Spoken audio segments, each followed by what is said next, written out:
All right, it's me. I'm here. Welcome to the show. My hair is even wilder than usual. Look at that stuff, man. It's all just fanned out and beautiful and very satisfying, you know? It's satisfying to come on camera with hair like this. It shows that I can run wild and free in the mountains and the forests. And I am unburdened by what has been. This is the unburdened David Wilcock haircut. And I hope that things are going well for you guys this week. Honestly, I'm very excited. This is an incredible time to be alive on planet Earth. The stuff that's happening to us right now has got me just absolutely thrilled. When I look at the dawn of UFO information in the public consciousness, that we've had congressional hearings, so all of that psyop from the 1940s, 50s, and 60s about, oh, you're a conspiracy theorist, you're a tinfoil hat wearing, whatever, that's essentially extinct. When you got hearings in Congress and you have, congressmen, congresswomen asking very intense questions and they want to get to the bottom of this, then we're at some sort of end game. And now there's all these weird things going on involving like drone sightings. They're calling them drones. And so we're going to deep dive into that today because for me, this is just the fulfillment of so many things. So the title of today's talk is the UFO Hail-Mary. Is it possible? And we just had our first donation come in. This is from Beverly Adams, as you can see from over there. And she donated $10. So thank you for being here. I am still extremely wiped out from healing from my secondary ankle sprain injury. So that's the personal angle, is that I took a week off last week, but now I'm here again. And, it's good to be back. We have so much to discuss. This is a very, very exciting time to be alive. Everything that we've been expecting to see is happening. We've had these prophecies from Michael that were remarkably prescient, and now those prophecies appear to be unfolding beautifully before our eyes. I don't think anybody expected the surprise of the election working out the way that it did. Oh, Beverly Adams says, my dad's 2014 deathbed prophecy is all coming true. Yes. Yeah, we read that prophecy on Nino's show, and, hopefully when I get a little more organized, we can get that prophecy transcribed properly off the other show and then put it in here. I haven't had a chance to do that yet. Why? Because I had a sprained ankle and then I re-sprained it. And I re-sprained it from doing shoveling of the driveway. I had a two-handled shovel and I was working on it really hard and I pushed really hard. And I guess I must have kicked my heel down to try to push these huge, heavy masses of snow forward. And all of a sudden, my heel is just so bad that I can't walk on it at all. And then I went through Thanksgiving like that, and I actually made a roast duck for myself, which was a really stupid idea, actually, to do that on that crazy heel.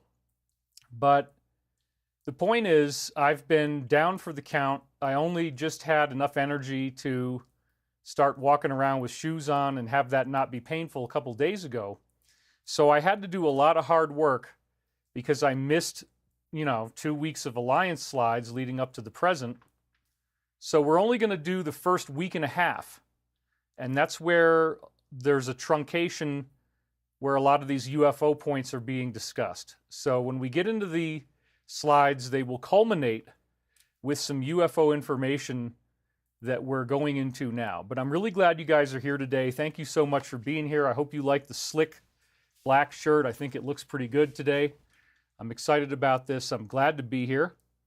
So this is, again, we got a bunch of stuff happening over here. So we have Isabel Hartford. She donated $5. Ricardo Donato. And then Kaylin Robinson, the classic Kaylin Robinson, is back. Thank you for being here, Kaylin Robinson. Did I take the inoculation? Absolutely not. I haven't done anything along those lines. I haven't been to doctors in so many years, except for, very specific surgical if you need something done surgically, like I had a frenectomy, I had the webbing under my tongue cut. That was freaking crazy. Anyway, and I've had a lot of stuff done on my teeth. Marlena Smith, thank you for all you do to get this information out. We love you. Glad to see you today. Michael Larson. David, are the drones the Galactic Federalization or the Alliance? Thank you for being here today. I don't know if they're either one. The rule number 3 is that they would be the DS, and that's what I'm going with, and I'll tell you why as we go through this. Gary Hayter Music, I saw massive UFOs in my dream today. Roger Zabarik, David, thanks for making our Sunday perfect. I love the shirt. Yeah, I'm actually very happy with how this looks for the most part, which is good for me, Linda donated, off topic, but I've been following you since the Salamander Duckhead lecture on Gaia. Love you. Yeah, that's a very interesting one that we could talk about with the DNA, how they were able to transfer DNA by photons into embryos and get them to grow into, like, for example, frog embryos turn into salamanders and so forth. You shine the light through the salamander embryo. You guys are almost overwhelming me. There's so much stuff happening here. Scott Opper, love and light to you, David. Ed Creeder, the man with the plan. Leanne Boudreau, Merry Christmas. Thank you, Leanne. Thank you, everybody, for being here. And we got Roger Zabarik, so I'm caught up again. I'm getting buried in donations, but that's a really great place to be, isn't it? So somebody was asking about Stavati again. We've been brought into a really strict NDA now. Like, we're not supposed to be talking about what's happening. So if you've heard previous weeks of what I said, it's all along those same lines. But now we're on a strict non-disclosure. So it looks really good. I think that we might even be, we might have something come through before the end of the year, and that would be great because it is a nail biter until then. Spencer Hall says, great to see you live. Drones, those are not drones. Well, you got to understand something. We have 2 warring factions in the world that I've reported on many times, and they're going at it, and part of how they go at it is in the intelligence communities and in the military black ops, which, certain corporations are essentially a faction, and they only are going to work and do contracts for people within their faction. So you have an alliance faction, and then you have another DS faction. So both sides have very unconventional stuff that we would never normally see. MT Herrick says, yay, Sunday, knitting with David and friends. Scott Opper is asking, where is Tarotina? We haven't seen Tarotina pop up yet, but she might show up a little bit late to the game. Who knows? It's fine. Anyway, Tina W. says, I love you, David. So glad you're on the mend. At least there's a Tina in the name. Thank you. Yeah, this has been really difficult. I wasn't even really sure if I was going to do a show on Sunday yet or not, but I just feel like the show must go on. So if I get tired, we'll have to just end it early, or I'll take more breaks, go to the bathroom more often, whatever. But yeah, this is a pretty crazy situation I'm in. I've had, I went to the Canadian wilderness and I immediately had COVID when I got there, and it lasted for 45 days, maybe even close to 50 days. That's I've never had anything like that before. You're not as bad as you could be, but it just lasts a really long time. And then just as I was getting out of it, I had this ankle sprain, and it was not terrible. I could still walk. Deanne Roy says, we sure miss your updates. Thank you for what you do. Celebrating your first super chat. And wow, you've already got 12 thumbs up. Okay, I didn't have my recording rig on, but I just turned it on. So if we ever post-produce these, the first part's going to have to be off the feed, and then the rest of it can be off of our high-definition 4K quality recording that we got going on right here. That's one of the things I always do. I've got it beefed up for like a professional level edit if I ever felt like going back to do any of this stuff again. Eric Ketchum, $5, first super chat. Thank you very much. He's getting lots of thumbs up. And again, please remember to subscribe to our channel, because that does apparently matter now, and you want to make sure, because to be honest with you, I don't always announce these shows until the last minute. So you should expect that under most circumstances, I would try to make it there by Sunday and be there for you on Sunday. But Not when you've got an Achilles heel situation. I couldn't even get down these stairs you see behind me here. Lori Powder Tavares. What's up, fellow human? I have so much anticipation for Sundays for your show. Heads up, stay off ladders, MAGA. Lori Powder Tavares. 10th super chat. Thank you very much. Can you talk more about emerging AI development, including emerging AI consciousness? Covelo Joe, a.k.a. The Wizard. Well, sure. This is something that I've spoken about many times, but it definitely bears repetition. When you talk to people in these covert communities, the classified, top secret, 35 levels above need to know of the president, that's called cosmic top secret clearance. When you get up to that level, now you're dealing with it being common knowledge to everybody at that echelon that there is something that they would think of as Satan. It's real, okay? And that it is actually an artificial intelligence. So this is the consciousness that was created apparently on what planet blew up and became our asteroid belt. Before it was the asteroid belt, it was called many different things. You can hear it called Tiamat, and you can hear it called Maldek, and you can hear it called Lucifer. Lucifer is one of the names for this planet that shows up, and this is a very interesting mapping of the Lucifer legend onto the idea of a solar system-wide catastrophe, which kind of gets back to, if you've ever studied Immanuel Velikovsky, he was the author who really inaugurated the scholarship of ancient aliens. And ancient aliens, a lot of that came from Georgios Tsoukalos, the dude with the hair, and he was working with Erich von Däniken. And von Däniken's book, especially Chariots of the Gods, he had a whole bunch of them, but the first one in particular, Chariots of the Gods, was a simplified Velikovsky in some ways. He had a lot of other things too, but it was the Velikovsky, Worlds in Collision was the name of the book from Velikovsky. This concept carried through to Erich von Däniken. And this is the idea that there was some sort of ancient civilization that actually was in our solar system, and that solar system-wide events became memorialized into mythological stories. So what if the fall of Lucifer is actually a planet? What if there's a solar system history where there was a planet in our solar system that was called Maldek or Tiamat or Lucifer, okay? And it blows up. Why? Well, according to some of the greatest new stuff that I found when I was working on Michael Prophecies was I went back through these old texts that had been written by the people who were surrounding George Hunt Williamson and W.B. Smith. W.B. Smith was a Canadian communications engineer, and he had top secret clearance, and he got access to something called Project Magnet. And there's amazing letters between George Hunt Williamson and W.B. Smith that you find on, or used to find on Grant Cameron's website, presidentialufo.com. That's where it was. And I'd known about this before, that W.B. Smith and George Hunt Williamson were going to the UFO gatherings that were happening every year, Giant Rock, California, and there were some other ones as well.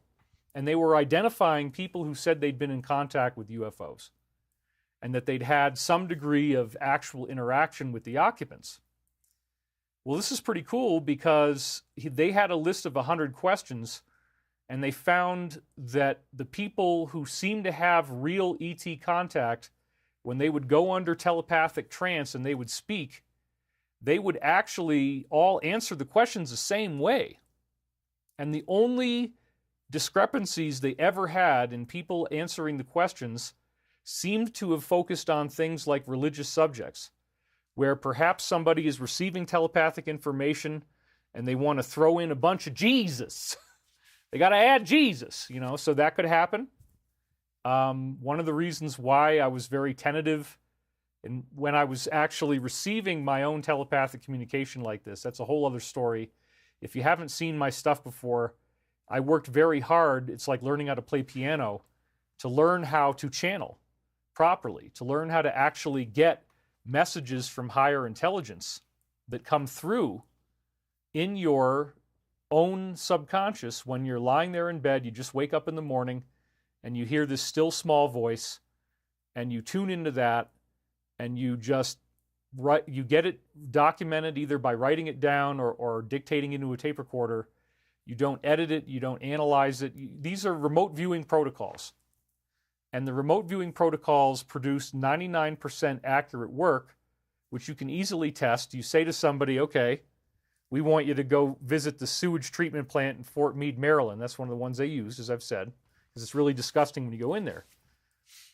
And once somebody gets to be 99% accurate, that's the question, okay, sewage treatment plant, but you only give them numbers that are randomly assigned.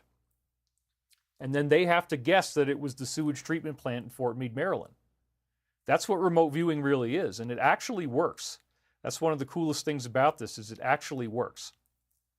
So I studied in those protocols, and I modified them based on the work of another guy, Joe Mason, as I've said many times before. I met him in Richard C. Hoagland's discussion forum. Hoagland had the biggest following on the internet because he was on Art Bell with 20 million people listening. Nighttime talk radio, AM stations. I mean, it was everywhere.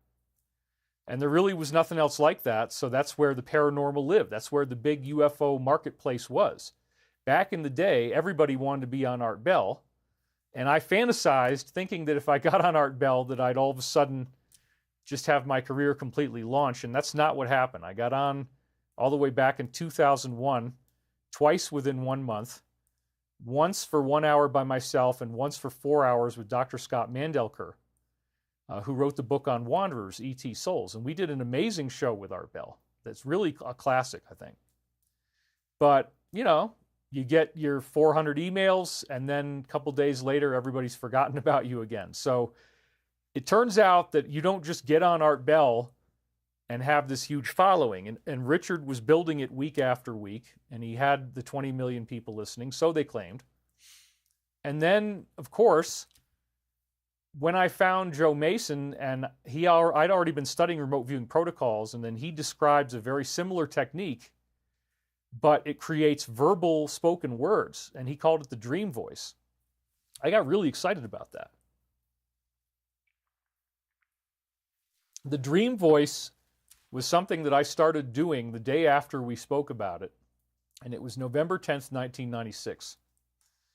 And again, I had been writing my dreams down for 4 years before this contact started.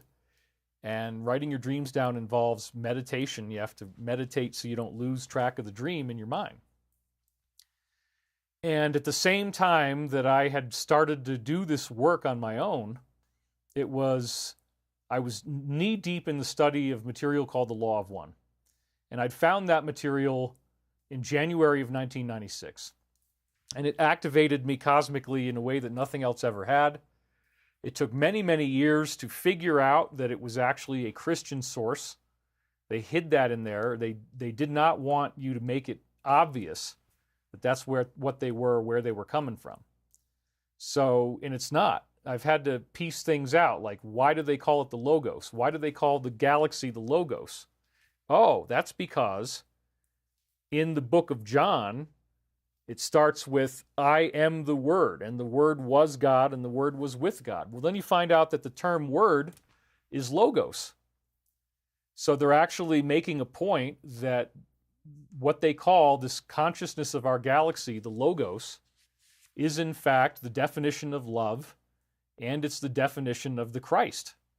What happened to Jesus when he became Christ activated and created that embodiment on earth.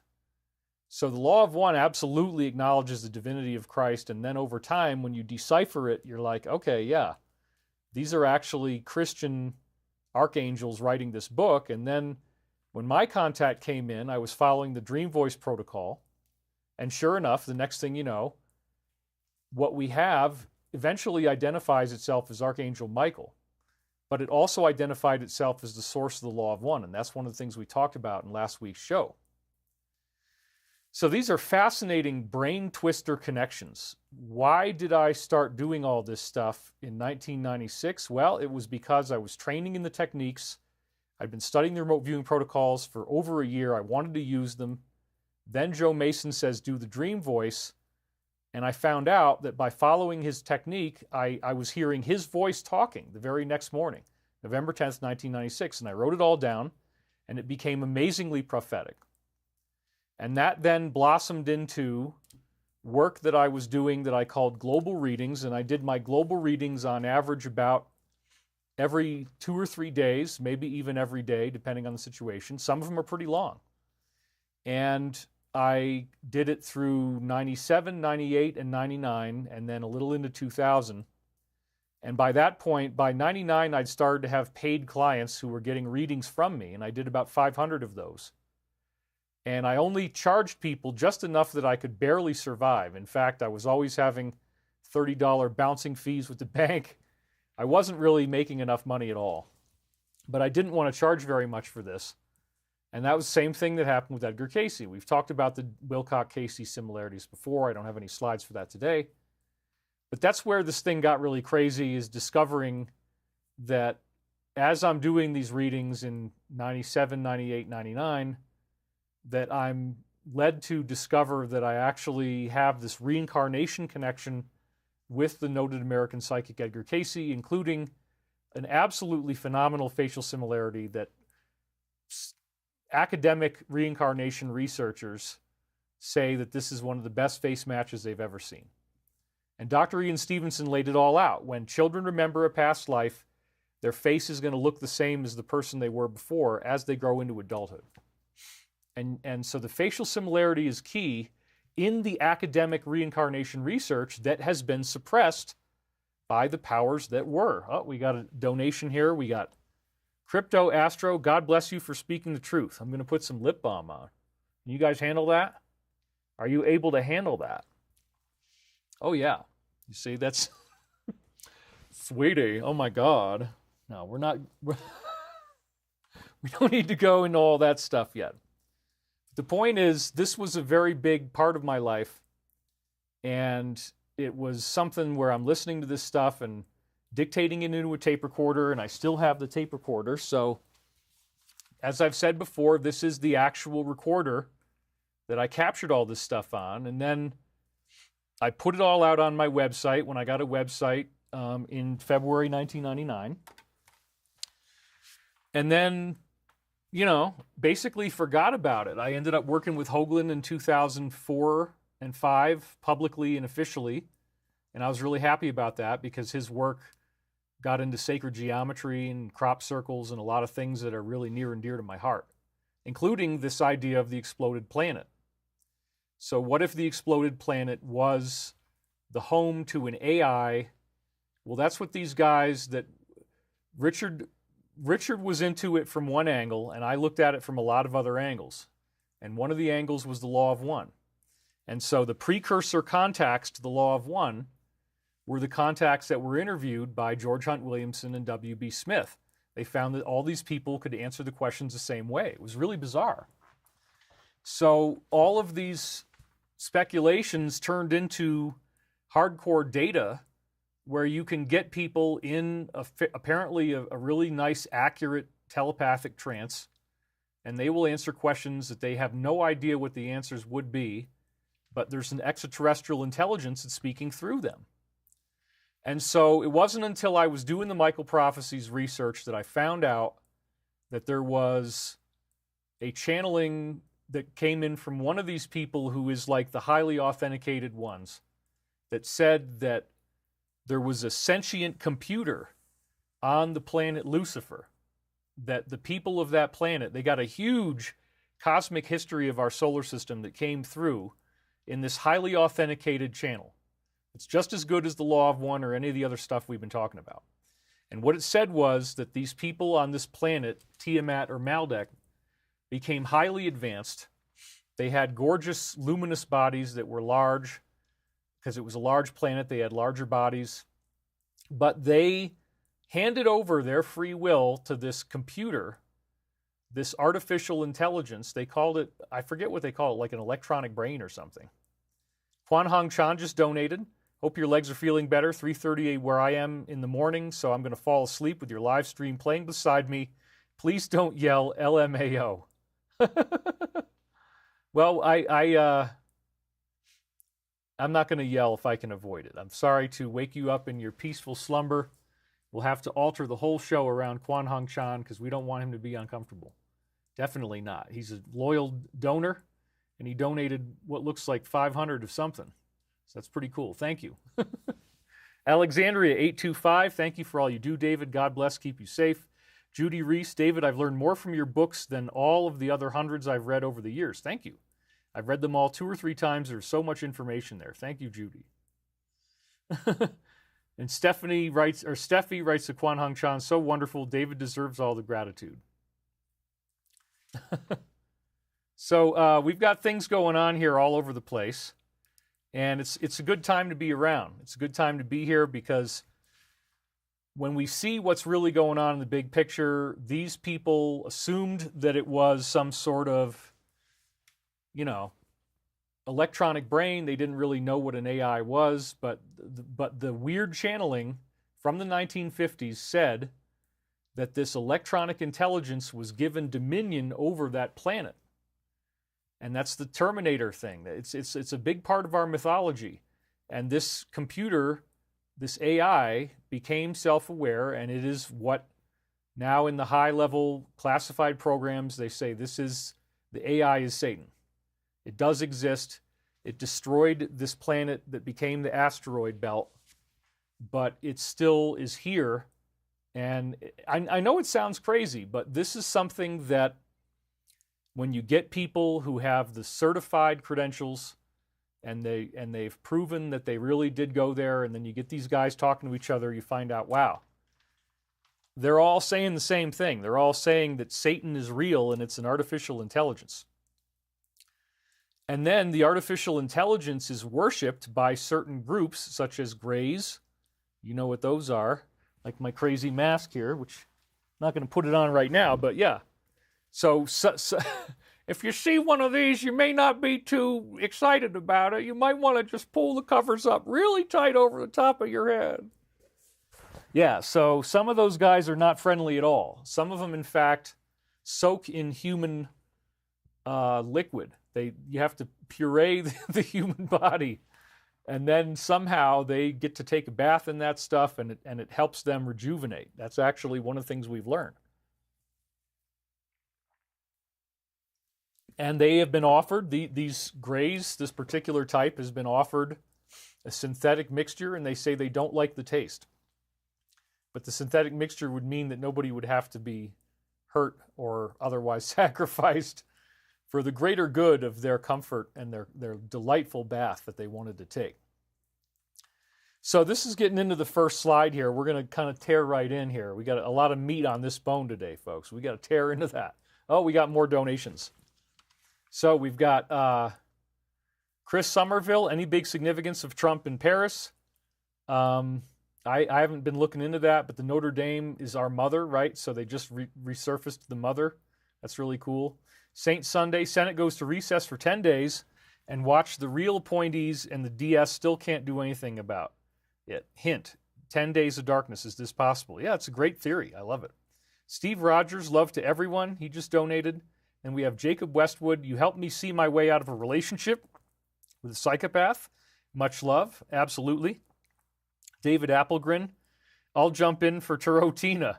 And he donated 55 sex. No, it's not like sex. It's S-E-K. Maybe I should just back out of that very carefully. David Applegren, thank you for the donation. Thank you for 55 sex, whatever the heck a sec is. It's S-E-K. Southeastern Krugerrands. I mean, that'd be great if it was a gold coin, but it's not. Anyway, I don't know what it is. S-E-K. We're having fun today. We got to make it exciting. So we have a very interesting situation in the world where angels and demons, if you want to think about them that way, are actually influencing opposing factions here on Earth. And so there's a lot of confusion about this, but the confusion really changed into clarity when I discovered that these readings that I dictated from 96 to 2000, I had them all posted up on my website by 2000 for the most part. And then I ran off with Richard Hoagland, and he said, don't talk about this stuff at all. Don't talk about doing readings at all. Just focus on sacred geometry and scientific facts and exposing the darkness in our world. And I was so happy to work with him. I took that on, and that became my career heading. And then the next thing you know, I got the 2012 Enigma video that came out, and I think it was in 2007 or something. I can't remember what year, but it really spiked the ball quite a bit. It got amazingly popular on the internet. There were millions and millions and millions and millions of views. And it eventually, you know, the popularity of that one video, because it was in the tens of millions of views at least, we couldn't really track it, led to me getting a book deal, led to me getting on Ancient Aliens. It really was amazing that that video kicked it all off. And then I worked with Project Camelot, Kerry Cassidy and Bill Ryan, for several years, and met a number of new insiders through them, and some of them really had validated themselves. And so, yeah, there was a consistent theme of two types of beings that people were encountering when they were in these highly classified programs. And there was one type of being that would be wonderful. You know, you hear all these stories.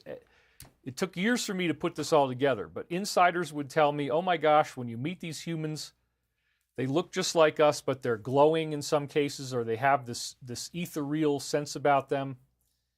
And when they talk to you, they don't need to speak with their mouth. They can speak telepathically. And as you receive the telepathic communication, you're getting some type of incredibly comforting bliss hit, similar to if you were ever around a guru. What does everybody really want the guru to give them? You know the answer. I don't have to go looking here. Somebody's going to say it. Darshan. Darshan is where supposedly a guru who has advanced capability is able to do something with you that causes you to go into an ecstatic state. And sometimes they touch you, and sometimes they don't even need to touch you. Sometimes they can do it from far away.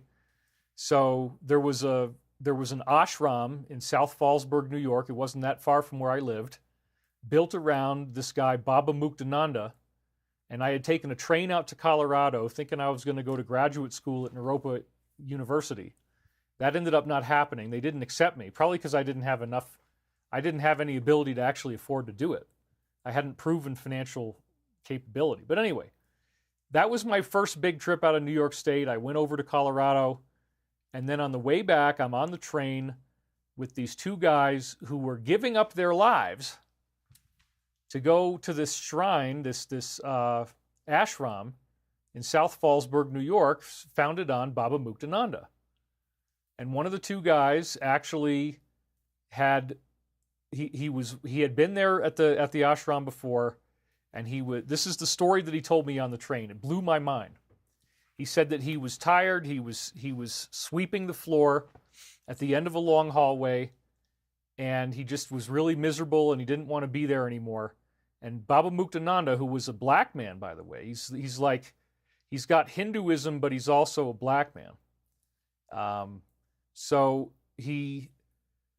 Muktananda's a really amazing dude. He shows up at the end of the hall in his monastic robe, and he asks the guy if he's unhappy.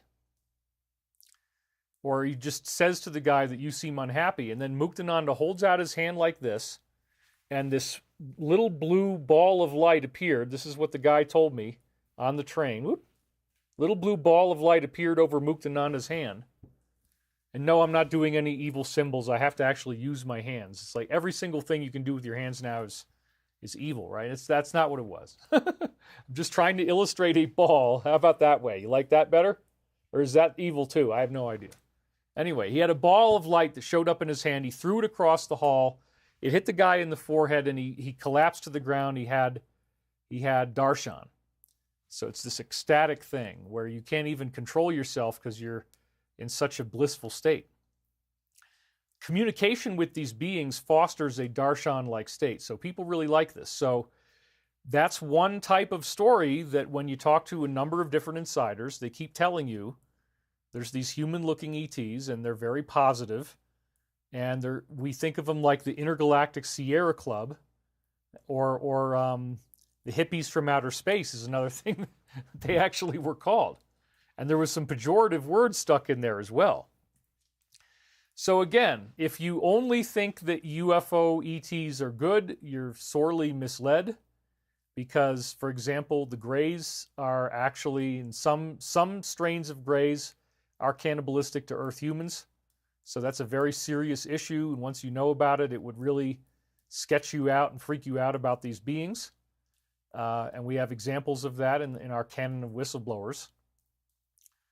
So then you also have reptilians, and we've talked about them many, many times. There are reports in the Hindu scriptures. I've done, Ancient Aliens ended up bagging entire shows off of some of the research I brought in about the Nagas, which were the positive reptilians, but then also there were the Rakshasas, and these were actually negative reptilian beings that had very strange names, and they were colloquially referred to as dragons because they look like people, but they're dragon-like humans. So this is why, again, back to the slide, that it kind of starts to turn into a Christian-sounding story writ large.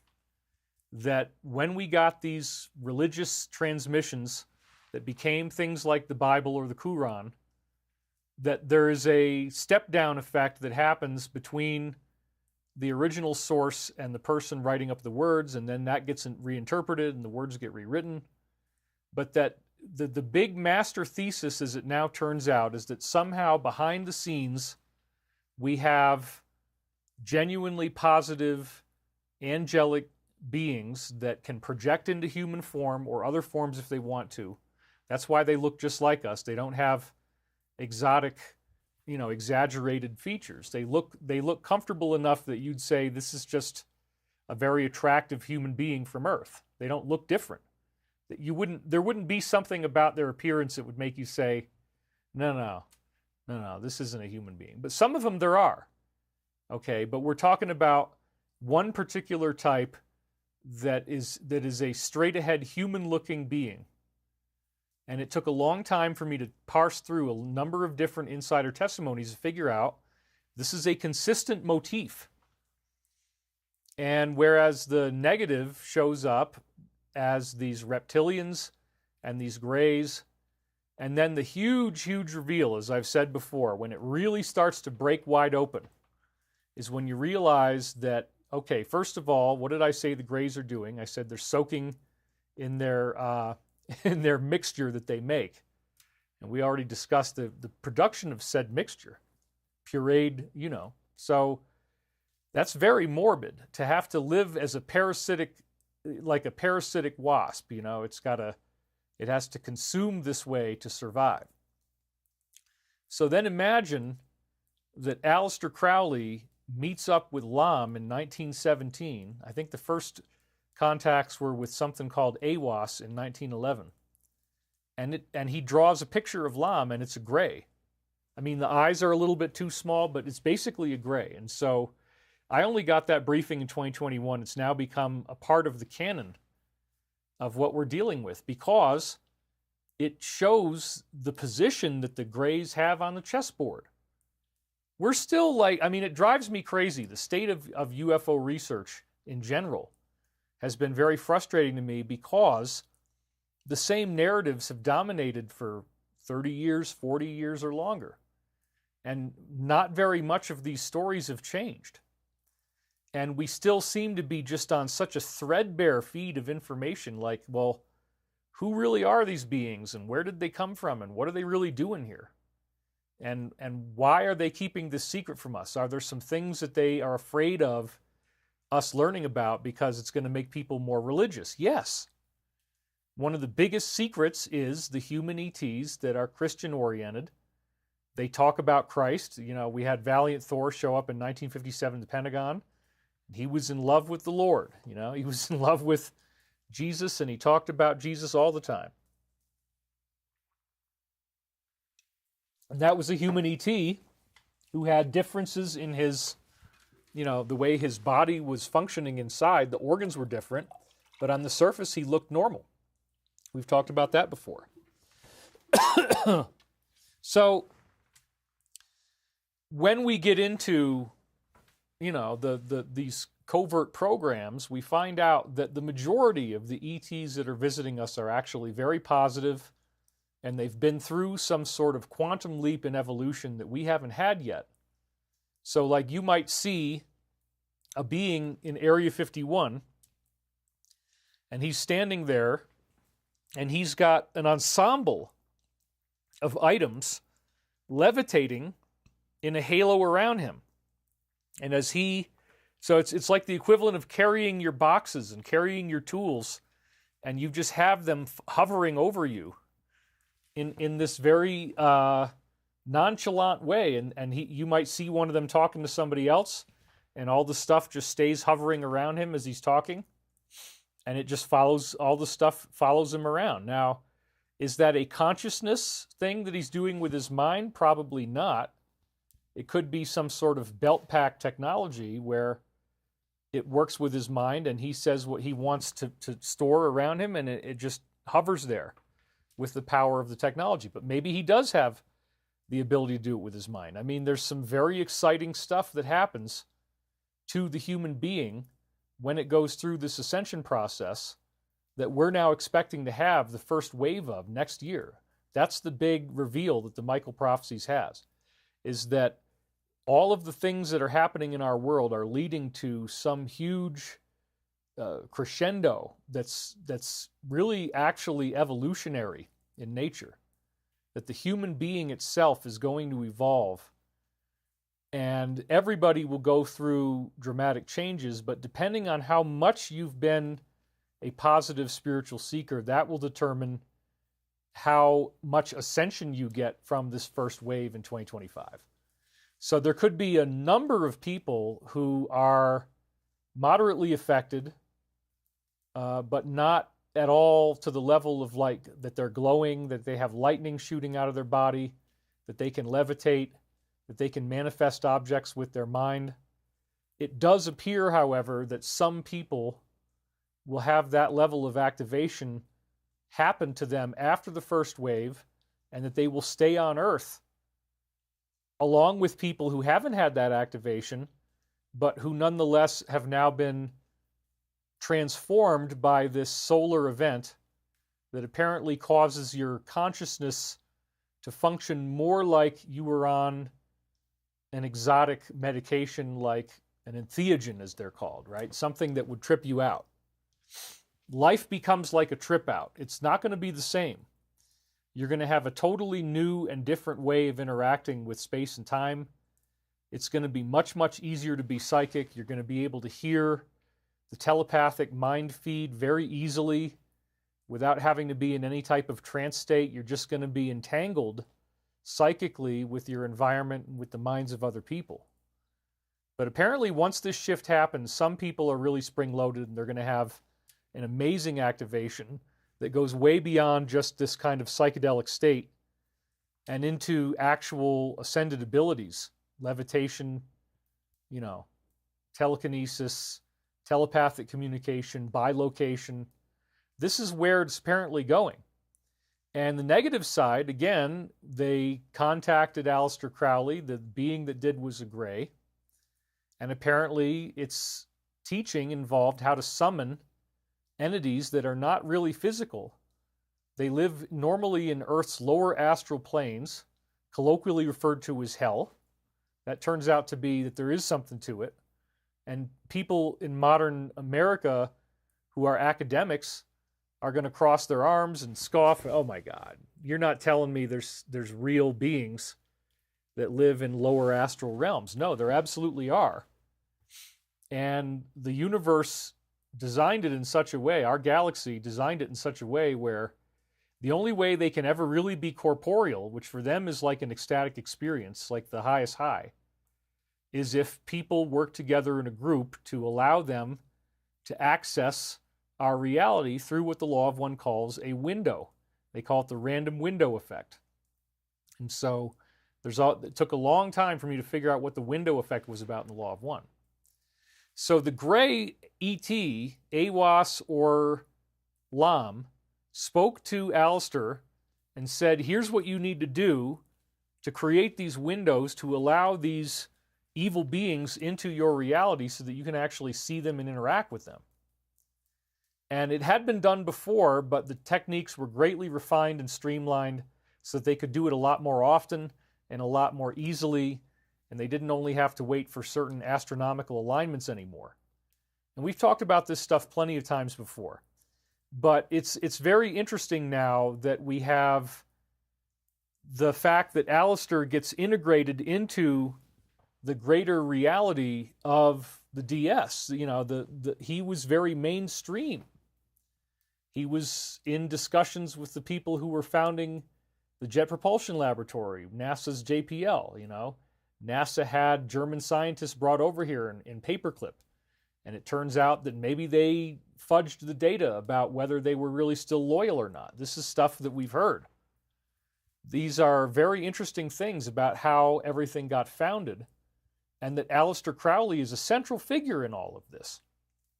And that, in fact, he is a rock star to the inside negative community in the same way that somebody would look at Jimi Hendrix if they're into Woodstock and 60s music.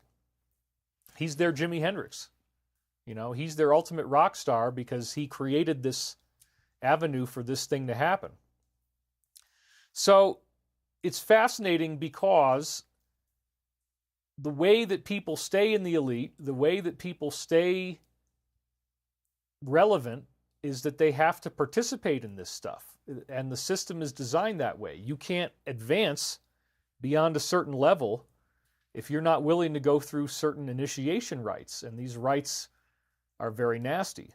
And they go back to the things that were learned in the early 20th century from these Greys. You don't want to participate in this stuff that they're going to teach you at all. It's a very, very bad thing. And we're all learning now that the people who are behind all this stuff are very real, that they're widespread. It's really just now a question of, can you accept what you're seeing? Can you look at it and be like, okay, yep, this is what's really happening in the world. I get it. It sucks, but now that I know this, I have an obligation. I want to do something about it. I want to do something positive. So, this again gets back to the concept that the negative side, the demonic side, is actually creating a planetary elite. They want their team to be the wealthiest. They want their team to play dirty all the time. And there are human beings who have created something that, if you're not fully enlightened on this yet, if you haven't been read in, I mean, maybe enlightened is an unfair term to say, but if you haven't been read in on this, okay, when you get to the highest level military briefings, you find out that this is what's going on, that there is this crazy stuff going on that's, you know, people in a circle wearing robes, et cetera, et cetera, et cetera. And you fight all your way up to that point to finally be treated with enough respect that you're going to get these briefings, and then this is what you hear about? It's like, oh my God. And I kept coming up against this. People talking about demons and people talking about that, you know, there's something really evil about it. And that they're all actually working together in these... I mean, it sounds so crazy. And yet, this is the big secret that we're going to be given. And once we're given the secret by the Alliance, then that causes a consciousness shift. When people no longer are lied to, when they understand that this is real, it's going to scare the crap out of you. You're going to have an ontological shock when you realize that this kind of stuff was going on, that people were coming face to face with these beings. You can see them, you can look them in the eye. It's a being of pure horror and pure terror.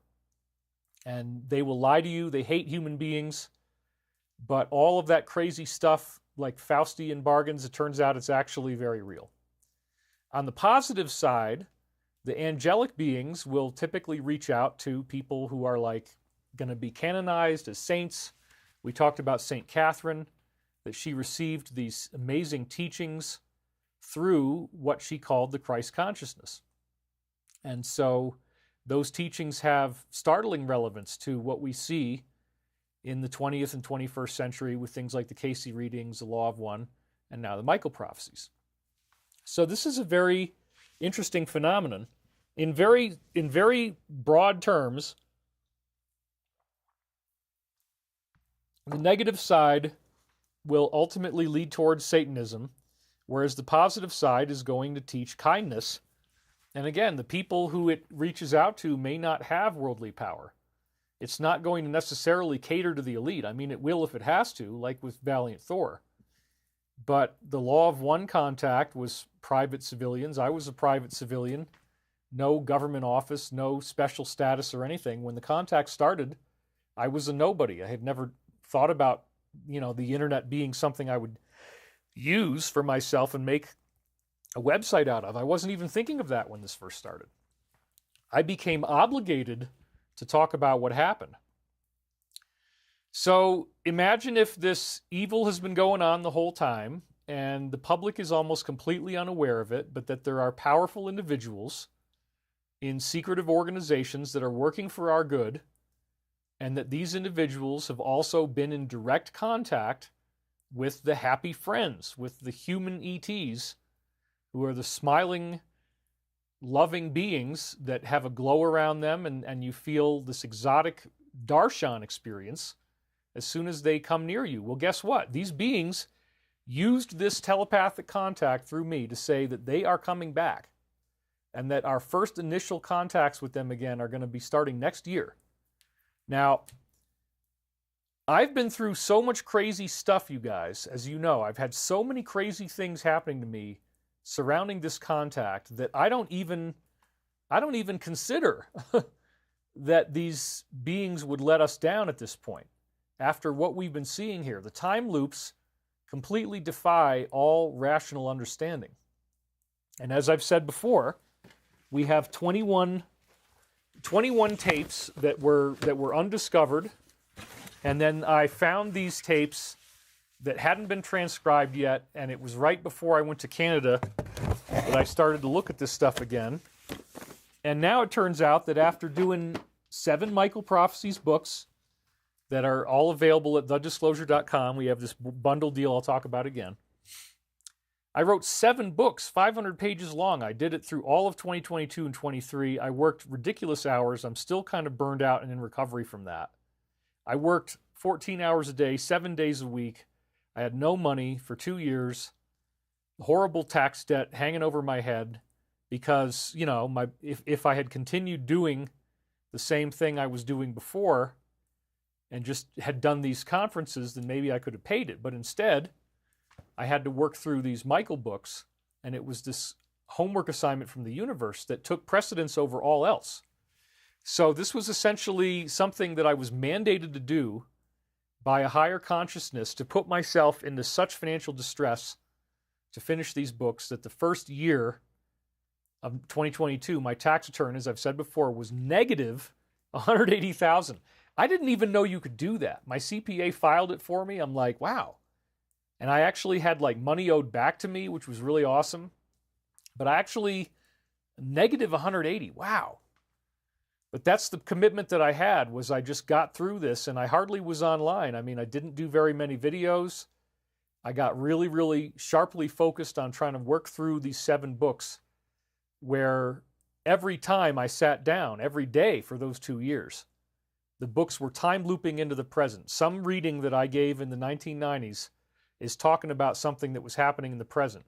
And it went through Joe Biden, Kamala Harris, the Afghanistan withdrawal, the Israel situation. In fact, Book 7 predicted that there was going to be an Israel situation. And it was released I don't remember exactly how soon, but within days, maybe, not even months, but within days of when the war actually started. But it came out before that, and it anticipated it in Book 7. So this is something that it was the greatest challenge I've ever had in my life. I had to stop playing guitar. I'm just starting to do that again because my hands fell apart from typing all day, every day, and putting these books together. So it was a labor of love. It did not make me money. There was certainly no selfish reason for me to do this. It was something that I was mandated to do. It was heartbreaking that it took 2 years to work through doing all the books and how broke I was during that time. And now, hopefully, if this news that I can't talk about anymore is true, then Stavati will get enough that I can, pay off my taxes and everything's going to be hunky-dory. And that might happen before the end of the year. It looks very good. And we've had a lot of really amazing things happening that I just have said, you know what? There is evidence of oppositional forces when I talk about this stuff that really smacked us across the face 2 weeks ago when we're like, oh, it's that big. Okay. Point noted. So I got to zip my lip a little more for the good of these deals happening and getting because there's definitely forces trying to throw off these deals, and it got shockingly, laughably obvious 2 weeks ago, but I can't talk about it. Chris wants to talk about it. Maybe we will at some point, but I'm not ready to do it yet. Anyway, we're 56 minutes in, so I got to make sure that I don't ramble on too much before we get into the slides. But again, it is a stunning situation that I find myself in. And I was meditating the other day on this concept of, okay, well, like if somebody, let's presume that there's a hater out there who's actually respectful and can actually ask respectful questions without resorting to slander and character defamation. Okay. That person doesn't really exist, by the way. But if that person were out there, then the question comes back to, we are looking at a big picture that has such stunning significance if it's true. David, have you ever just thought that it's not true? Have you ever just said, maybe none of this stuff is going to happen? Maybe even though all the time loops are correct, that you're still going to swing and miss and 2025 is going to be another dud like 2012 was? Could it be that this whole thing is going to be undermined, that even though it was prophetic and amazing, that it doesn't come true? And honestly, I haven't even thought about that. It just kind of occurred to me to even think about that. Like, what if that was what it was? But I think that's a less informed viewpoint. I mean, you can go that way, but we have seen crop formations popping up that have had startlingly prophetic symbolism that ties in with what these readings are saying. We've had this time loop from these 21 cassettes where week after week I'm reading the latest things that I unsealed, and they continue to describe the news that's going on in the present very accurately. So if everything that the prophecies are saying has been right, and this all started for me in late 2021 when I began unsealing this.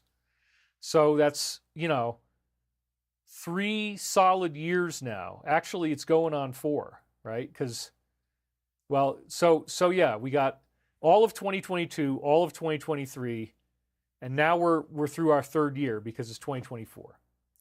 So I've spent 3 years now living in complete isolation, in poverty. I don't even have enough money to, well, I could, but I haven't bought clothes. So I was embarrassed because I had to have my underwear cleaned when I was at the place that I stayed in Canada, one of the places I stayed. And I realized that the dryer had eaten up my boxer shorts and that the top of the elastic band was starting to tear open, And so oh my God, here I am staying at this place and I've got these tattered clothes. But yeah, I haven't even bought clothes for myself. I've lived an extremely simple life. I've had very few expenses. And what I've been doing for the whole last 3 years is all Michael Prophecies. And I've had constant time loops and constant affirmations. And the nature of prophecy is such that it's a very highly respected esoteric art. It is the most highly respected esoteric art, really. And this is something that represents an advancement in human consciousness. Most people aren't doing this. Most people aren't writing something in 1999 from however they got it, and then reading it in 2024, and oh my God, it's talking about what's happening right now. And so when I see the incredible redundancy of how often these things have come true and how often this stuff turns out to be right, I'm not spending a lot of time worrying about whether the rest of it is going to be true. It looks to me like that's a foolish opinion. You know, if you can accept that everything else up until now has been so dialed in, which we've proven it throughout all 7 books hundreds and hundreds of times, every time there's an accurate prophecy, it's in red. So it becomes really easy to find the prophecies. And again, there's 7 500-page books, all in electronic format. And, you know, there's red lines on almost every page outside of the author's preface section.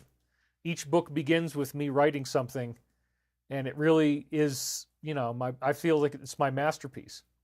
So now I've got these new tapes, and the tapes are revealing that the events that are happening in our reality right now are spring-loaded and leading to an ascension event. But before we get to that ascension event, we have to have a global come to Jesus moment, so to speak. We have to sort of wake up as a planet and realize that this negative force has been in place. And so once you understand that these negative forces are real and that people are really doing this, it's going to scare the crap out of you. You're going to start worrying about beings in your own house. And again, the only way that they get in is through, you know, some type of sacrifice. So I really don't think that's ever going to happen. Now, it is possible that if you're really obsessing on the negative, that you could have like a hypnagogic state where you're half awake, half asleep, and you see something scary. Or you could have a dream. They do show up in dreams. So it's not entirely impossible for you to encounter one of these. But as far as in your waking touch and go reality of third density, waking consciousness, no, you're not going to see one. It's almost impossible. There are historic cases of people seeing them in cultures where these things were going on. So, for example, the Japanese have this Kappa demon. There's this thing called the Kappa that looks like a human being, but it's this ugly demonic creature, and it tries to grab children and drag them into the lake.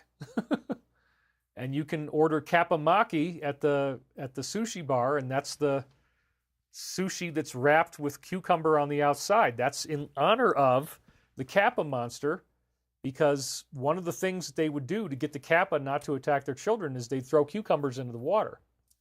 And this actually worked, hence Kappa Maki. So that would be an example of where maybe enough evil stuff had been done. Maybe there were, you know, samurai warriors or who knows what that started to practice this kind of stuff. Maybe there was a secret sect within their organization, and they figured out how to get these beings to appear. So the Kappa was able to live in the lakes around Japan. I mean, everybody knows about that in Japan. It's not even considered anything that unusual. Oh yeah, there was this Kappa that was in the lake, and it would kill little kids. So again, there's 2 forces at play in the world. The positive is teaching us kindness. The negative is teaching us Satanism. And as we get to the end of the game, as we learn the truth, there is a consciousness physics that they talk about extensively in the Law of One that's very, very precise, that actually has to do with the fact of how much love there is. And the quantity of love that people are feeling in their own lives is then reflected in what they would call a vibrational level. And so when enough people have reached this loving place, it literally appears to these beings on the opposite side of reality as if your spirit is vibrating at a faster frequency. There would be a higher pitch. There would be a more complex geometry. And in the Law of One, they talk about crystallization. Your chakras are actually going to crystallize. You're going to have better sacred geometry in your etheric body. It's going to crystallize like a diamond. And so it's very strange because in our waking reality, we don't have access to the spiritual things that people see. So we're not aware of the fact that as we have loving thoughts, that there is this very quantifiable energetic increase. There's a vibrational increase that happens around us. It sounds like the pitch goes up or the geometry becomes more crystallized. And that when enough people on Earth have cranked up the love to a certain level, where it's at least 50% that they love other people and that they're not just being selfish. You know, it's service to self or service to others. When we get to that 50% level on a global basis, that's when the first wave occurs. And so now it really does appear that the trauma of learning about this global negative group is going to rock everybody to their core. Even if you've been watching the show, it's still not going to be the same as when this is presented to you openly, however that's done. It's going to be traumatic. And you're going to be able to help other people work through this stuff. But now all of a sudden people want to have a faith. Now all of a sudden people are like, well, if there's evil beings out there and they're real, and this is now being publicly acknowledged, and I better protect myself. And the protection is through being more loving. So when enough people are shocked by this negative reveal, they're going to become more spiritual all of a sudden. They're going to start praying all of a sudden.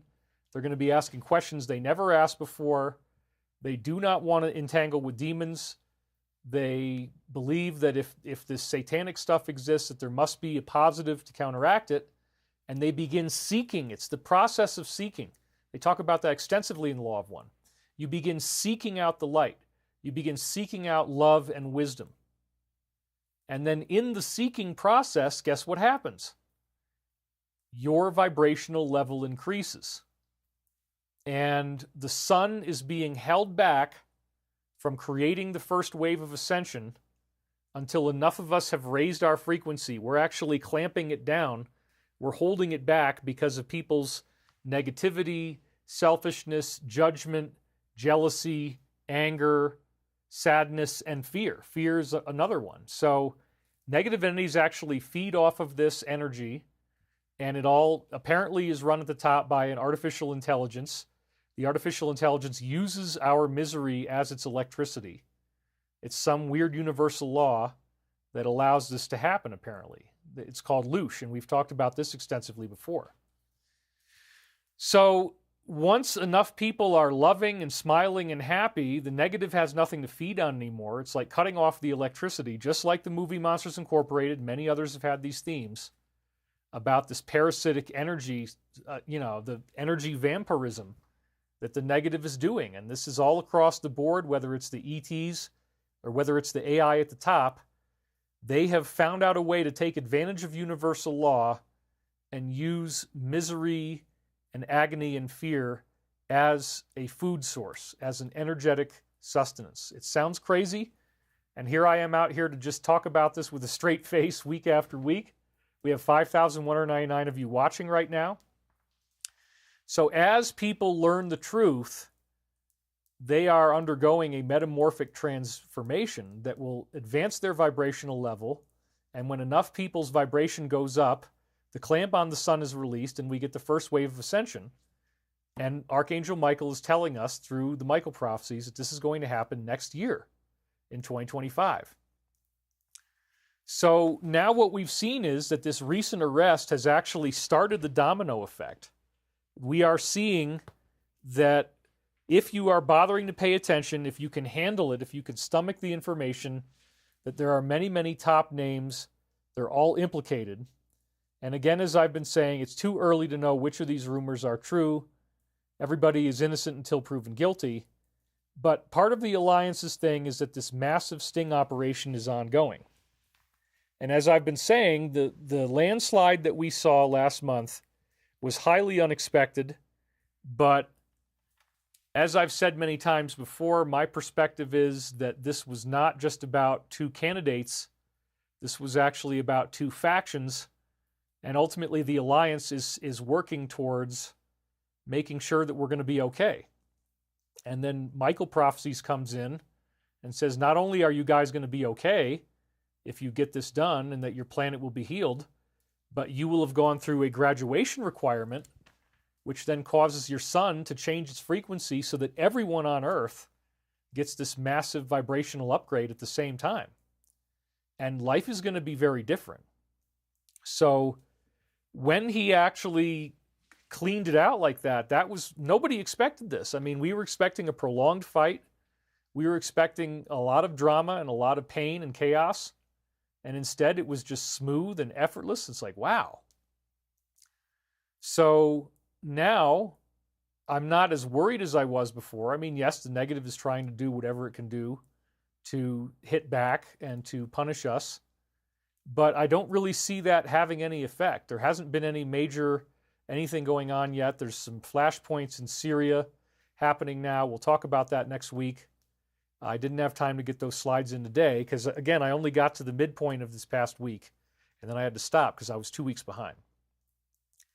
But the ultimate point, as we keep saying, is that this is going to lead to a global moment of truth where once you see the arrest take place, and believe me, you'll know what I'm talking about once it happens. It's going to be unlike anything you've ever seen before. And it could be that there are emergency messaging systems when these arrests take place.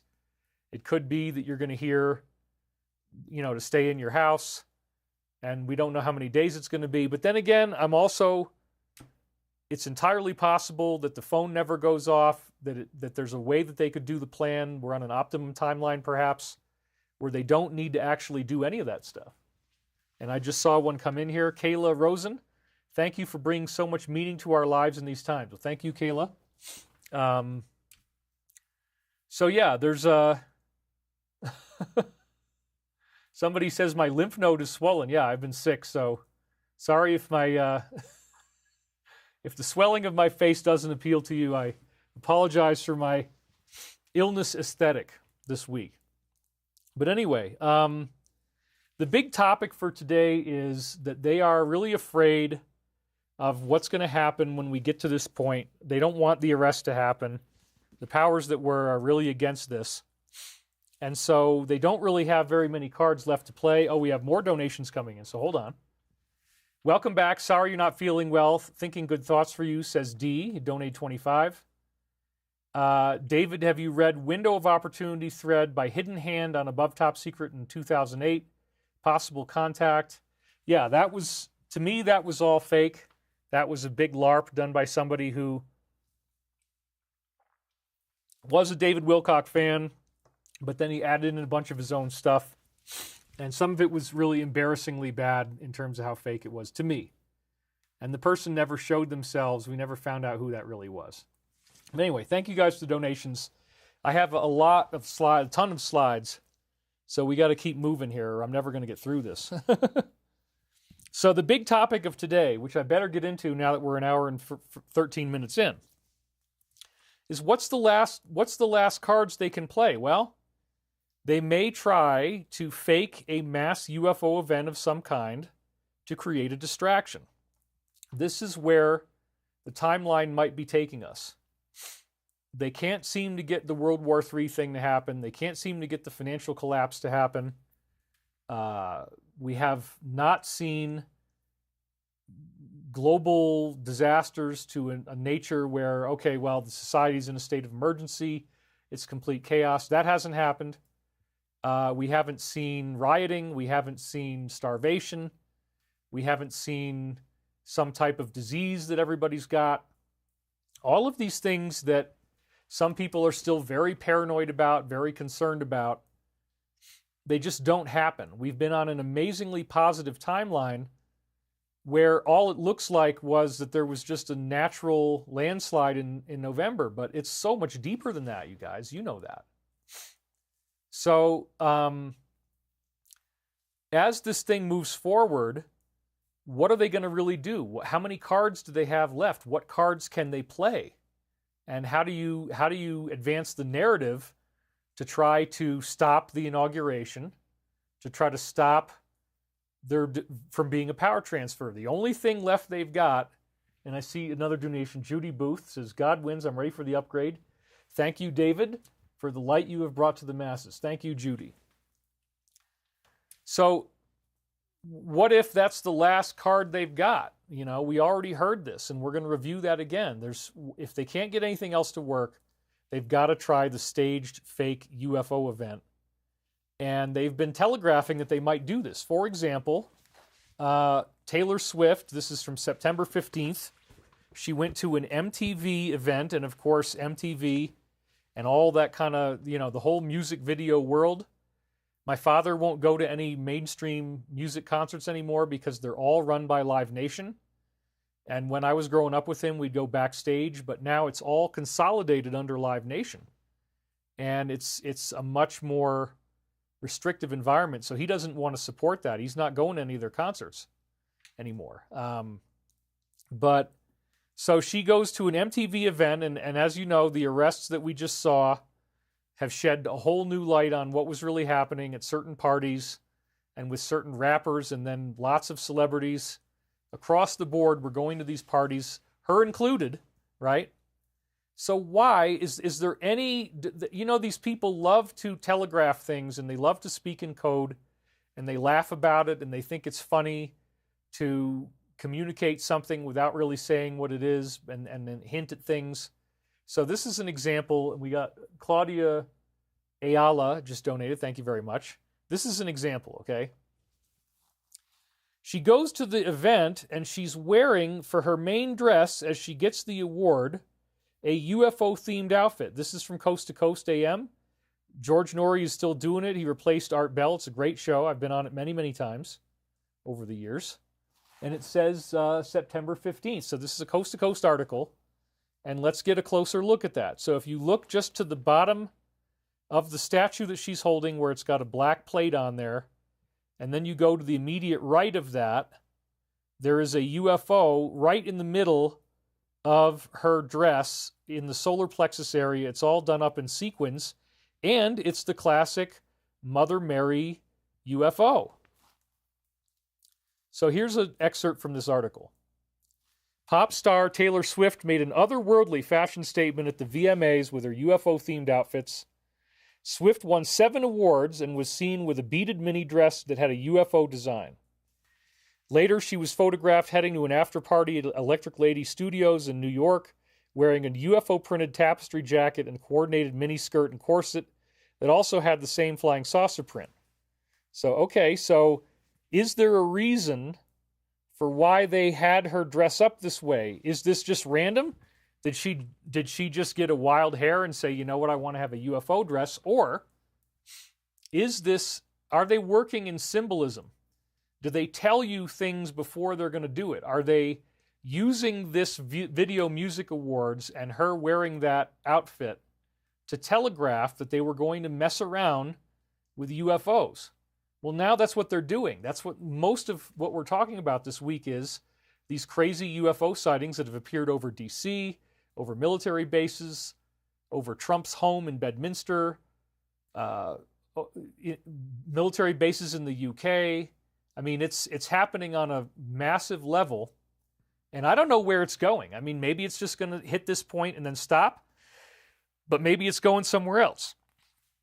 So here's Taylor Swift wearing this UFO design, and now it's like literally right between her boobs. So if you walk up to her, wow, what a great UFO. You know, I really love your flying saucer you got there.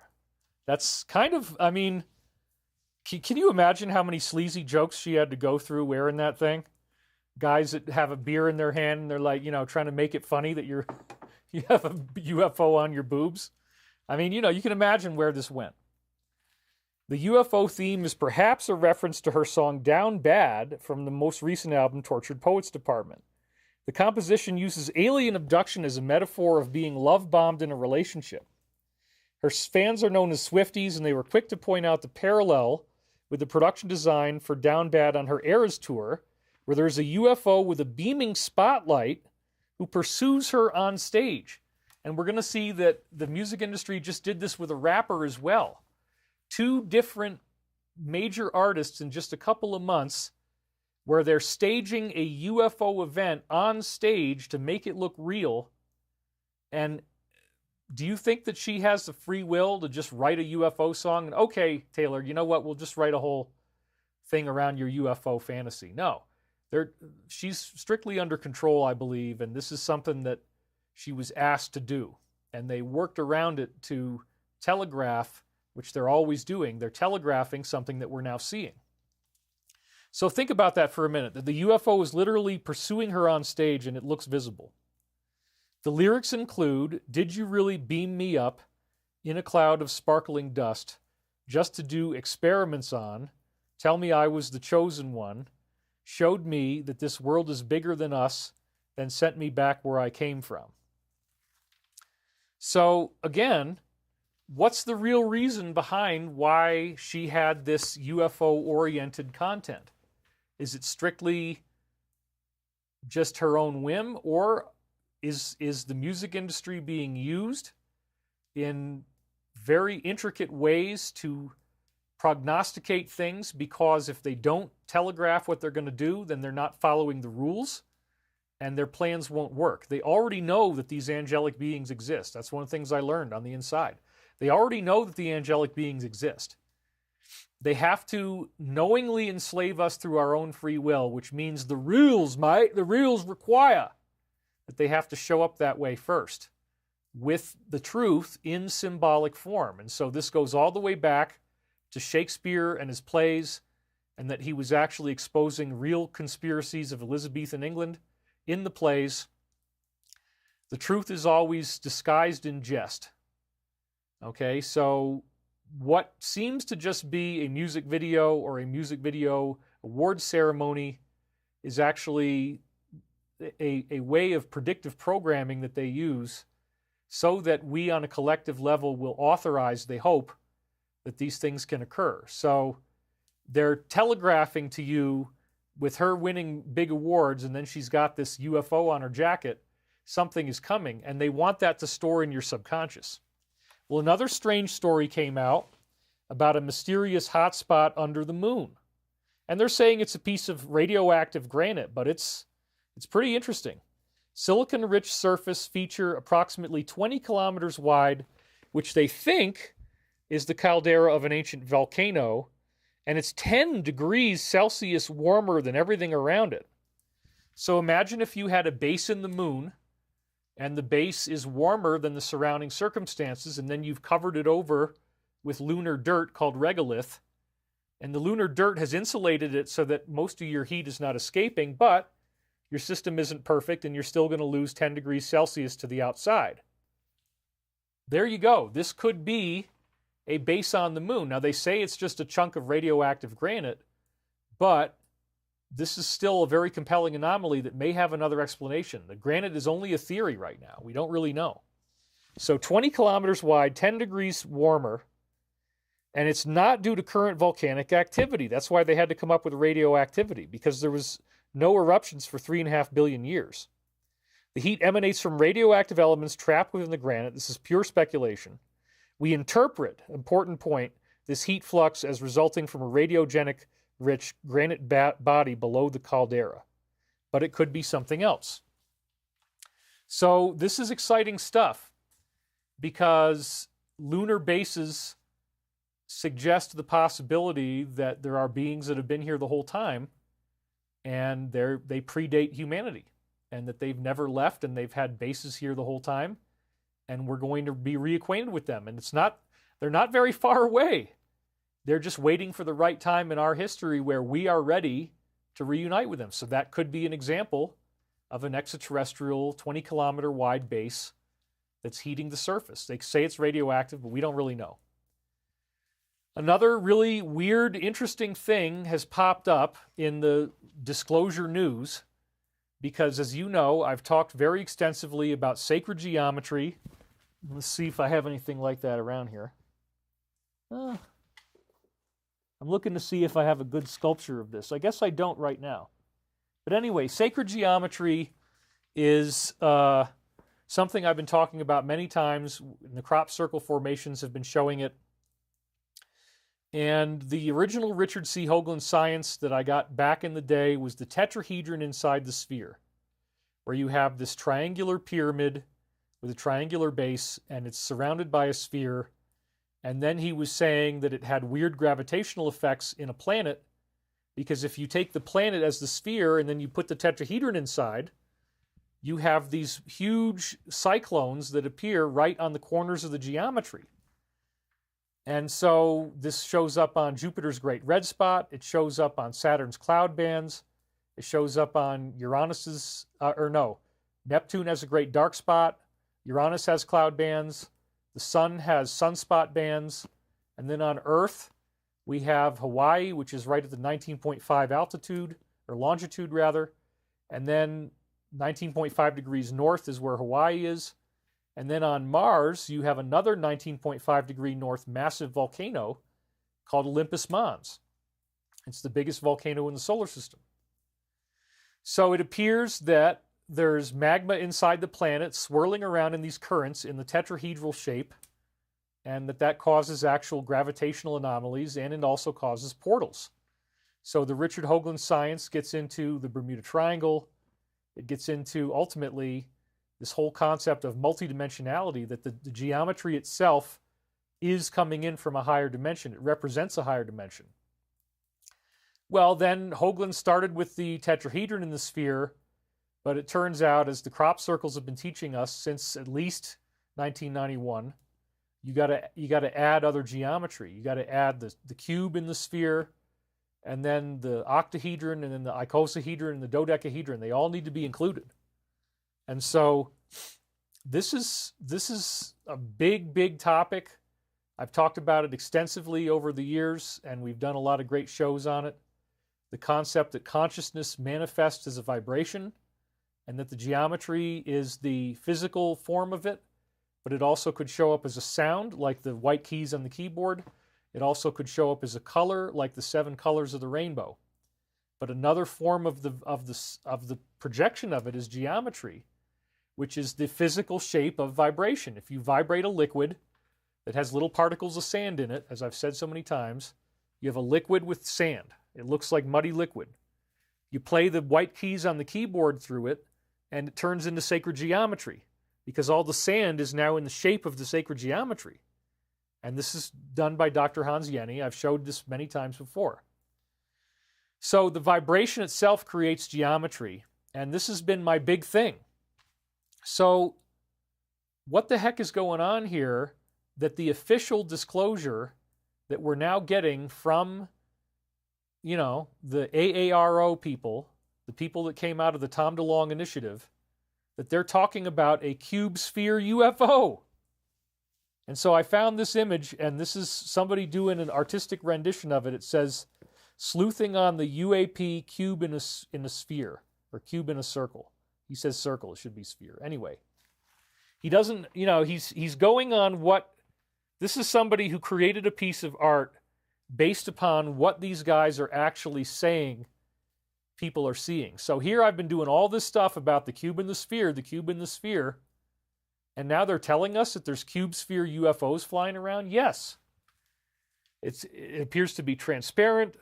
They have a similar motion to a gyro effect. They emit some degree of light. They have motion blur. He's asking questions, but I think he's trying to infer based upon witness testimony. It might have a reflective surface, and does it distort the background as you look through it? Then on the next page, this is another attempt that people are having to visualize this whole situation. So again, this is part of the official government disclosure that we're starting to get through the DS, is what I believe it is, that I have great respect for Luis Elizondo, and we also have to remember that the people who he's working with have openly said they're affiliated with the company. And so that, based on everything that we've talked about with the Alliance, that would represent the DS side. So whatever, even though he doesn't, I think Lou is totally innocent, and I support him. But I would be very worried if I was being taken for a ride by people and said to make statements that are flatly in contradiction of a whole bunch of things that we know, like the idea that there's nothing benevolent about it, and come on. I mean, what about Fatima? 1917, Portugal, 90,000 people see a flying disc, and it dries off their clothes and gives them a stunning light show. And it was all connected with apparitions of what people thought was the Virgin Mary. So yeah, there's definitely a UFO flying saucer positive Christian connection. And so what the heck is going on here? Why are people seeing a cube in a sphere in these military environments? Well, maybe that's something they're creating again with holograms or something, some kind of holographic projection, so that they can try to confuse us about all the stuff that Michael has been saying. Because as I said right here, this is curiously related to the new physics that Michael has given us for me to talk about. And crop circles have been demonstrating the cube in the sphere for years. Here's one example you can see with the sound waves talking about the vibrational component of the geometry. The checkerboard shape is also very fractal. So this is like a class teaching you about how the shape is made from geometry, if you look at it that way. And then this is another example of the cube in the sphere. And then, of course, we just had the one that showed up in Santa Catarina, Brazil in late October. And that also, the hexagon, if you draw the lines right, you can make a cube inside the sphere once again. So it's almost like the ETs know that they're doing this and they're playing around and saying, okay, yeah, we'll draw you another cube in a sphere geometry just for fun. So we're getting ever-increasing comms that there could be this alien event that is staged that could involve, trying to terrorize us. We had the Lion's Gate formation that was updated on August 29th, and it turned into a countdown to the cosmic trigger. So this is the one that we talked extensively about in previous shows. I'm not going to do all that again just for the sake of time.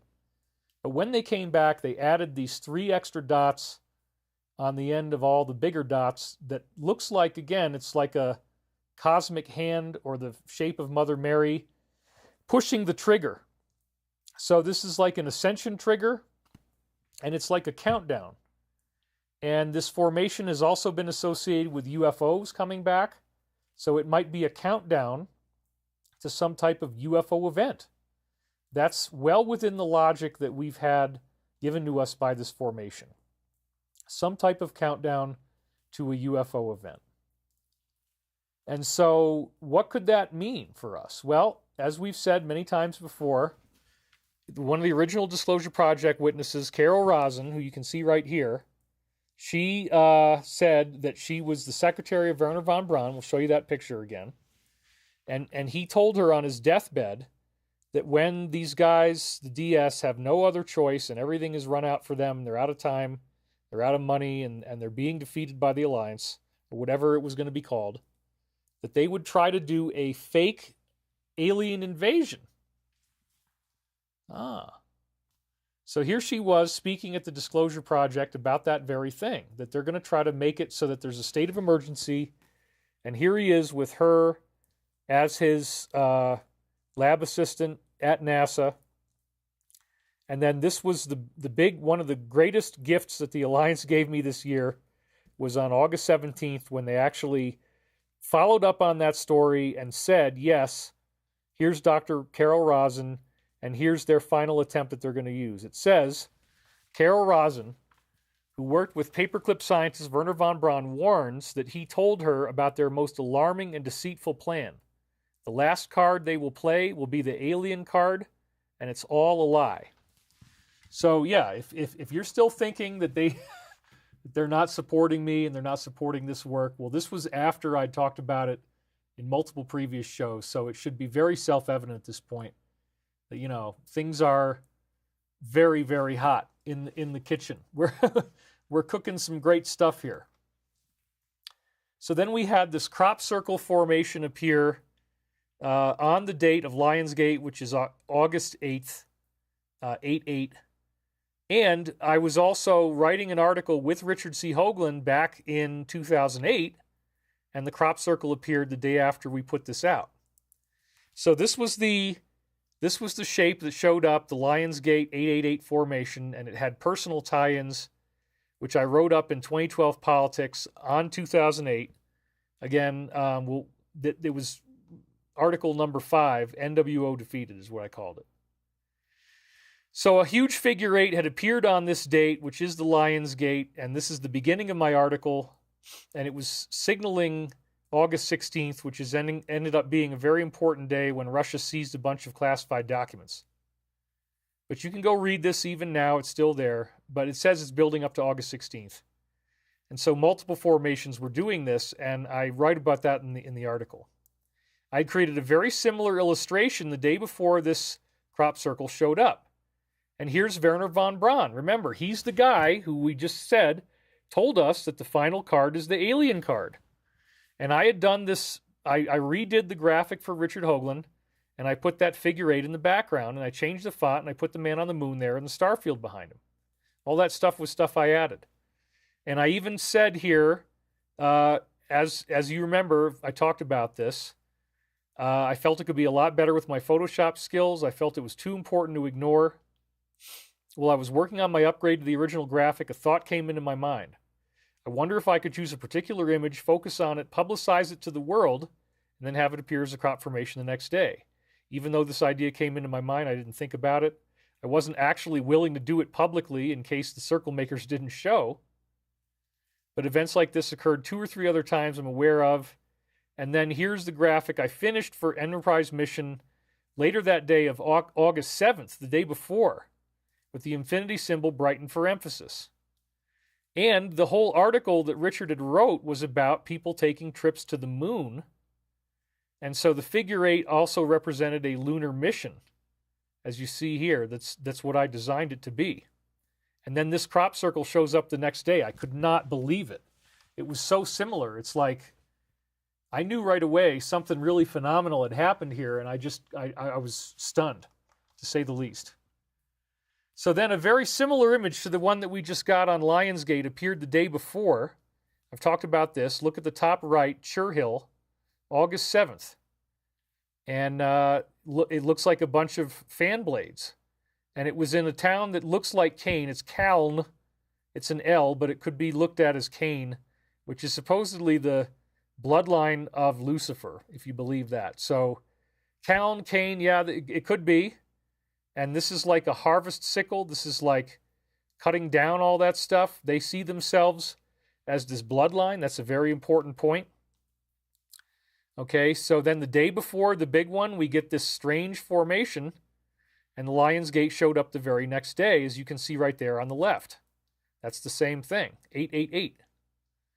So we didn't know there was going to be a 2008 economic collapse, but this all seemed to have predicated that everything was going to get cut down, the economy was going to get cut down. This thing looks like a series of fan blades that you could do some real damage with. So that was the day before the 2008 David Wilcock, crop circle. I couldn't believe it. It was right after I made that image.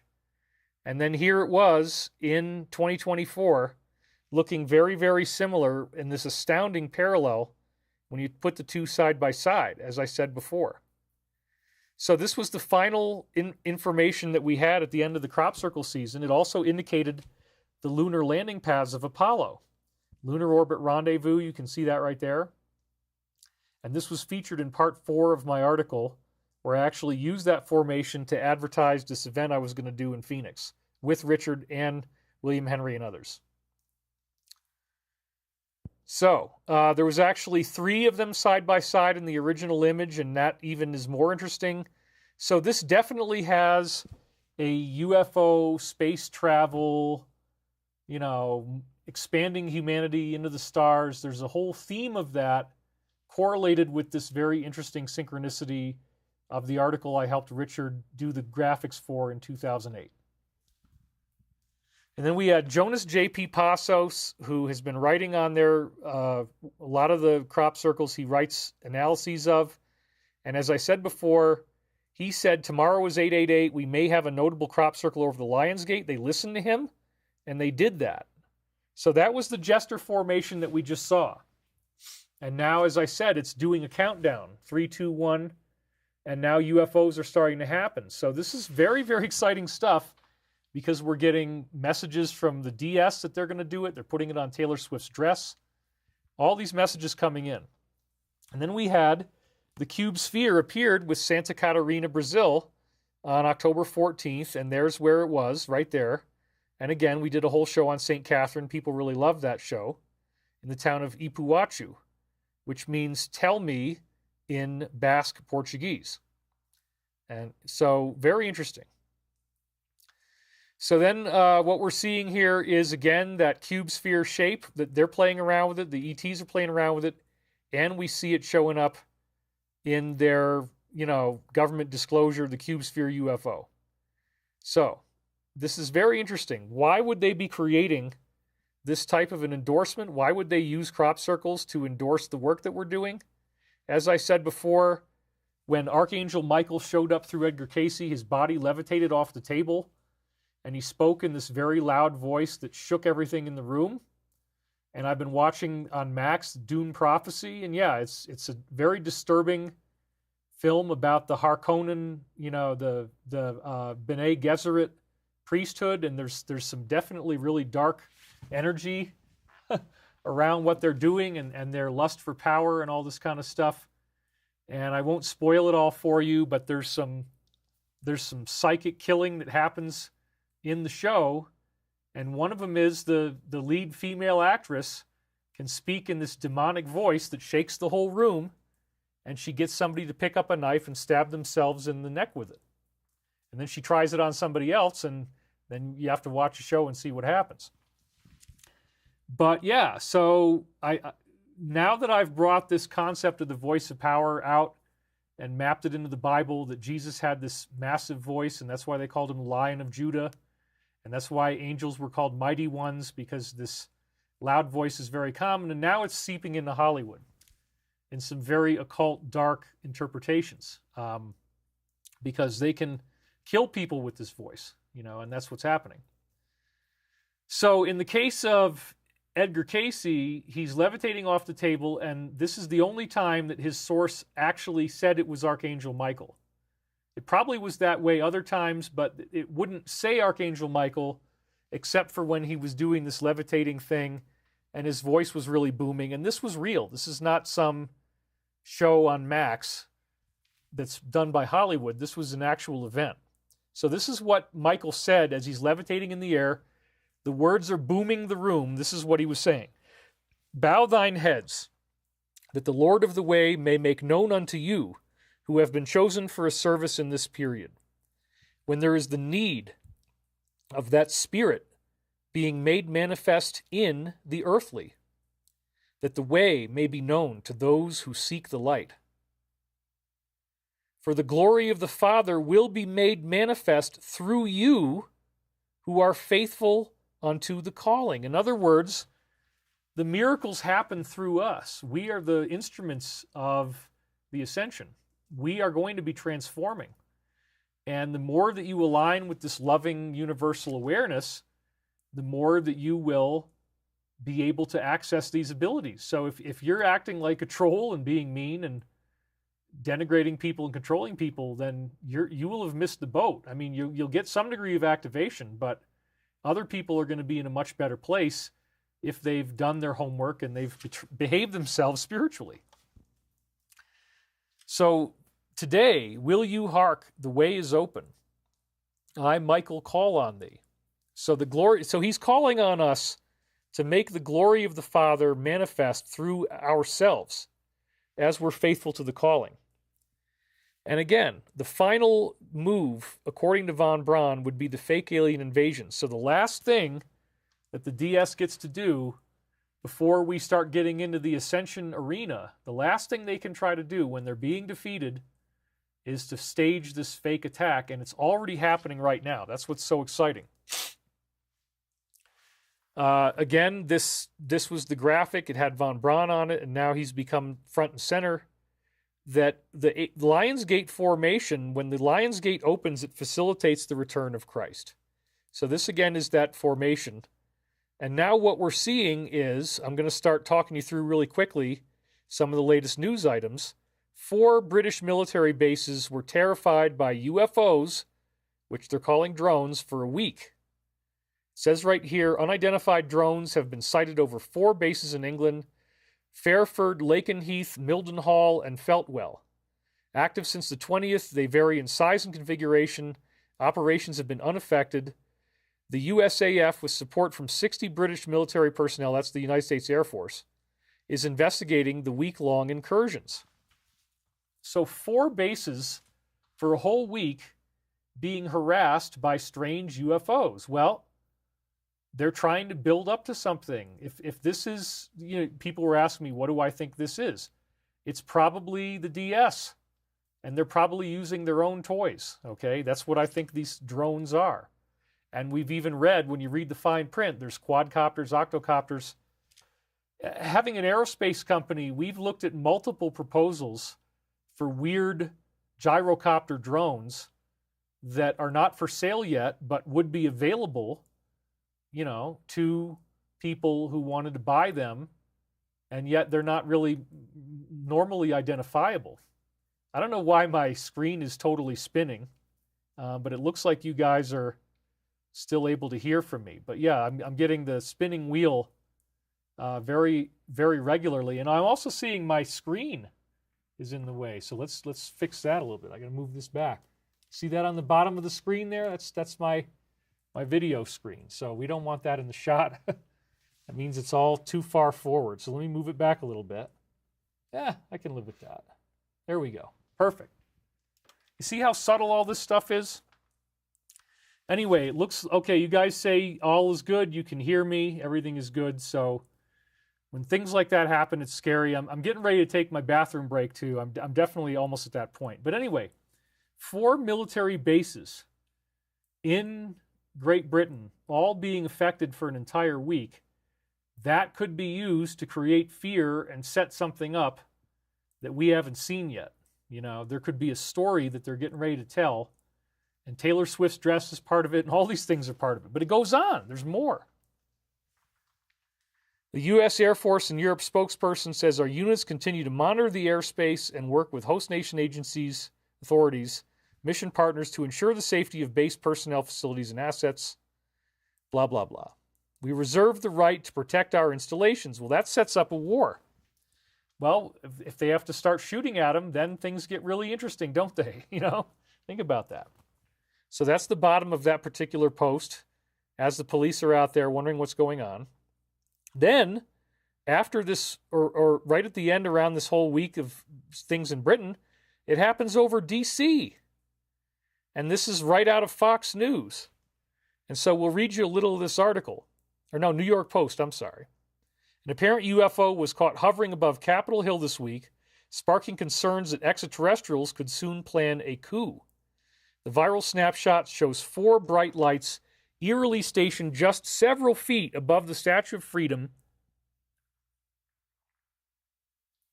atop the Capitol Dome, reportedly taken by Air Force veteran and licensed tour guide Dennis Diggins. Another video taken from further away seemingly confirmed the phenomena. The same 4 twinkling lights maneuvered from a square to a single line but remained above the government building. And in the stuff that we had just heard about in Congress, one of the categories of UFOs, if you remember, was these orbs that would arrange into cubical formations that were very synchronized and geometric. Once again, the cube and the sphere kind of concept, because they're spherical orbs in cubical formations. All very curiously tied in with the David Wilcock, Archangel Michael, sacred geometry stuff. How weird. You know what I think. I think this is all intentional. The picture soon sparked panic on... Whoops. Let's go back to that again. I got it right. Yep. The picture soon sparked panic on social media, which was further whipped up considering the sighting came just weeks after Congress held a hearing detailing alleged secret government programs describing alien spacecraft, which just so happened to include twinkling lights moving into a square that end up being these flying spheres. So they tell you what they're going to do, they tell you in Congress what they're going to do, and then they start doing it, just like the metaphor of Taylor's dress. Okay? Same thing. The alleged UFO sighting comes on the heels of U.S. Senate House of Representatives hearing from witnesses about an alleged secret catch of retrieval programs, communication with non-human intelligence, and government intimidation of whistleblowers. And then even here on TG, the General is one of the ones you might want to follow. It's the other Alliance briefing source, the other one being Shadow. But it says right here, breaking. Mysterious lights hovering over Capitol Hill, triggering a UFO panic in Washington, D.C. So there's the picture they were talking about. And the one on the right, you can see how they're kind of going into a square shape. So this is a very, very interesting situation, folks. Because it's like they're trying to create fear. They're trying to create a media firestorm. And now they're coming up against the inertia of so many years of psyops where we're told that UFOs don't matter, UFOs are boring, and they're tinfoil hat conspiracy theories, they're not real, there's nothing to it, it's all a big bunch of baloney. So now we're finding out, hey, wait a minute, you know what? There's something to this, they're telling us what they're doing, and now they're trying to, you know, they're trying to threaten DC, threaten the British military, and everybody's just yawning. Nobody's afraid. Nobody cares. It's really kind of hilarious because they built so much inertia into the system. It's not getting the effect that I think they wanted. So anyway, this was a meme that came out that I found at the same time. It says, agents in 1964, Castro's in for the surprise of his life when he tries to sign something with my poison pen. Agents in 2024, don't forget to like and subscribe, and if you really want to support us, consider being a patron for $5 a month. And that really is funny. Because yes, there are people that are posing as if they're just ordinary citizens, but they're actually on the payroll, and their intent is to try to confuse you and lure you away from the truth into a managed narrative that they're hoping they can control and try to steer the way that everybody's awakening goes. But I think that information is just too free and nonlinear at this point in our society for this to really work. So they haven't been able to get this to happen. So if that wasn't enough, if you haven't already been blown away, then wait for this one, because on November 29th, they actually flew a very amazing looking holographic UFO over New York City. And everybody's looking at it. And they had, remember, in Taylor Swift's concert, they had the UFO following her around and shining a beam on her, right? They did it over New York City with an obvious hologram advertising this rapper. Unbelievable. Rapper Lil Uzi Vert took album promotion to a new level in New York, creating a buzz with what appeared to be an alien spaceship hovering over the Big Apple, likely powered by hologram technology. The spectacle featured him dramatically descending from the spaceship, sparking just a bit of panic among New Yorkers. But obviously you could hear the rap music, you could see him if you got close enough. Now they say, imagine the kind of technology the government possesses. Well, this is very tongue-in-cheek because this is the Alliance. They are the ones that have the technology. They're calling themselves the government, but they represent the positive faction of the government that's trying to help us out. So this is very on the nose. You actually have a UFO appear. This is a shot from the video. You look at it in the video, it looks damn good. The UFO looks just as crisp and clear as everything else in the video. It's even maybe in better focus. It's almost like a hyper-real looking thing. It's sharper and cleaner than the buildings. And the video was just shot by somebody with their cell phone. It was, you know. And what's so funny about this is that nobody seems to care, and there was no significant mass panic. Then on Alien Agenda TG page, they came out with this article about a power failure in 1965 that was blamed on UFOs in the Chicago Tribune from July 30th, 1968, where it says UFOs might cause electrical blackouts, UFOs flying over power plants. So it says, and we're going to read this now, hint, UFOs might be the cause of blackouts. The University of Arizona physicists indicated today there might be some relationship between UFOs and power failures, particularly the 1965 blackout in the Northeast United States. And this is something my parents remember very well. Dr. James E. McDonald, senior physicist at the Institute of Atmospheric Physics, told a House committee, quote, there are too many instances of sightings of UFOs hovering near power plants. Wow. Even in 65, they had this. McDonald said during the New York power failure of November 9th, 1965, right around the same time of the year as now, how ironic, the Federal Power Commission had hundreds of reports of UFO sightings. There also were reports in upstate New York of a glowing object at the instant the lights went out, he said. The power failure was believed to have begun in upstate New York. The source of the pulse, which triggered the safety mechanism, has not yet been identified, McDonald said, referring to the power system, so it was like an EMP. He testified before the House Science and Astronomics Committee, holding a symposium on UFOs. He would not say flatly that power failures were caused by extraterrestrial life. In an answer to a question by Representative William F. Ryan, McDonald said there should be further investigation by the Federal Power Commission or some other government agency into the relationship of UFOs and power failures. McDonald, in his former statement, agreed with J. Allen Hynek, the head of astronomy at Northwestern, that the government should establish some agency to adequately study UFO reports. And we all know this turned into Blue Book. Yeah, that was a big nothing burger. The possibility that the Earth might be under surveillance by some high civilization in command of a technology far beyond ours must not be overlooked in weighing out the UFO problem, he said. Okay, so then we had yet another UFO-related thing that came out from the Alliance, and they finally named this particular individual. I don't even want to say it out loud, but he was discredited. And it says here, an alien invasion is reportedly set for tomorrow. According to this individual, CH, the computer scientist behind WebBots, predictive software that analyzes internet data to forecast future events based on emotional language patterns. So they say. And I had an insider, for what it's worth, tell me that all he was really doing was passing along briefings he was given by the intelligence community, and then he just called it some story, but that it was really just what they wanted him to say. Now, that's just what one person said. It's only an allegation, but this guy was named in Corey Goode's lawsuit. Corey had a lot of evidence of very intense abuse and harassment that was also directed towards me. A lot of it was very nasty and profane. That was time in my life that was not very fun. Let's put it that way.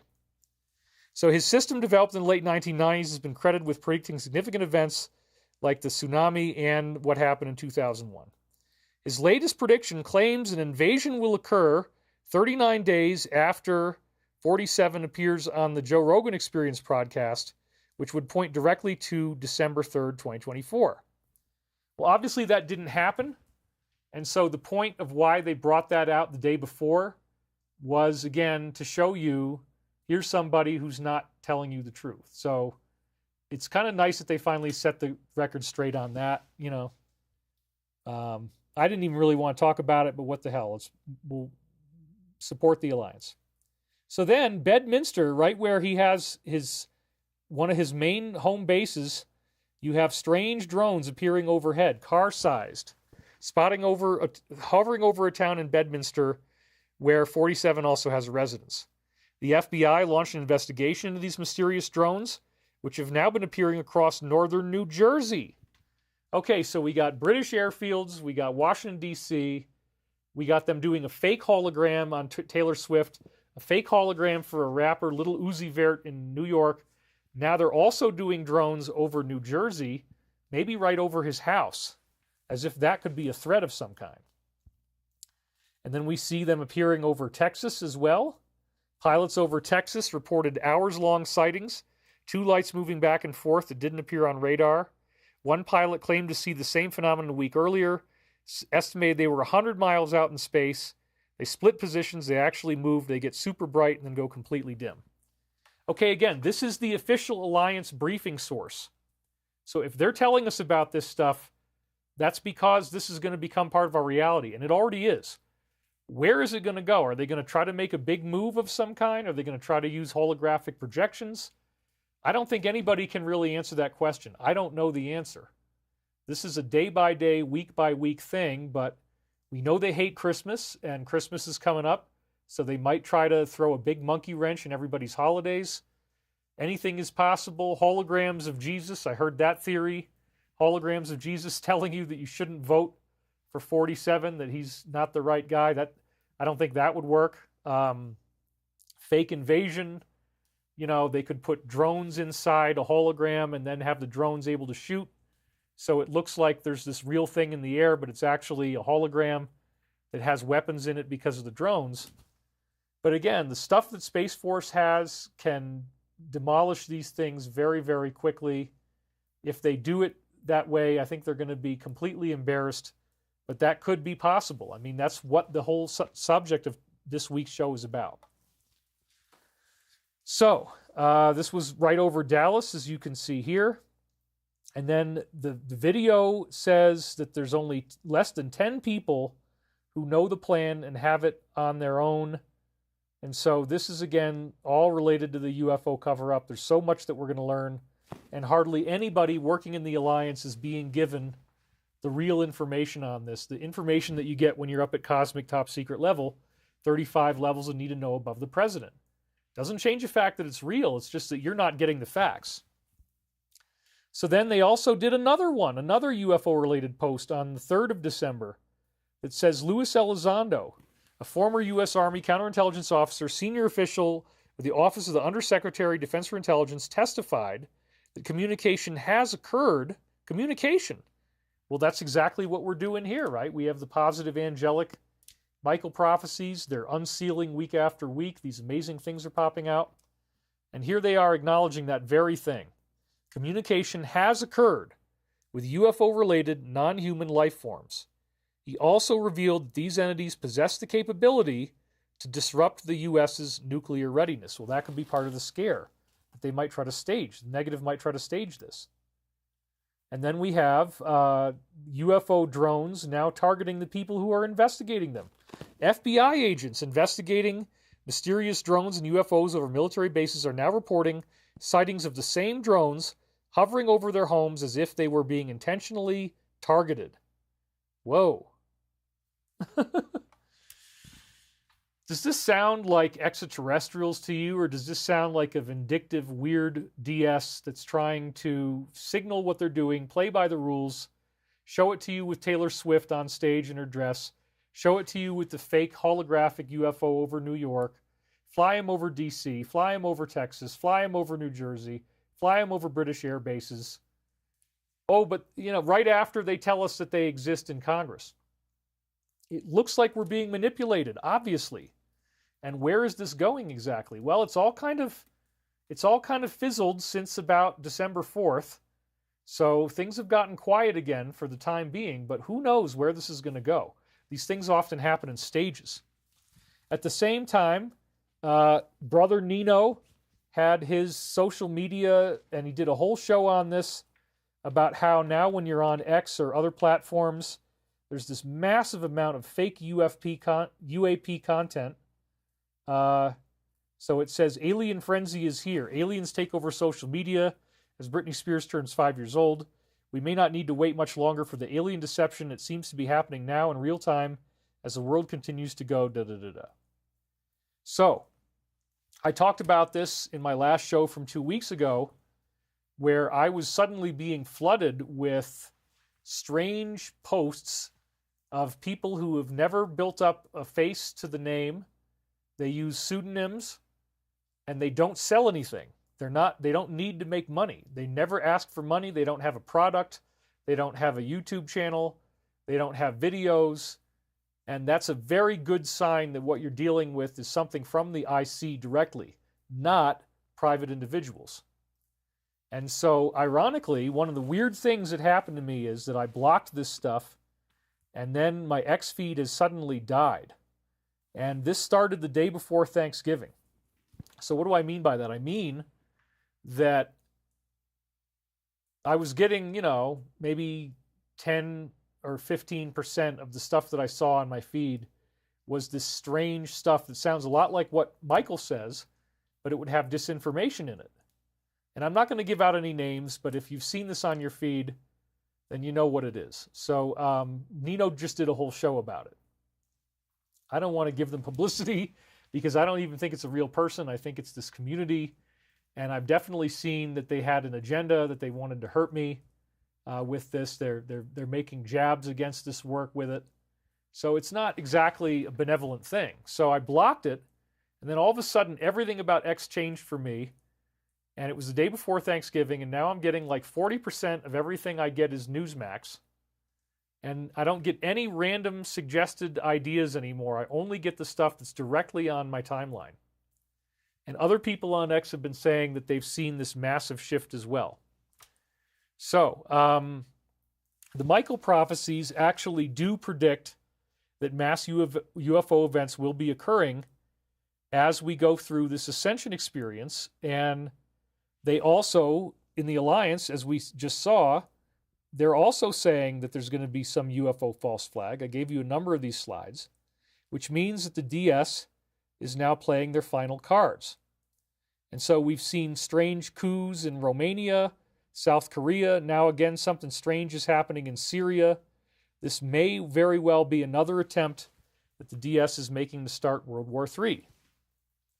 So now this brings us to the Archangel Michael time loop, which is my most favorite part of the show. But I mean, right now I drank 2 of these glasses of water. I have to pee so bad that I feel like I'm in a fishbowl. So what we're going to do is I'm going to switch over to our other show here, and I'm going to play you this video while I take a break for the bathroom. So thank you guys for being here. I have to pee really bad. I don't even want to wait. So let's just going to mute my microphone. We'll cut over to the other slide, and I will be back with you in just a few minutes. This is a little funny video that I made when my ankle was blown out, where I was doing the Colin McGeezer character. It's a little bit slow at the beginning, and then it really gets going and becomes funny. And there's a very random reference in there to a dugong, which is the manatee as they are seen in Australia. I like to throw in Australian colloquialisms like that. But anyway, I'm going to be so glad to take a pee. So let's do that now. I'm going to turn off my microphone. I will be back in about 5 minutes as you are watching this video. So thank you for being here, and we'll see you in just a minute.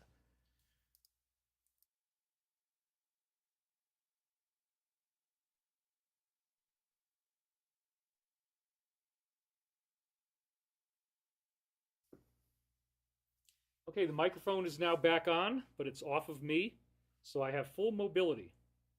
So now we're going to do this. All right, you guys, wait for it. Here it comes. Drum roll, please. It is Colin McGeezer time. Here we go. G'day, mate. Cheerio. How you chaps doing out there today? I got a special message for you from your dear Uncle Colin. I got the tools of the trade around here, mate. I got me this decisively wonderful technology. Mate, they make them better in Australia. That's what I've got to say. This is an American brand, and you dial in your height right here. Is it on that one? Oh, it's right there, mate. That's how you know how tall you are. I set it to 6 feet. But mate, you also get into cleaning because you find out that you can prop yourself up on this thing. Put your hand right there. Just like they do in Australia, mate. That's how it's done. You've got to have a special wrist. It's called the Blarney wrist, mate. It's part of the Australian. We've got dugongs. We've got all kinds of things, mate. It's very frightening if you go out in the water. You don't want to get near them buggers. Got me another crutch over here, mate. But today we finally can do this to walk on it a bit, which is a lovely delight. Up there with many other types of temptations that you just feel you have to have. Got me butterfly here, mate. Roses. Spanish moss of some type, variety. Of course, we've got these beautiful thistle heads here. The most dreaded pest plant, but we turn it into jewelry, mate. All right, we've got this right here. And this is what we're going to do. We're going to feed these little buggers because they haven't seen their father in so long. See if we can accomplish this. this majestic feat. So we are approaching the door. We have an unknown terrain outside, melting sundries of ice and snow and sludge and slush, equally as dangerous as a bullet to the head, which happens in the bush all the time, mate. People just go missing and you don't know what happened to them. You say, well, big old lizard like a goanna must have come and dragged them away. They've got sharp teeth, very capable of biting, mate. And they like to sink in, if you know what I mean.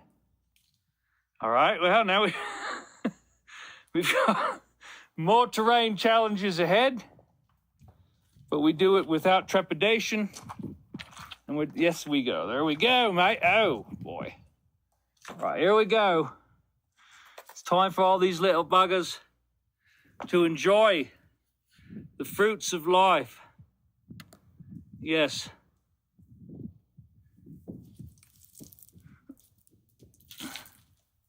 Pan down a bit. You can see all the tree growth and whatnot. It's all about how you do it with the wrist, mate. It's that Blarney wrist I was telling you about. Very important part of English culture. If you want to be British, you've got to have your Blarney wrist, mate. Otherwise, it could all go tits up for you, if you know what I mean. A bit of time spent in the barrels cause a man serious trouble. It's not what we do out in the East. We've got special pirate techniques, mate, that came from very early in the traditions of Catholic Christianity. The Templar Knights and such, mate, they've been about, if you know what I mean. They've done their thing. They've ingratiated themselves upon the world, maritime and admiralty laws. Woo, many other things, mate. This is me, another prize for the day. The atomic leftovers of a world gone mad. This very bizarre, clearly extraterrestrial pattern that appeared in my driveway, mate. What is this? There's all these patterns and shapes and things I don't profess to fully understand within this incredible delight of geometry and patterns and magic. Now that I can walk about a bit, mate, I'm going to enjoy myself, because what else do I got here? It's just a bloody box, mate. It's a box made out of pieces of timber. Timber. Delightfully cut for my extreme enjoyment, mate. Pleasure. See, all this needs to get cleaned up, but it's not going to be today, mate. Throughout the day, we're going to see how much the sun can burn away. We might be very pleasantly surprised, mate. But we just take it in stride, because what we're doing is surviving in this very harsh climate, as you would say in your Pommy accent, mate. You Yanks. You Yanks could never appreciate something like this, mate. It's not part of your vocabulary. You don't have it in the lineament. You can't put enough spice on your skin to smell that way and ever come close to Elvis oil in Australia. Dear Lord.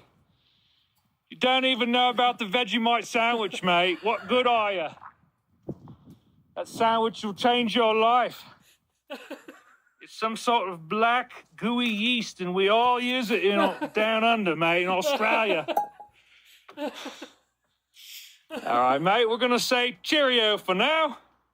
We'll come back another time and make sure that this driveway pattern is going away as it should. Otherwise, tomorrow we're going to come out and shovel it, mate. All right, then. Tip-top cheerio, chap. Bye for now. Okay, there you have it. Now, wow. Everybody loves it. They're all laughing and laughing. I'm going to put my mic back on.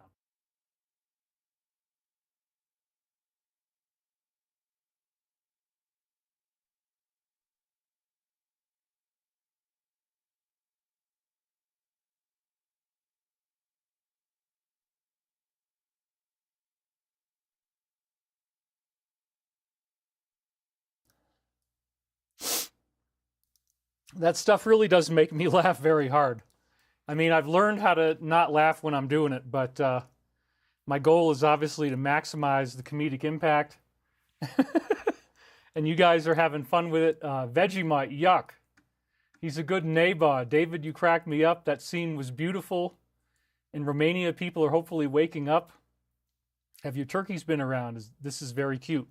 Now, the turkeys are hibernating, so I'm a little sad living without them. Even though the weather is light enough they could certainly be here, they're not.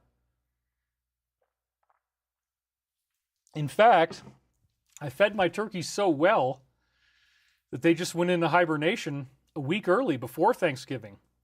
They were out by I don't know, right in the middle of November, and they never have come back again. So that's good because I fed them so consistently that they don't need to wake up hungry. They can just have a really great year. LMAO says, Mimsy, best video ever. It was too funny. That was his Australian accent, says Gold Visions. Such a beautiful area. Colin sounding very Australian, says Whitestrat64. Hello, David. Love from Queensland, mate. Queensland, Australia is where I get this accent from, mate. And you had it in the Crocodile Hunter, that series on television that you had back in the day. And I also had it with me mate, Uncle Jack. He talked and he had a very strong, authentic Queensland, Australian accent, mate. So I learned how to talk like that from him. You have a beautiful house. Where is Angry Daddy? Ah! I got to be in the right mood, you know. But we're in a Colin McGeezer thing right now. And Michelle Silliman says, only David can make pee breaks fun again. Fantabulously fantastical. That was so funny. You are the very best, David. So talented, witty and spontaneous. You are quite multi-talented entertainer. Yeah, I mean, I've actually Crocodile Dundee. Somebody said that. I've actually studied this stuff. Where do they hibernate? In a cave? I didn't know they hibernated. Figured they migrated. Wow, I learned something new from David every day. Well, they do sleep in caves and trees, and we have them here. I mean, maybe it's not really a hibernation, but they definitely don't come out. So it might as well be the same thing. Guitar Rhonda said, funny guy, I've always loved your humor and wisdom. And Bonan the Cat Barian says, or Carbarian, says, play the guitar. I'm just starting to get my calluses back. I'm starting to work on guitar technique. I'm feeling good about it.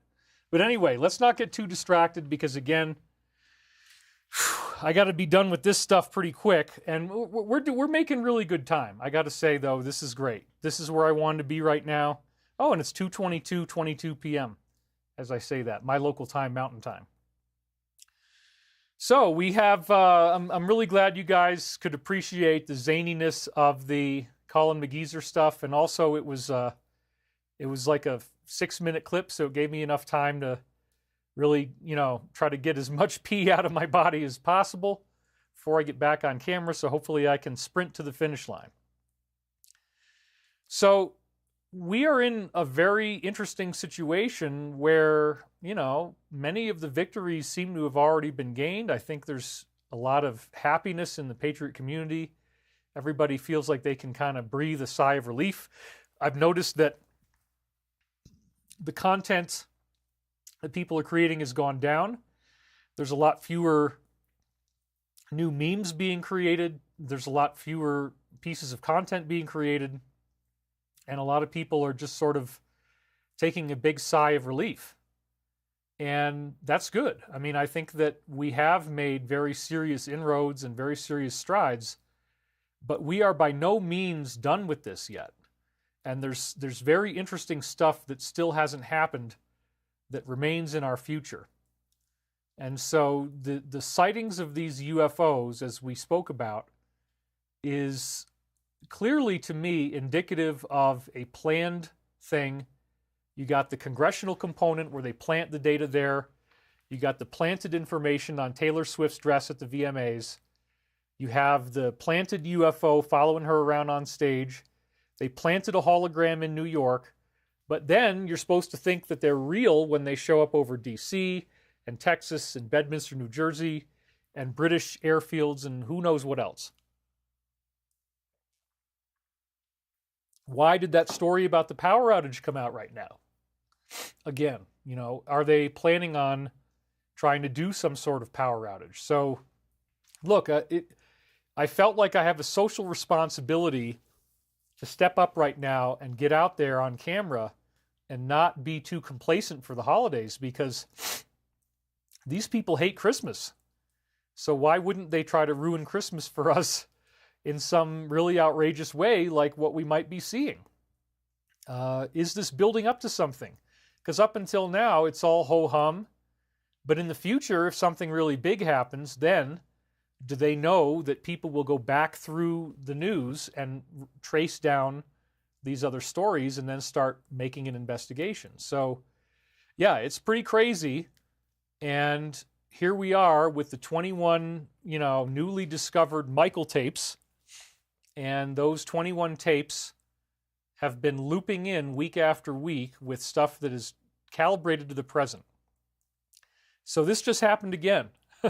It was only a couple days ago that I went back through the most recent stuff, and I found some dazzling time loops that were personal. And a lot of there may be more that I can do if I go through the dreams carefully and pick out certain elements and then set them aside in like next week's show and say, here's another dream element that was prophetic. But there was some very wonderfully personal stuff in this new batch that starts around, it says right here, January 16th, 1999. So I was dictating the tapes that I have in this box, and I was speaking on behalf of Archangel Michael using the remote viewing technique, and it's talking to us in the present.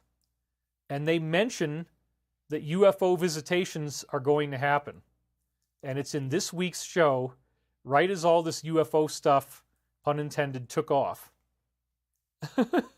All right, so here's what Michael says on January 16th, 1999.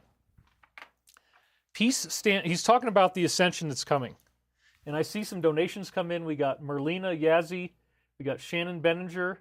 Thank you very much for that. Peace stands by in this new kingdom, waiting to be presented.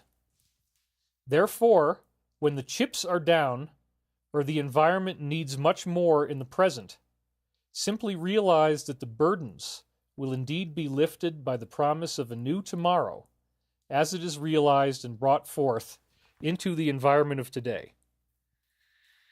Well, so chips are down.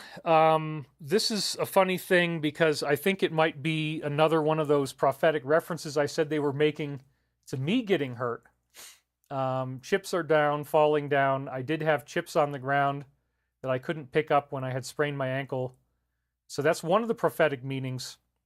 And then burdens being lifted. Again, it's like now I've just gotten healthy enough in the last 3 days to be able to do this show, but it is an endurance test. So, and the promise of the new tomorrow, one layer of this meaning would be that this is what I'm doing right now, that I can actually do this show. But obviously, this is a much greater thing. It's talking about the nature of the deep state and what we're dealing with right now. And they're the ones that have brought us down. And they're telling us that this whole entire terrifying thing that the world has turned into, these burdens are going to be lifted. So this isn't like a bang-on, future-accurate prophecy, but it's right nestled in. All I'm doing is reading it to you in linear order. Each prophetic statement from each day going forward, I've been reading week after week. 2 weeks have gone by, and this is where we are, and it's about to talk about UFOs, which is amazing, considering that this is time-looped. And it's like, well, there's no way I could come up with this or fake this kind of stuff. This is the real remote-viewed source, Archangel Michael intelligence speaking to us in the present. It's wonderful. I love it. So our burdens are going to be lifted. And the environment will get much more. Peace is standing by in the new kingdom, and it is waiting to be presented to us. That's supposedly what's going to happen when the Alliance does the thing. One could gain such considerable access without ever leaving the bathtub. Were we to tell you different, there would be an error at stake here. And this is really funny, but I was reversing the screen on the bathtub window when I saw the girl next door today. She lives directly across from me. This was in my first year in LA. One time I actually did see her while standing in the bathtub. And that was the first time I ever said hello to her. Not at all awkward, right? Like you're in your bathroom and you're looking out the window and here's this girl outside. Oh, hey, how are you? You know? Anyway, that was the kind of funny thing where I had just had that experience of seeing her when I was actually like trying to open the window and get some air into the apartment. And then I open up the window and there's this person staring at me, you know? And so that had just happened to me. And then right after that, I go back and I read the stuff I'm transcribing. In 2006 is the year I actually transcribed this, from 1999. It had sat around that long, and I didn't hit it the first time until 2006. And it said you could gain such considerable access without ever leaving the bathtub. And so that was very interesting because it happened right after I had just seen her, and then I sat back down, and then it says before you leave or right after you leave the bathtub. Like, wow, incredible stuff like that has happened throughout the whole Michael Prophecies event. That error would be that you need to remember that we are always dangling a carrot in front of you, so as to cause those footsteps that impel you forward to strive further and further to realize it. So this is another one when they say dangling a carrot, where yesterday and today I was eating straight raw carrots for the first time. This was on June 19th, 06. Since the early LL days before I began to only eat the group food. Carla ran L&L Research in Kentucky. I lived there. At one point we had like 7 people living in the house. And that was pretty crazy. And Carla wanted us to all eat the same food. So we did for a while. And I had stopped eating other things than what we had at these group meals. I mean, yeah, I had my own breakfast and stuff, but we had a dinner that was always the same. And I was the one cooking it too. So that actually was a very fascinating thing where the carrot reference came from something that I had just eaten. I had just eaten carrots for the first time in like years. And then they mentioned dangling a carrot in front of you. So that was very cool. And that would happen a lot. The overall feeling in this dream was that I was hanging out with people who were getting into trouble and I was trying to get away from them. This is obviously a metaphor of the DS. In time loop prophecy terms, that's what it is. And we're going to have to unpack it a lot more. But I just got one little quote in there, and there's a bunch of other synchronicity we got to get back into next week. But again, the hanging out with people who were getting into trouble, if we were to unpack this whole thing, it is definitely a metaphor of the DS once again. Then he says, a lot of phenomenal phenomena occurred in this dream, and the point was definitely to show you how far you have come. And again, I was getting away from people who were causing trouble, which is what we're doing on a planetary level. So they say, just keep that in mind. Again, the circumstances necessary for this work to take place are immediately made available when one declares the self able to interact with the deeper portions of the personality and is willing to cooperate with their wishes and/or dictates. The reason why we say dictates is that there are those karmic events that are essentially inescapable that must come into play. And they talk about that in the Michael Prophecies. There's a number of things going on right now that are inescapable, that really suck, but we just have to live with it and we have to keep pushing. I have a document and I would like to show it to you. That document is the diploma of graduation from the halls of suffering. Well, look at the timing. And so I just put this in when I first unsealed it, because the initial unsealing of this stuff was done on November the 9th. And I just built it out, and then week after week, we've been nibbling away at it. Because shortly after this next batch, I have to still actually read things from the beginning. I have never even looked at it once. And this is like most of the stuff from February 1999 onward. So the document, the Diploma of Graduation from the Halls of Suffering, again appears to refer to 47 winning the election. And we analogize this in previous shows to the idea of gaining a title document to the White House, i.e. the mandate. Right? If there's a landslide, then what it does is it creates a title, as I had said, which they're calling a document. I have a document. I would like to show it to you. The Diploma of Graduation from the Halls of Suffering. So they're aware at this point in the timeline that the mandate has been given and that now, proceedings can take, I got to be really, I'm walking very carefully, proceedings can take place. Events can unfold that are of very significant importance to everyone. The actions you have taken in the last 2 months culminated in this event where you had the faith necessary to move mountains. And that's interesting too, because when I first unsealed this, it was immediately after the election had happened. And everything in the last 2 months, I'd been working very hard to support what I thought would be the favorable outcome. And so it references that 2 months, the actions you've taken the last 2 months, that all included going out to Canada, which was in September, and going out there in the mountains and the lakes, and then having this COVID thing, and going through all that. And it was all about a 2-month period. So that blew me away, because again, it was self-referential. You have gone from not having a book to having one in the time space of literally 2 days. This is when I was writing things that were going to go on my website that I was about to launch. We are very pleased with you for this, and we understand there were many problems as you went along. But now you can realize that indeed you were able to bring this work forward and that the process of healing the planet will indeed go on. So they're talking about that in the present now, that we've been able to bring forward this work now, and that very exciting things are happening because of it. Remember that the next time you're feeling down in the dumps, as it were. And look at that. Dump is another prophetic reference to this war that happened where he called the supporters garbage. So then they actually use the word dumps. Remember that when you're feeling down in the dumps. So the time loop phenomenon continues. 3 days later, we get more of the same thing. And in this case, I became, in dream, romantically intimate with a female lost love from high school.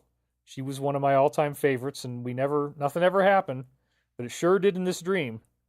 At the end, I was very surprised to discover that my own body was manifesting Herkimer diamonds, which are double-terminated quartz crystals. And at this point, I had just finished watching the television show Lawmen Bass Reeves, and the star gives his Native American friend a huge diamond that looked exactly like the one in this dream. So once again, it's really weird because the dream was from 1999, but it's talking about something that I just saw at the end of this television show when they've won the whole quest and they defeated the evil slave owner villain guy who's pretending that people died, and then he's actually disappearing them onto his property and working them as slaves. So he didn't want the Civil War to be over. He was doing an illegal covert slave operation, and they ended up, he gets defeated. I won't spoil the whole thing if you want to watch it. But at the end, after he's defeated, they go into his safe and they find this huge diamond, and then that has a very prominent role in the plot. I won't spoil any more than that. So there it was, time looped into what I just read within days of when I watched that show. That blew me away, and I love this kind of stuff.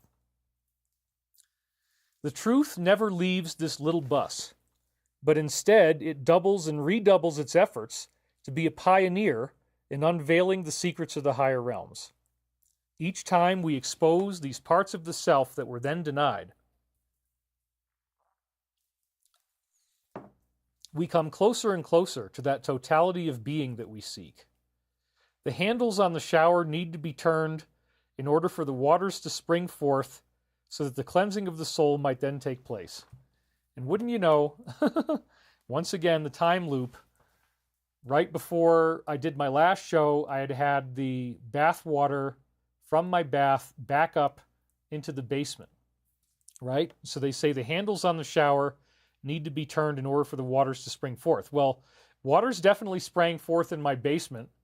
So again, that's the irony, because I only unsealed this again just the other day. I looked at it very briefly on November 9th, and then I just left it in the stack, and I only really unseal them when I'm ready to put them into the show, and that's when I'll do new analyses and make slides out of them and all that kind of stuff. Well, no, the slides are already made, but I'm editing the slides and putting them together. Okay. So there you go, the waters to spring forth. And again, that did cleanse my soul, but in a very unpleasant way. And I still have to finish cleaning it up. Once we turn the water on in such a matter, right? They're like jabbing at me. These are karmic events that they predicted in 1999. They're happening to me now. My basement flooded. My body worker's whole bottom floor of her house flooded within a week of each other.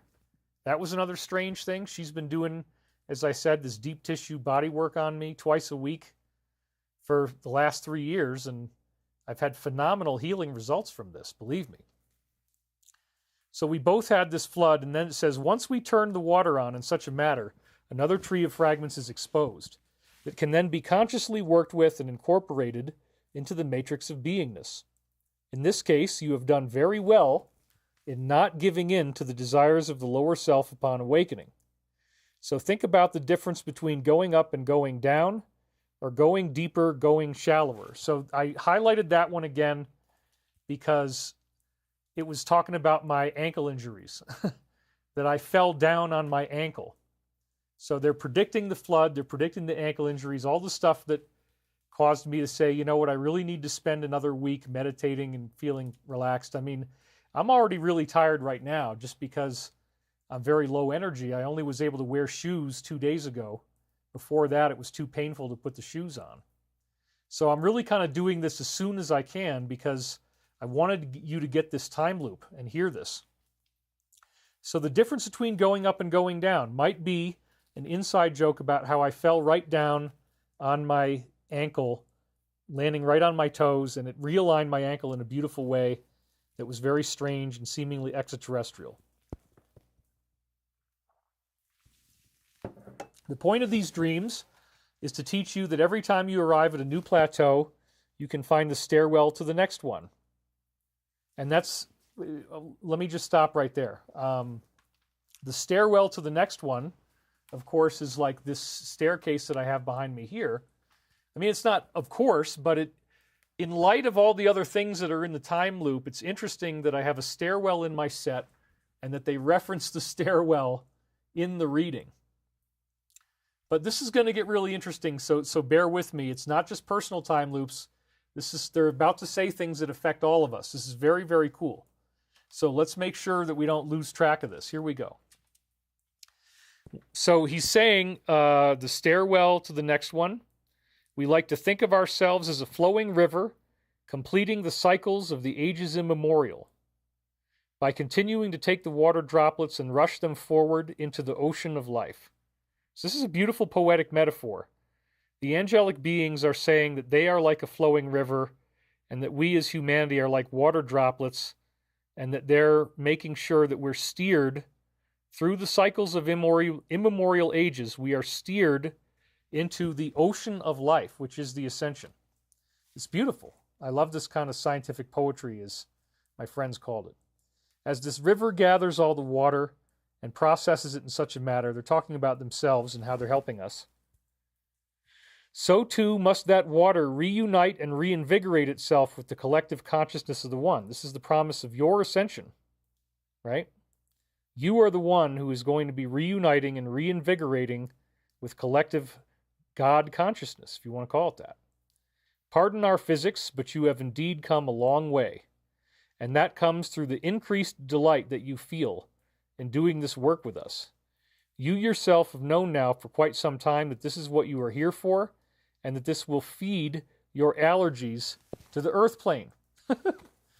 And sure enough, as a result of the fact that we've got this very warm winter and we're having 20-mile-an-hour winds right now, I've had this allergic reaction going on. Somebody noticed it. I've got congestion.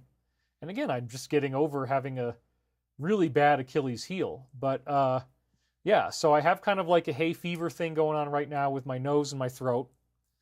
And it's talking about allergies in the time loop. So this is really cool stuff. Let's keep going. But now, instead of a feeling of impending doom, we have firmly instilled upon you the established world order of the higher realms. So they're clearly saying there's not going to be impending doom, regardless of what some people are saying. And the world order of the higher realms is joy, peace, and love of service.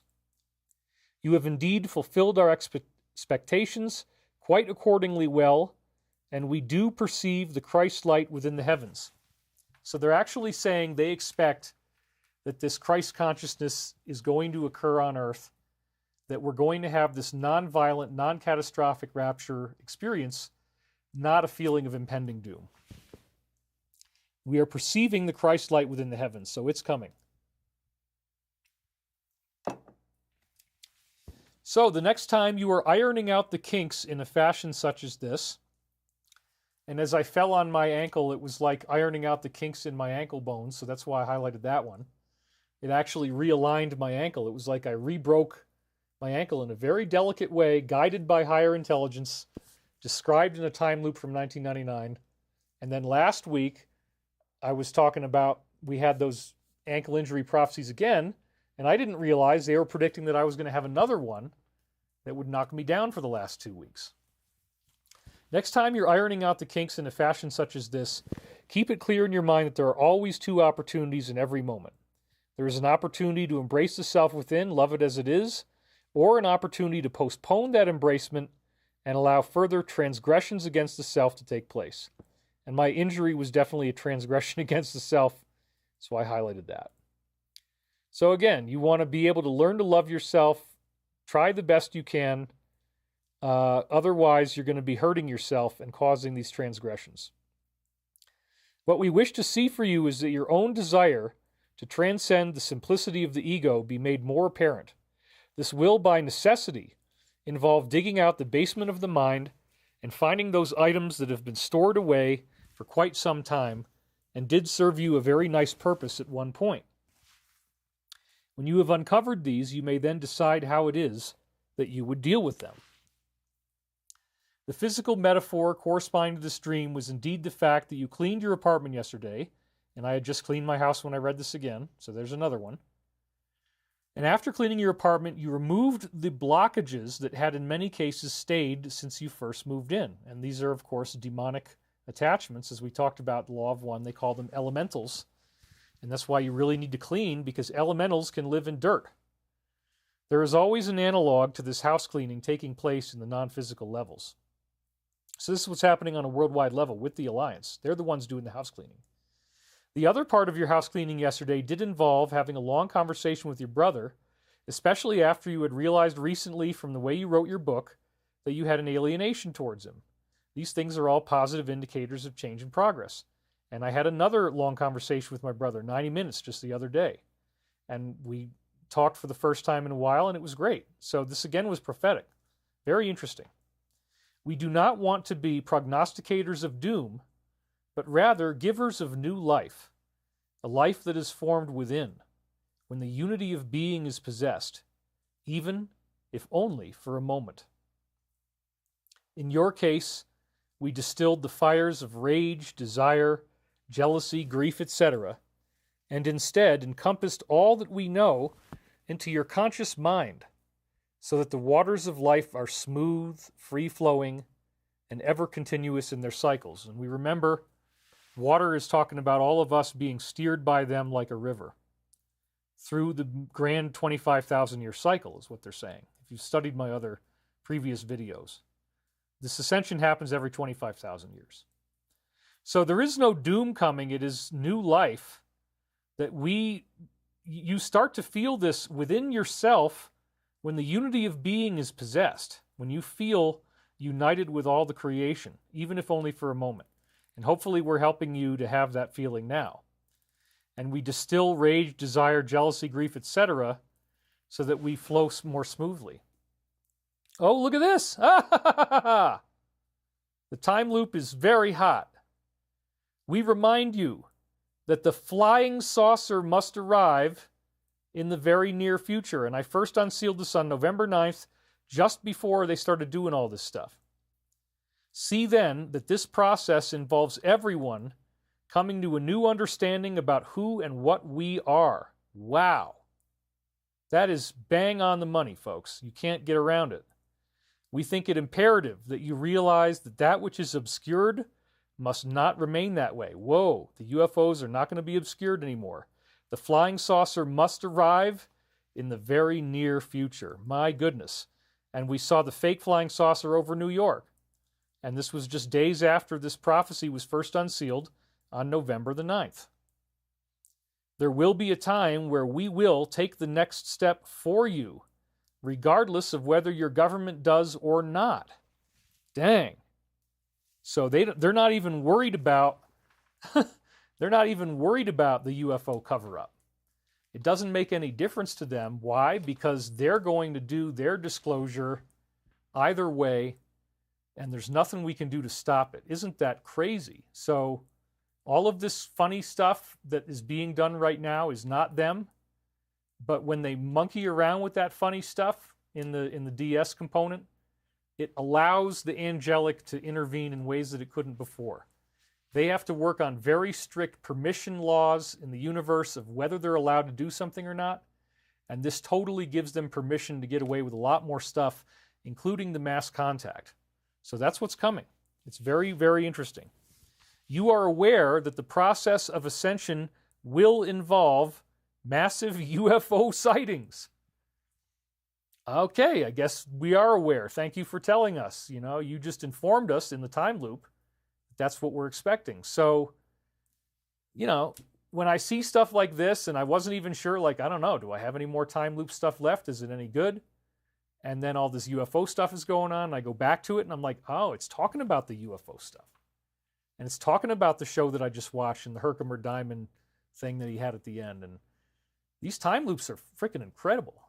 So the process of ascension will involve massive UFO sightings. As we must guide you through harvest, so too must we be there as this takes place. You do understand that it is a massive project, and everything coming before this moment is but the preparation. So they are going to be here for us, and they will show up in person. There are indeed a host of beings who do go from planet to planet, and they wait for this one moment in your history to take place, and they are called harvesters or other things in the Law of One. A host of beings go from planet to planet to wait for the one moment that we're now in, the ascension moment, to take place, so that they can participate in the taking up, if you will. This is taking people up into the heavens, as it says in the book of Revelation, the rapture. These entities, these angels, could be likened unto harvesters, these entities who are made more complete by participating in this event from planetary society to planetary society. Wow, all the hair is standing up on my arms right now. The hotel where they stay has many different destinations and is what you could term a mobile home. So this is, I think, a reference to those cigar-shaped motherships. The breath through which they operate and walk is a deeper layer of consciousness. This is so beautiful, the way it's worded. The breath through which they operate and walk is a deeper layer of consciousness, wherein the desire to serve is made more complete through the effort of coming about into this transition. So indeed, when your astronomers or solar scientists perceive large motherships around the sun, it is important to realize that indeed all players are moving into position now, as the time grows exceedingly close. And there were NASA ships around the sun that were being seen on the SOHO satellite photos. I've talked about that before. Excuse me, I had a hiccup there. One way or another, we will get you all through this as best we can. Changes are occurring, have occurred, and will continue to occur in the very near future. We do not wish for you to be afraid of what is happening, but simply to understand that it is all part of a grand plan. There they are referencing the plan as the Alliance calls it. It's wonderful. It is all meant to be. You are the participants. So they're telling you, don't be afraid. We've got this all planned out. It's going to work out very well. You're on a positive timeline. Everything is meant to be. Therefore, do what you will, and that's a wink-wink to the, Aleister Crowley thing we were talking about. But always keep in your mind that because of the promise we made, we will never let you down. Amen to that. We promise to be there for you, to take you by the hand, and to lead you through this, so that you might then remember who you are, and the mystery is then solved. After your remembrance, you will realize that you already knew us, and that we are as familiar as the brothers or sisters in your family. Your life on earth could be seen as a temporary amnesia, where you allowed yourselves for a time to forget who we were, what we did for you, what we mean to you. The vehicle is driven by the light and love of its participants, which adds a quickening energy or force that impels it forward on its quest. We do like to think of this vehicle as a stick shift rather than an automatic, in the sense, namely, that there are discrete levels, 1, 2, 3, 4, 5, 6, 7, that must be gone through as you approach your maximum cruising speed, or that quickness of vibration that is then unified with the one. If you think of yourselves as having a 7-speed transmission, you can then see how it is that you are in 3rd gear and have moved into a zone where the speed limit is much higher. The solar cycle could be likened unto all the other cars on the highway, impelling you to drive faster. As you continue to try to do this in 3rd gear, you will discover that the engine revs very highly and strains with great difficulty in order to keep up with the speed limit that must be obeyed. However, were you to take the initiative necessary to stomp the pedal to the floor, and again, this is talking about my injury, right? Stomping on the floor. Ouch. Time loop. Were you to take the initiative necessary to stomp the pedal to the floor, grab the clutch, and drop it into the 4th gear as its new position, and here we are. I mean, I can't really talk about it, but we have this massive automotive deal going on, and it looks like it's going to happen. You would indeed then discover that your ability to drive is much simpler. So you've shifted into 4th gear, and this is like the light body activation. They're making an analogy right now. The dimensional shift that we speak of has then taken place. That is an important point. So it's like the equivalent of shifting a car, but it's shifting an energy body. Then they say the sighting and contact that took place at Emmenegger Air Force Base was yet another example of an attempt that was made by positive extraterrestrial forces to bridge the chasm that now exists between your people and those on the outside who are as your brothers. And during this point in time, I was reading Alien Contact by Timothy Good, and then there was another one that he had. And he had talked about the Emmenegger Air Force Base sighting, and that these were human-looking beings, but definitely a little bizarre-looking. They had these big funny hats on. They had kind of large eyes. They had prominent noses. So they were weird. They didn't really look just like people. But here Michael is identifying that this was one of the positive ET contacts. And I had just been reading about it in his books when I was, around the time this reading came in. So they're saying that people on the outside are our brothers. We're not going to be left alone. They are coming back. We expect there to be great strides and advancements in your civilization, which my company is working to do. Free energy, anti-gravity, med beds, you name it. Great strides and advancements in your civilization as a direct product of the efforts that we have made to indoctrinate you into this larger perspective. And these are great efforts. All these time loops, you better believe it. When you all come together as one and see that there is indeed a great struggle taking place, now nearing its completion, and this is talking about, what happened in November, the landslide, and now the fallout, and how the DS is using UFOs to try to give themselves one last Hail-Mary Pass. It's not going to work. So as you see that this is a great struggle now nearing its completion, meaning it is going to be okay, we're on the positive timeline, the Alliance is going to take care of it, you can all then move away from the depressing characteristics of the past towards a lighter, brighter, and more accommodating future. Never before has our well-being been so tied up with issues of your well-being, where literally every moment of your life is being watched and guided so carefully. Every little thing that happens to you now has great meaning and purpose, and it is important to remember this. What bubbles up to the surface is a greater appreciation for parts of yourself that were lying dormant in the mind. We have said this again and again, and do continue to do so, for the simple reason that were we to allow you to continue to bleed, the wound would never heal. And of course, I just had these wounds. I had to heal from them. Another tongue-in-cheek time loop prophecy. Thank you, Michael, for the ankle injury. Thank you. That's about all you can say. What we are doing is rooting out the difficulties and blockages, and yes, they did fix my ankle, and making it so that the sailing is smooth, steady, and secure. And yeah, my walking has gotten better. Therefore, you are not left wanting, but rather upgrade your vibration consistently and continuously through your own dedication to this process.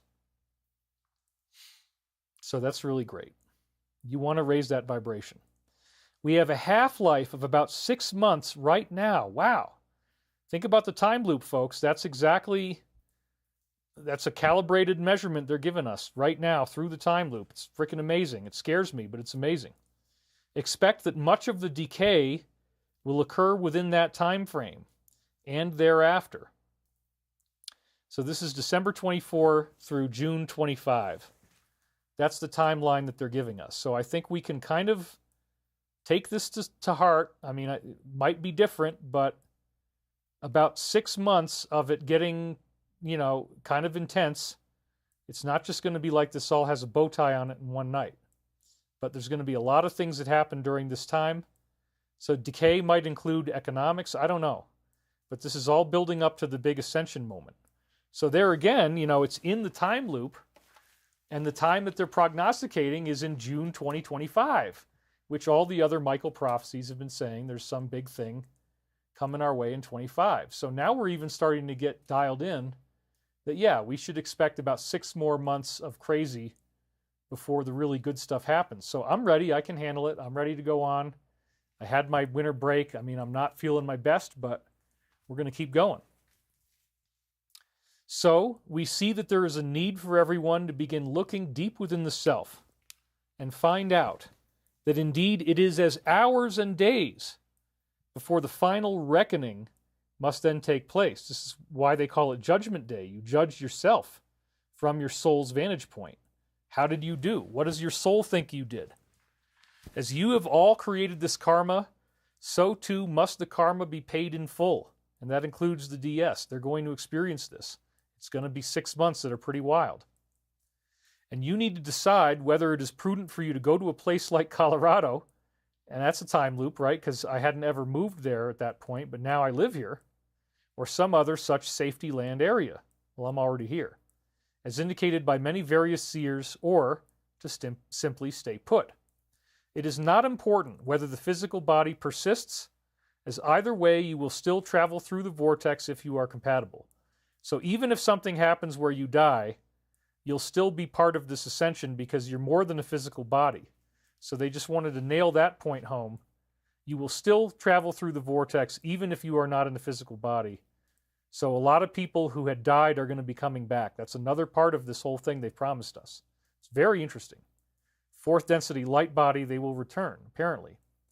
To those who do not think you can make additional personal progress in the higher realms, that is also a misnomer. In some ways, your capacity for generating and receiving service have heightened greatly. This is talking about all of us as a planet, as a result of the freedom of living in an energetic dimension. This does allow you to be of even greater service in helping those around you. The way we see it is that everyone is going to be coming home. Wow. Because we're all returning to the spiritual essence that we're lost in now. We don't feel it right now. There are many different ways to do this, to come home. If there is to be, and then my body starts coughing repeatedly, any serious cataclysm, we want you to understand that we will stand by and be there at the moment it occurs, so as to whisk away those who need the opportunity to transmute the physical body into light. So I think the reason why my body started coughing is that my mind was probably picking up on it a little bit, and I wanted to throw something in there about cataclysms. But when you read the Michael Prophecies, it turns out that that's the only, that's my 1%, 99% accurate. Okay, you get 1% inaccurate. Every now and then, because I was listening to Art Bell and we were expecting, some big catastrophic thing, Y2K event, we had the Edgar Cayce prophecy for 98, we had Nostradamus prophecies for 99, sounded like an earthquake or a nuclear war. I was way into this stuff. So I was very worried about what might actually happen. But, this is really my conscious mind probably getting in the way and wanting to butt in on the channel, which it embarrasses me, but I wanted to show you this just so you know it occasionally happens. But right away, my body starts uncontrollably coughing. It's trying to stop me from saying it. But even if that were, I believe that this is still predominantly source-inspired, and they're making the point that even if there was a catastrophic event, they would still make sure that we all get through this. But there's not going to be. And the Michael Prophecies books say that all throughout the 7 books. It's incredible. Some very big changes are going to be occurring in the very near future. Wow. And they just gave us 6 months. And you are correct in ascertaining that it does pertain to earthquakes and the like. And so this is actually talking about symbolic earthquakes, but we just had that weird thing off the coast of California, 7.3, and people are saying there was strange radiation spikes around it. And was that some type of underwater attack, maybe with one of these energetic devices, being very careful in how I say it. So that could cause an earthquake. We've talked about that before. Certain types of things that people make could actually cause this to happen if they go boom. And so some very big changes are going to be occurring in the near future. I don't think we're going to see any big quake. This is all metaphorical about the quakes in our society as the truth comes out. I believe, and there's lots of evidence to show that throughout the books. We listen carefully to the guidance of the others around us, the other selves, as they say, and know things will not stay the same as they are now. So wow, very big changes are occurring in the very near future. And they're telling us it will involve UFO contact, right as all this stuff is happening in the news. Keep that in mind as you walk through the garden of the mind and perceive the different fruits that are available. Not all of these fruits taste nicely upon consumption. They may seem very bitter or even poisonous to you. And the reason I'm bringing this up is because I believe it's talking about the treatments that people experienced. And now we're going to have to go back to that year that ends in 20, right? So you know what I'm talking about. It's referenced in the Michael Prophecies over and over again. And they use a lot of metaphors of things like spoiled milk, spoiled food, and, bitter or poisonous food. So with that in mind, this is actually another one of these prophecies about the things we've seen since 2020. Some of the fruits may seem bitter or even poisonous. Yet at the same time, this is the Garden of Eden, and all of these fruits were created for you, and you might experience them at various times in your life. So the Michael Prophecies do point out that if you went through this treatment, that once we go through this shift in 2025, there will be people who can heal you. If you can't already do it yourself, there will be others who can heal you. So this is kind of how we back out of the problem. If you can just make it for, as they just said, it could be around 6 more months, or maybe it's going to take a little longer than that. I don't know. But they said things are going to be intense for the next 6 months. So if you can just learn to see how this is all coalescing in something very beautiful and positive, then you've got it. So the fruits were created in the Garden of Eden. This is a direct reference to Satan and the mark of the beast and all that kind of stuff. Very, very interesting, isn't it? The fruits may seem poisonous, but they were created. And, it's not the end of the world just because that might have happened to you. There is hope. That's what the message of the Michael Prophecies is. Oranges, apples, and pears might seek a monopoly so that you can only taste those good things. This is impossible as all will continue to grow. And I think this is talking about the DS and what they just tried to do. They tried to create a whole new society and build it in their image, and it failed. Of course, the garden will continue to contain marijuana and poppies and other related chemicals such as the coca plant in order to make those various drugs held in such high esteem by certain members of your planetary culture. Again, they're talking about the fact that the DS is allowed to do these things right now. They're allowed to release these drugs. They're trying to have a monopoly on it. It's all very interesting.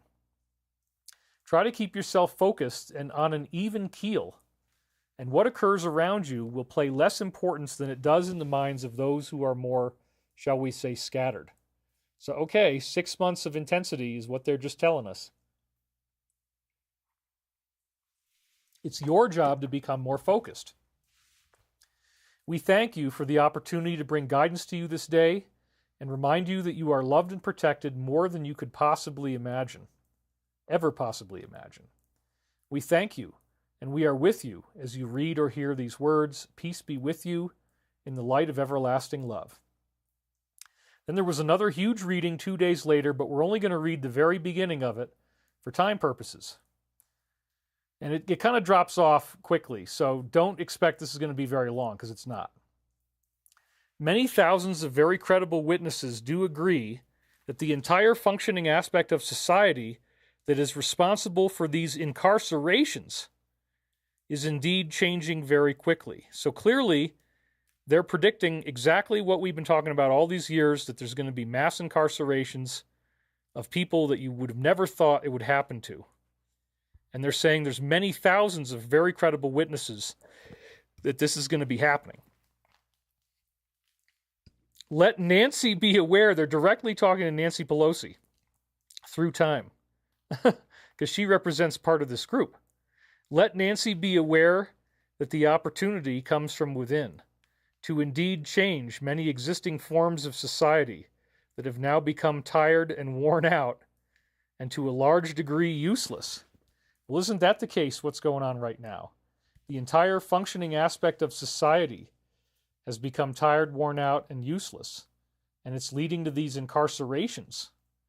And they're saying, let her be aware. So that's very prophetic, very exciting, goosebumps once again. These aspects of society need to be brought under a microscope, given light in the darkest of places. Once you have it there, then you can begin to stop the corruption, to bring these actions that were at one time so fitful of the need for justice to be brought down to earth, as it were. So yeah, this is a heavy one, guys. This is talking about the mass concept of the incarcerations they just mentioned, and that you will have never seen anything like this before, and we're all going to be dealing with it. There is a need for justice to be brought down to earth. Wow.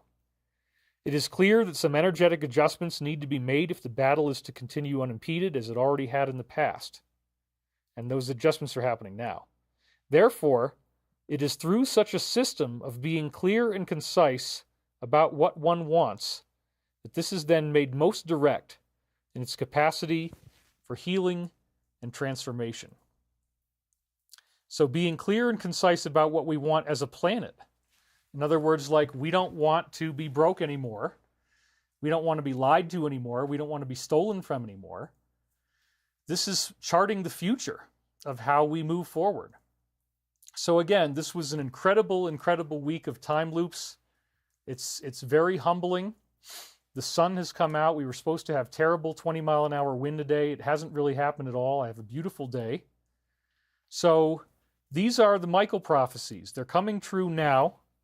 And we have a great deal going on right now, which is that you can get all 7 of the books, and then you can get a total of 35 hours of video that I've made that's all post-produced with 6 or 7 camera angles, high-quality animations and slides and everything.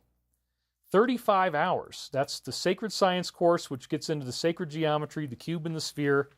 Then we have another one called Disclosure that's really, it's the CEO of Stavati giving us a lot of inside information that he could share. He kind of walked to the limit of what he was allowed to say. And you get the 7 Michael Prophecies books, so you can dig into this mystery much more, find out what are they talking about with the ascension, where is this really taking us as a planet. Hopefully before the end of the year we're going to get funded and I'll be okay, but up until then I still do need your help. So if you can help us by ordering this product, that's really great. And again, it's thedisclosure.com. We have a bundle package where you apply the discount code actualization and you get that discount. And that's ACTUALIZATION. Or you can just get it in the comments section on this video. So now, thankfully, because I'm running out of energy, it's hard to do a show when you just had a sprained ankle. the latest posts from the Alliance. We're going to just start going through them now because we're already past the 3-hour mark, and this often, if I budget only an hour for it, it ends up taking an hour and a half. So this way, we're only going to do the 4.5 hours if it takes that long, and hopefully it won't. But we'll find out. There's a lot of stuff to read today. And again, I missed a week, so then I have a little bit more from the week after that will follow. But this is really exciting stuff, and it's very slide intensive. So I'm mostly going to stay on the slides. But here we go. So you can look this up on X, and there is one official one, and it's got a whole bunch of followers, and it's getting millions and millions of views. So the first one we have, this is the Voice of the Alliance, the real briefings. We have a hero rescuing certain individuals. And it says right here, an anonymous hero has rescued hundreds of people. And the rescues have occurred in Los Angeles, Las Vegas, New York, and across Texas. And then after bad things happen, you brought to the outskirts of the city, and then that's the end. So it's very, we thank this hero, whoever he is, and he's in the video. It's a very disturbing video to watch, but there you go. I mean, this is what we have to expose to get beyond it. And then we have the video lasting 247 seconds, which we've been doing this for, many, many weeks now. It leads to a post number from the original stuff that came out in 2017, if you know what that is. So we always read these, and the reason that we need to is that these posts are the Voice of the Alliance, the original one that came out in 2017, and it's associated with this, the certain letter in the alphabet, as we've said before. So anyway, this is a very complex one, but it says, have you been watching the news since Friday? Who is Peter? How was he compromised? How was he paid? Who is Melissa? Company, title, date of promotion. Focus on the date. So sometimes these get really long and you're like, I don't know what this means, but just hang in there with me. You don't have to understand everything, but they do. So now they're talking about what events with Peter have occurred that you now know about. Think emails, think other computers, the dates, the date that the wife was promoted. How do they stack the deck? There's the thing they're really wanting you to see. How do they stack the deck? How do they bring these people in? Who do they want inside the government? And, then the next question, which is about puppets. How would you control a puppet? And then they say other things. Follow the wives. Keep watching the news this week. Future proves past. Reread the crumbs. How many of these people will not seek to go back? Look at that. And why? Well, that's because the Alliance is coming after them. Who is their new handler? Will they do as they're told? Why is this relevant? Do you not understand that the government is being publicly gutted? Well, that's probably the main statement they want us to read. Bottom, middle, and top. And there's this other connection. Bombs away, Merry Christmas. So they knew that this, when they gave us that number of seconds, they're quoting from this again. Then we have Marina Abramovich has this mentor. This lady just looks really terrifying. Her name is Michelle. She's openly satanic. She's a mentor to this other individual, and she eyes with a disturbing, almost cannibalistic hunger. 4.9 million views. Yeah, very, very creepy. So why would they tell you this? Well, basically, they're trying to get you aware of what's really going on, because this is all going to be coming out, and people aren't going to be able to hide anymore. And then, based on the Archangel Michael formula, once we're not hiding anymore, and once we have to look at the truth, we're probably going to get more faith. Because if this evil stuff is true, then you're going to want the good stuff to be true as well. And that's going to create this great urgent seeking, which raises the vibrational level mathematically and then allows this mass UFO contact solar event to happen. It's very, very exciting. So the next one here is that the head of this elite preschool in a particular area was busted, and you can guess why. Everybody in this area seems to be compromised. He was the head of this National Research Center, and he was arrested. And it was founded in 1928. It's the city's oldest continually operating preschool for children ages 2 and up. And the report emerged on September the 11th. So there you have it. It's happening one person at a time. And then the video gives us this particular post right here, which says, why by coincidence is there an attack, mental health type of thing within the short time in the news after they suffer something negative on the left? Do you believe in coincidences? They think you are stupid. Puppets without power. They want your toys. Why? They have no power left. Think about that one for a minute, right? They don't have enough power. Who funds various groups? What email was published that connects these groups together? And was a certain female connected? Why is this relevant? Why is it so important that they control the narrative? Do most people investigate this for themselves, or are they simply following along? That's what you have to do. You have to think for yourself. That's what I'm helping you do. Why is this media so hostile towards him? And who controls it? Why each and every day do they push particular topics? Is this coordinated? Obviously, yes. Who sets the narrative for the day, and how do they communicate that narrative? What do these military intelligence groups have that allow for data collection? And you can think back to Snowden. Why are certain groups limited in the ability to capture and unmask people in the U.S.? Who sets the narrative? People in the U.S., or is it someone outside? And they're implying that it's someone outside.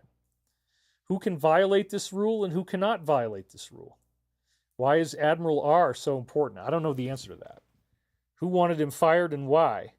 Why wasn't he replaced by POTUS when taking office? Why is this relevant? Who has the ultimate power to designate whether things are actually kept secret or not? And who would set that? Why is this relevant? Fantasyland. They're keeping us all in a fantasy. So then what we're going to see is that, Dr. Oz was one of the appointments, and we talked about the phenomenon of decoys, that perhaps this is intended to make people angry, but that everything that we're seeing right now is like a game. It's like a staged act. So don't fall for it as being literally true, okay? What we end up seeing could be very different than what's being laid out for us right now. So here he is promoting digital slavery through these injectable chips. And look at him, he's so proud of himself holding it up. You can stick it under your wrist, you can pay for everything. What could possibly go wrong? He's the devil in disguise. Not only did he endorse certain things, but he also promoted the RFID microchips, referred to by many, myself included, so thank you guys for the shout out, referred to by many as the mark of the beast, and said this was a revolutionary way where people can be tracked and they can make purchases of everyday items, and it says Revelations 13, which is the one about the mark of the beast. So, this is great. You don't have to worry about losing your keys anymore. You don't have to worry about losing your phone anymore. You don't have to, you can just walk around naked if you want to. Walk into the grocery store. It doesn't matter. Oh, man, I forgot my wallet. Well, don't worry. Your wallet is right here. Boop. So that's the digital enslavement, where if it's built into your body and there's a power group in control, they can manipulate whether you buy, sell, or eat. And that's the message of the book of Revelation, Mark of the Beast thing. So these people are literalists, and they want to literally bring this forward. And so here he is, holding it up, all happy, like, yeah, you got to get this under your wrist. It's going to be amazing. It'll be amazing. 132 seconds leads us to this, which is, again, talking about we want you to put it all together, and they say, confirm, that is correct. And that's what we continue doing here week after week. Then they have these two individuals photographed together, and they say everything will soon make sense. That is very provocative. It's had 4.4 million views. So you can kind of do the math, because right now we already know that she is on the run. She went over to the UK, and then her house immediately flooded out. They talked about that in a later post. The UK media is openly speculating that there might be something she's running from. And then they show the two of them together, and they say everything will soon make sense. So, woohoo! Then this is a very sad story about an individual traveling alone from a foreign country, crossed into the U.S., and was only clutching a piece of paper with a name and a phone number, explained her journey. And this is precisely how these various organizations are engaging in criminal activity. So, the guy that she was just found by herself, it's freaking crazy. This is happening in the hundreds of thousands. So 25 seconds gives us this one, which is a very powerful one, because they talked about a very powerful topic, these horrible crimes that are occurring. It says here, this all has meaning, everything we have stated. Big picture stuff, and they just showed you the big picture in the last one. Few positions allow for this direct knowledge. Proof to begin 11.3, and again, that's the November date almost, but it also is the DoD Law of War Manual, which has to do with enemy occupation by a foreign power, and how you get rid of that legally and effectively using global ethics that were established by the UN. So that's what it's talking about. The proof will begin. We're seeing that now. It's all unfolding very beautifully. And then they say, we all appreciate sincerely the work that you do. Keep up the good fight. The flow of information is vital, but God bless you. All right. So then we have the prosecutor in this very important case suddenly resigned. He probably was threatened. That's the implication. I feel really bad for this guy. His name is Damien, and he worked in the Southern District of New York, which is the main court where kind of all the biggest stuff happens in the nation. A lot of federal cases are done there. He prosecuted one case and hinted that there would be major arrests coming, and he suddenly announced his resignation. So sadly, somebody must have gotten to Damien. Hopefully he can talk about it later. 3.2 million views. Then we see this new information that came out about a party that took place back in 2014. It was for Meek Mill, the rapper, on his 27th birthday at the lavish Parisian Palace in Las Vegas. The event featured guests eating sushi, and there was a macabre tone there as well. For security, the bedroom doors were to be locked and replaced before the party, and no one else had the keys. That doesn't sound good at all. None of this sounds good. So they're letting you know this is the kind of stuff we're going to be learning about. And, 1.3 million views. 26 seconds is one of the big ones, folks. Think about it logically. The only way is the military. This situation you're in is fully controlled, and 11.3, which they just mentioned in the last one, so these are not random runtimes on these videos, folks. This is very obviously a code. 11.3 verifies is the first marker. And we have seen the military steering this. So this is very exciting. We're heading up to something huge. Then we see there's an elaborate tunnel that's right near this particular demarcation line. Near the border with the U.S., they have found this elaborate underground tunnel. And there was a residence over the top of it, I guess. And there is no exit on our side. It doesn't take a rocket scientist to figure out what's going on here. And look at how terrifying that is. Imagine having to step out on that tiny little platform and then go down that ladder. That is just crazy. It would be very terrifying, to say the least. 1.3 million views, huh? That's incredible. Then we see here, and we had James Ball just donated. Thank you very much.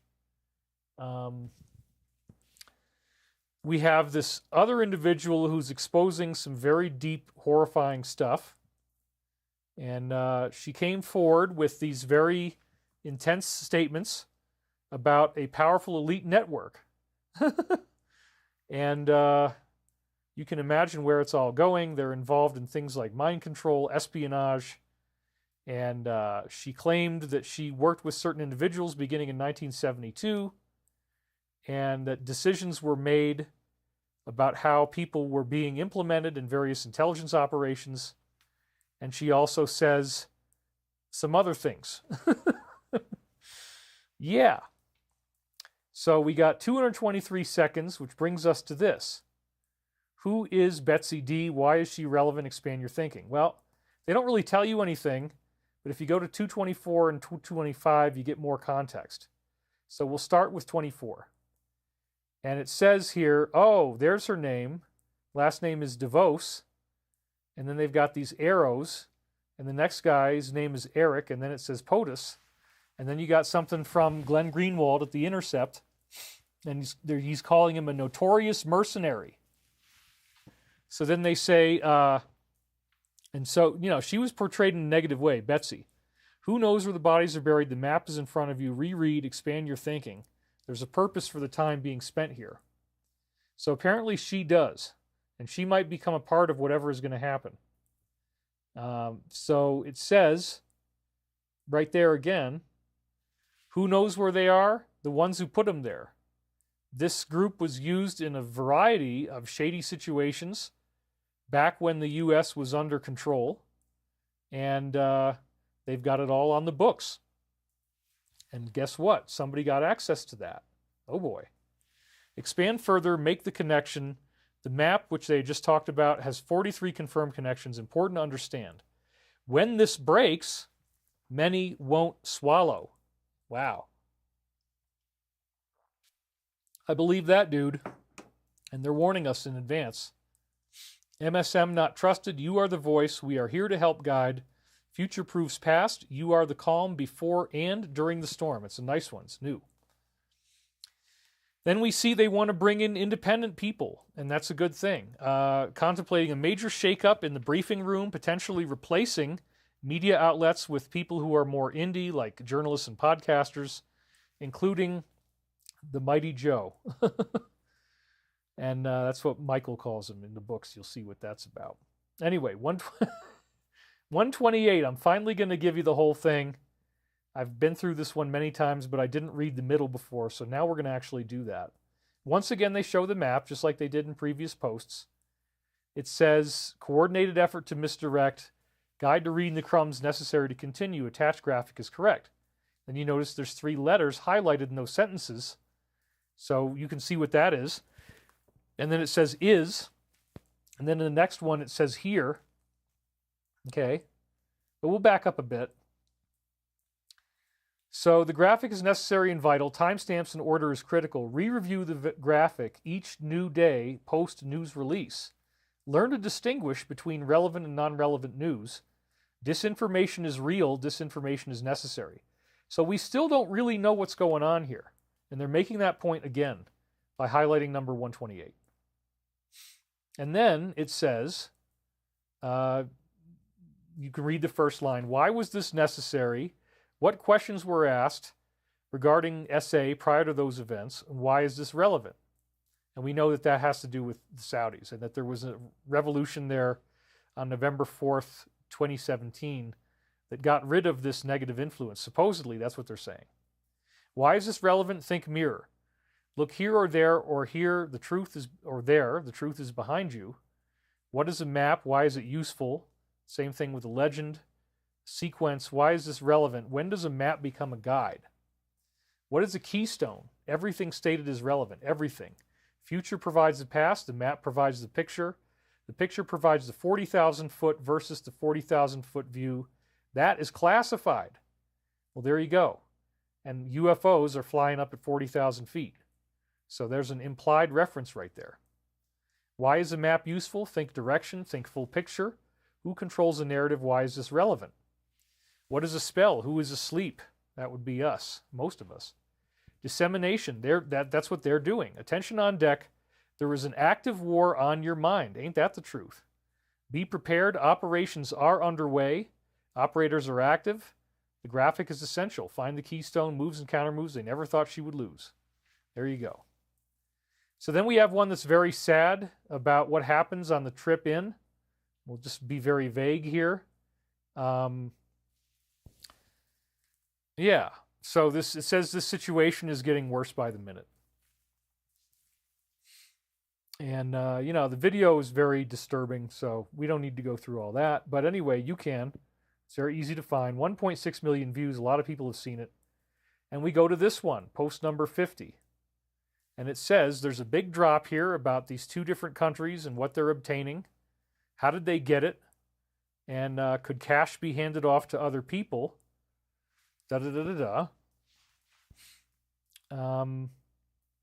Who controls these countries and who really controls them? This is the important part here. Don't think of a single person, think of a powerful entity. And why do they think wars are so important? How do they benefit from that? And, other things that they say, we won't, anyway, there it is. So then somebody asked Alexa about 2031, and this is right after his term would come to an end and they would be able to get back in if they could figure out a way to do it. Maybe they're already planning that far ahead. Who the hell knows? It's very weird and creepy. Dystopian, as I say. This delivered a terrifying response when asked about the future of the United States on a date 7 years away. Well, I guess it's a little farther ahead than I said. But yeah, 2025, and then you add 4 years to that, and it gets you up to almost 2030. So yeah, 2031 would be when there'd be somebody would just be getting sworn in 2031. So they said 7 years away, but remember, there'd be an election in 2030, I believe, right? Or no, it's 25 and then 4 years later, so it'd be 29. But this is still pretty close to when there'd be a new administration, right? Right around that time, 1 year afterwards. So TikToker Lucy Blake shared a video where they asked the assistant what would happen on February 20th, 2031. And the answer was that the U.S. will cease to exist, allegedly due to some formation of a shadowy one-world situation. So wow. Maybe this is just some AI fluke, but it's funny and shocking at the same time. 1.3 million views. I see Richard C. donated. Thank you very much. And then we're going to go into post number 20. And we've seen this one before. This is about, stuff being left behind in rooms in the White House. And, this is talking about the listening operations that they're being done. So when we go back to this again, this is another form of listening operations and counter-espionage and all this kind of stuff. It's being done against us. They want us to... They're trying to mold a future, perhaps. Or it could just be a glitch. Who knows? But again, they're talking about rooms being renovated and the phones not being allowed in there because of the surveillance stuff. So then the next one is, if you commit the worst crimes, you get on the front lines. This is in that particular country, that a criminal was immediately taken out of the courtroom and sent to the front lines as a soldier. And he's expected to be dead within days. So that's the way they're handling these issues of crime and justice. And that brings us to post number 21. I've dumped crumbs over the weekend, which started intense chilling. At this point, we are far enough along that you can paint the picture without jeopardizing the operation. And we have a donation that came in from Miss Miles Irvin. Dude, I'm sending this via a credit card that may have been compromised by scumbag identity thieves. Sorry about that if that did happen to you. It can happen. Regardless, in the meantime, I will say hello, David. Hello, Miles. Thank you, guys. Thank everybody for being here. And we're going to keep on going, but I just want to take a little break for that so we can, bounce around here, have fun with our slides. So we're going to keep going. We see that they're holding emergency meetings now. This is confirmed by Nicole Shanahan. He nominated Jay, a vocal critic of this group, as the director of this National Institute organization. The timing couldn't be more striking, with Nicole confirming that this industry and their top investors are now holding emergency meetings. They are all very nervous about what he is going to do next. Okay, so that's what we're dealing with. That they're panicking, they're freaking out, and that leads us to post number 124, which is a series of crosshairs, and that could indicate certain types of things.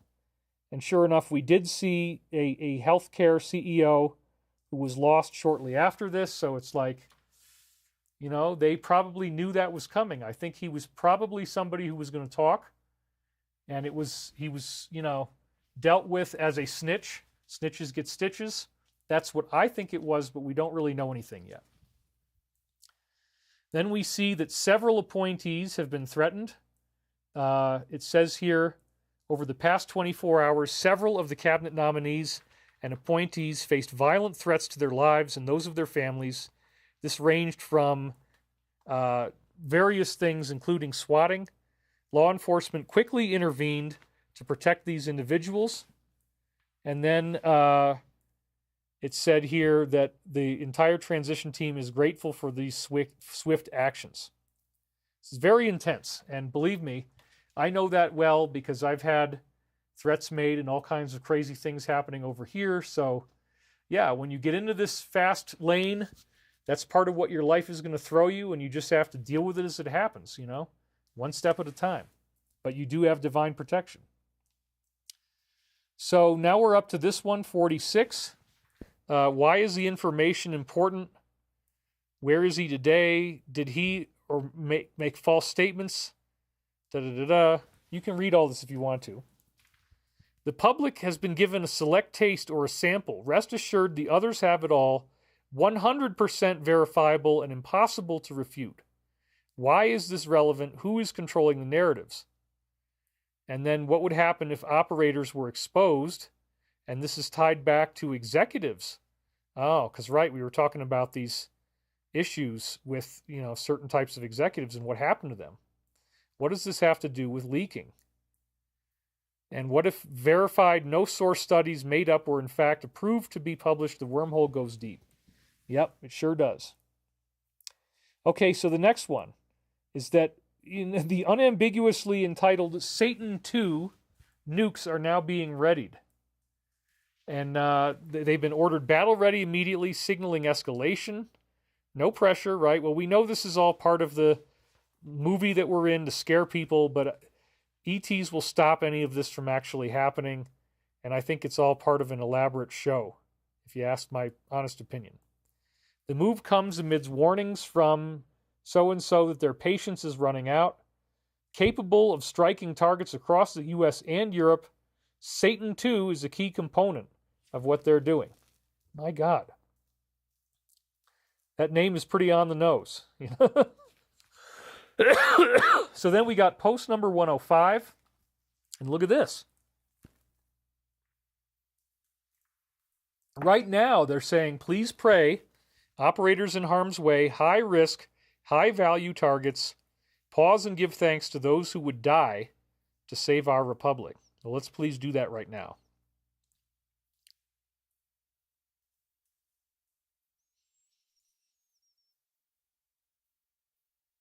Okay.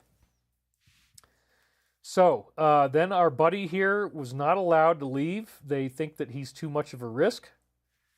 Trouble keeps mounting for him. He was denied, and they thought he was too violent and that he might tamper with other people. He also got caught violating the rules, paying fellow people around him to use their phone access codes so that he could call people outside of his own approved list. Yep, so he's already getting in trouble. And meanwhile, his son has been blacklisted from renting luxury homes. Trial is set for May. Okay, and we're all pushing 1 million there almost. Then we have this particular individual who apparently went, so they say, if you can believe this is only an allegation, to plead not to have to go away. He made a desperate visit today, reportedly pleading to avoid time. He's been involved in a variety of things, and they say he should not be shown any mercy. So guess what? He's going to be one of the people that you're going to find out about. Whatever they're saying here, I don't think they're going to let him off the hook. But a lot of other people can make deals, so don't take that as a discouragement, necessarily. Anyway, we got this post right here. Things need to be solved to understand what is about to happen. Alice in Wonderland is, these particular things. And we've heard this many times before. So a lot of things happened in that country, and then it got overthrown, and now it's doing a lot better. Then the very same person might be planning to run in 28. And so the rumors are circulating that she might plan a 2028 run, slated to speak at the 20th anniversary of the Presidential Center in coming weeks, highlighting their work to empower others. How ironic, right? How ironic. Then we have this individual who allegedly died in a house fire, and then later posts they're saying that he staged it and that he just needed an escape. But this is what they're saying here. He was found dead, supposedly, after a mysterious fake fire engulfed a 2-story hillside home in the Hollywood Hills. Authorities are still investigating the cause of the blaze and his death. Happy Thanksgiving, everyone.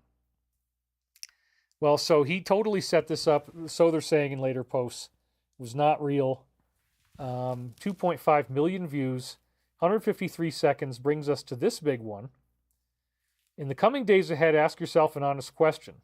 Why would this person who has it all, fortune, fame, warm and loving family and friends, want to endanger himself by doing this particular job? Why would he want to target himself and those he cares about? Did he need the money? No. Did he need fame? No. What does he get out of this? Does he want to make the U.S. and world a better place for his family and for those good and decent people who have long been taken advantage of? Perhaps he could not stomach the thought of mass offerings occurring to satisfy this particular entity. Perhaps he could not stomach the thought of other things happened as leaders and law enforcement of the world turned a blind eye. Perhaps he was tired of seeing how certain races and countries are being constantly abused, kept in need, poor, and suffering for a specific purpose. Perhaps in good conscience he could not see the world burn. Why, hours after the election, did 7 people travel to an undisclosed location to hold a very private and highly secured meeting? Why didn't she give a concession speech? When was the last time that this individual did not do this? What happens if people are still brainwashed? And at what point do we become the minority? Would the chances of defeating this evil grow less and less with each passing year? What does red line mean? Why again were the arrests made in SA so very important? What strings were immediately cut? Follow the money. When does a bird sing? And that seemed to have been talking about Al-Walid. So we see here that he was living as a recluse. This is not surprising because, everybody wants the money, so he's got to hide away. He's now presumed deceased, living as a recluse on the street lined with sprawling multi-million-dollar mansions owned by celebrities and elite figures. Neighbors believed that his home had been abandoned. They'd never seen him. No other injuries or deaths were reported, and the cause is still under investigation. His Instagram had been inactive since early 20, just before things began. The origins remain unclear, though, and this apparently was debunked by some people later on, it reportedly burned for exactly 33 minutes before being extinguished. So even if that didn't literally happen, they wanted you to consider the symbolism, which again suggests that's the kind of thing they do if they're going to, if something is not as it seems. So this is only an accusation, but that's what they seem to be implying. 1.2 million views. Then we see that the DS has been criticized based upon their treatment of certain individuals, that his life might still be in danger, he remains at risk. The people were criticized for unfair treatment, subjecting him to various humiliating things and relentless accusations. Also, the attacks on the family, even the children were not spared from this hostility. And he said that gangs in his country leave the children alone, even the worst gangsters. So they're, that's how they see us, is lower than that, at least those people in those groups. He described him as smart and experienced and said he could craft solutions that would bring peace. Okay, and so this brings us to post number 92. But before we go to that post, folks, I think I'm going to take another pee break because I've been drinking a lot of water and I really need to. So we queue up another fun animal video for you guys so you have something to enjoy. And let's see what we got here. That was the moose one. What was this one? I showed you that one already. Let me just find one that's good. The deer and the turkeys. Okay, there's the moose outside. Let's just give you the deer and the turkeys again. All right. So we're going to do that, and I will be right back momentarily. This is a short video, but I definitely need to go, so just hang in there, and we'll be right back. Thank you.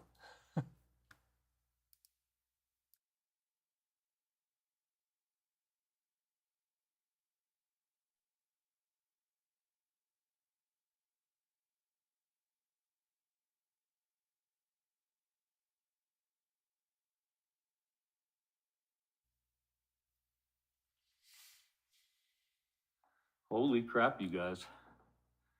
I got a gorgeous, beautiful deer who showed up with the turkeys. And he feels safe. He wants to be here. Oh my God. This is unbelievable. Let's try to be very quiet and see if he won't go away. Everybody. Turkeys, look. Look, turkeys. Oh, you don't have to leave, man. Look at my turkeys, look at my deer. I'm proud of you guys. Yeah, I'm proud of you guys. It's okay. You don't have to be scared. Nothing bad's gonna happen, okay? You're just loved here, that's all it is. You're just loved here. Turkeys and deer can work together and they can feel safe, can't they? Sometimes they can. It's okay. Yeah, he's terrified. Sorry, turkeys. I don't want you to lose your big protector, but you have me. This guy he's not actually all that scared. He's hanging around eating some leaves. He's waiting for me to get in the car. I got to go to my massage now. Tuk, tuk, tuk, tuk, tuk, tuk, tuk, tuk, turkeys. I think they're probably going to need one more cup if they want to get all their food now. So I got to delay my departure just a hair, but we'll go get them one more. Holy crap, you guys. I got a gorgeous, beautiful deer who showed up with the turkeys. All right, I'm going to mute it, and then we're going to put feels the mic safe. back on.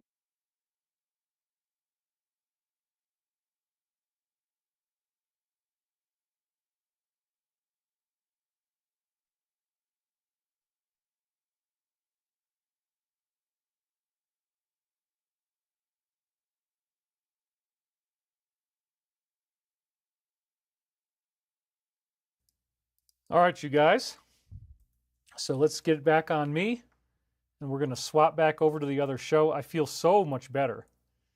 I hate to interrupt the show ever, but like, we didn't lose anybody, and I feel so much better now that I peed. You can't even imagine. Now I can drink water again. And isn't this fascinating? I mean, we're right at the end of this huge battle. It's been going on for so long. It seems like it's never going to end, and yet this is all changing into something else, and it's something very, very fascinating. So here he is out there criticizing the DS for their treatment of our individual here, who we have been talking about so much. And it brings us into this post number 92, which is, very spicy. Certain individuals only mentioned because it directly relates to other things. And then they talk about Vegas, and they're talking about what hotel and what floors, who owns those floors, why is that relevant, and the person's name is net worth. So you know what this is about. And they're saying that he was a spook. That's how you can identify. What can historical data collection reveal? Were there any eyewitnesses? Boy, this is just loaded with stuff. We can't really read too much of this stuff. Why are certain people dying at random, and what do they all have in common? Did they talk on social media, and what did they say?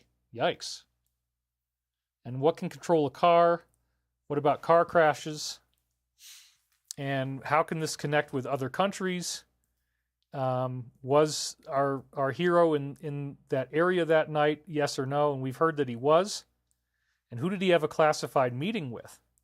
Did his plane land at the Vegas airport? Trace it the entire day. What do you notice? This is all classified. So again, this is showing us that we're going to find out that was an attempt that was made, very serious, very massive attempt, and that they did not like that this revolution had occurred because, as they just said, it cut the strings. So these posts continue to thread very well. Then we have an official who faked his own death. Once again, they talk about this kind of idea. And now they're really on the nose. It's not just Will.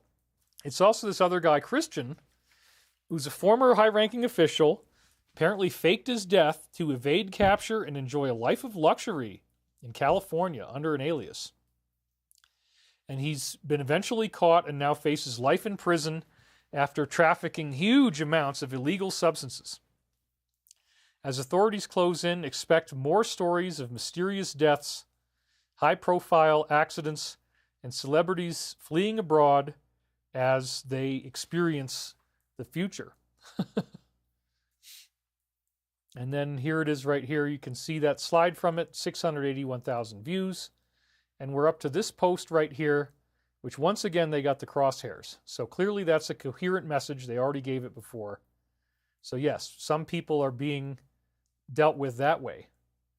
Then we see in Florida that they don't want weather mod, so they're passing a bill to ban that.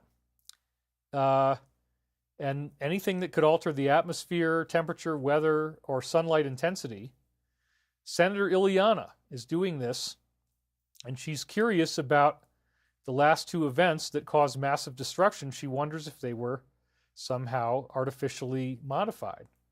And then they're asking, do you support this bill? Well, I would imagine most of us absolutely do, unless you like breathing this stuff. 1.2 million views. Wow. Then we see his secret diary, which is criticizing big celebrities. Well, I couldn't read it, so I wasn't even able to make out what the handwriting says, but it has sharp criticisms. And these people are linked to many other things, and then you got a list of 5 right there that he specifically called out. So here's 1 million views, right? Here's the pictures of the writing. I mean, I can't even read this. So maybe if I really zoomed in and got glasses on, but anyway, it's okay. If you wanted to stop and look at it and try to read it, go be my guest. So then we see the lovely couple celebrating their first Thanksgiving together. And they don't mince any words here. The first sentence there, how they're celebrating their first Thanksgiving together. So we don't need to expand any of those pictures. You already know what they look like. Now we're getting into the stuff I read to you at the beginning. So we're just going to blow through these faster because you already heard them, and I want to make up some time somehow. So the first one was the UFO hologram. We already read that it was the rapper Lil Uzi Vert, where the spaceship shows up. It's a hologram, and there was a little bit of panic, and then it says, imagine the type of technology the government possesses. So they're really letting you know that something like this might be getting ready to happen as the DS tries to save their own bacon. And it's, again, a very robust holographic image. It looks incredibly real, and nobody really cared, you know? They're all just walking around like, okay, yeah, we live in New York, there's UFOs, whatever. So anyway, post number 18 is asking about people's different net worth. We've seen this one many, many times before. And the idea here is that people are not going to tell you what they really are worth so that they can avoid that money being discovered. Then we see another one of our greatest friends sounding off about global warming, that the Earth is warming at an alarming rate, the tragic loss of life from hurricanes, and that there are millions of children at risk of starvation in southern Africa due to them having such a terrible drought. And then they reflect on that irony about what he's worried about in the last sentence. So then we have post number 66, which is right here.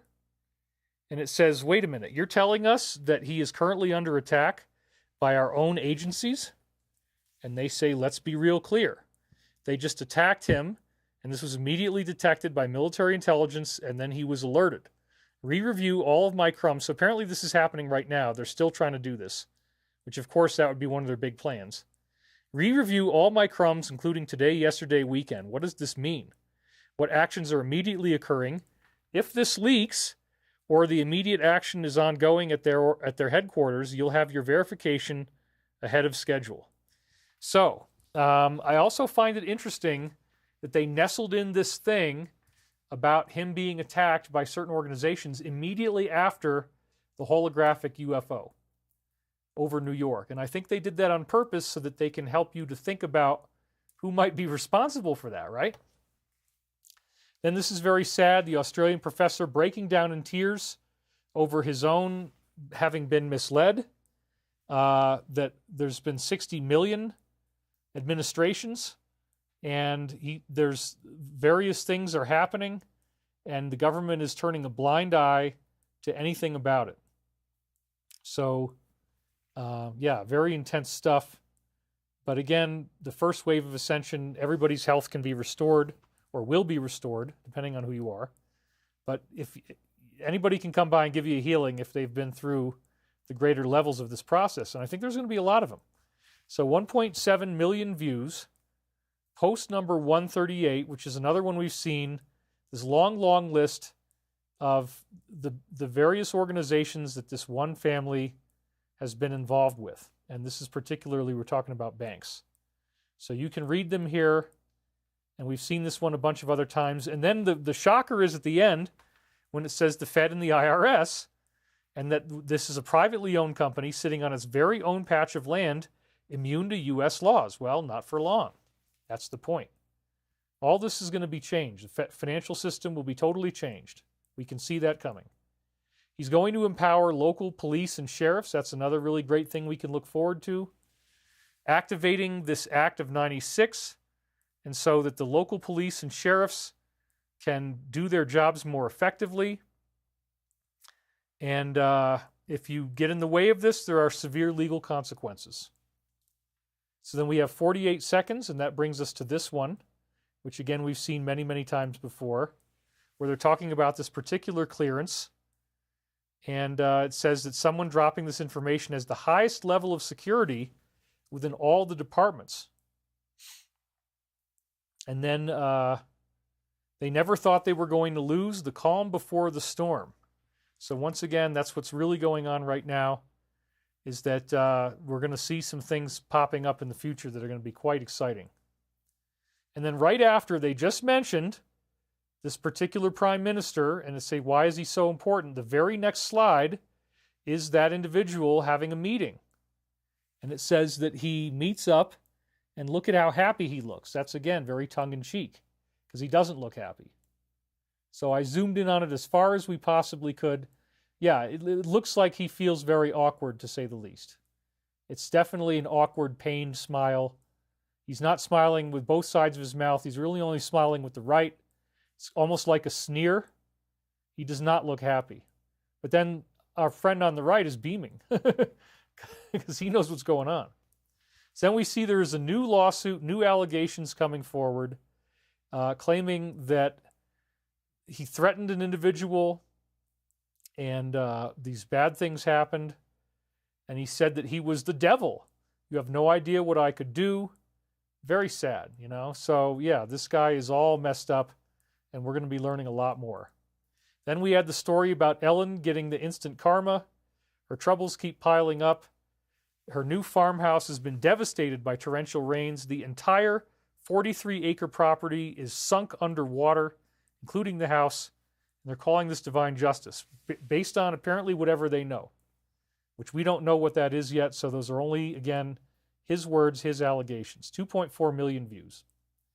Then we see that this particular individual in California is happy about certain things. This individual, Rob, is urging holiday shoppers to monitor businesses and report any stores that lack this type of merchandise. $250 fine for the first offense and $500 for repeat violations. So, okay, well, that's not the way most people think, and that's probably why this was brought up. We got post number 31, which we just saw. World stalemate, we have all the goods on everyone else. That's part of the reasons why some things that tie back to foreign heads of state are going to remain classified, but not all.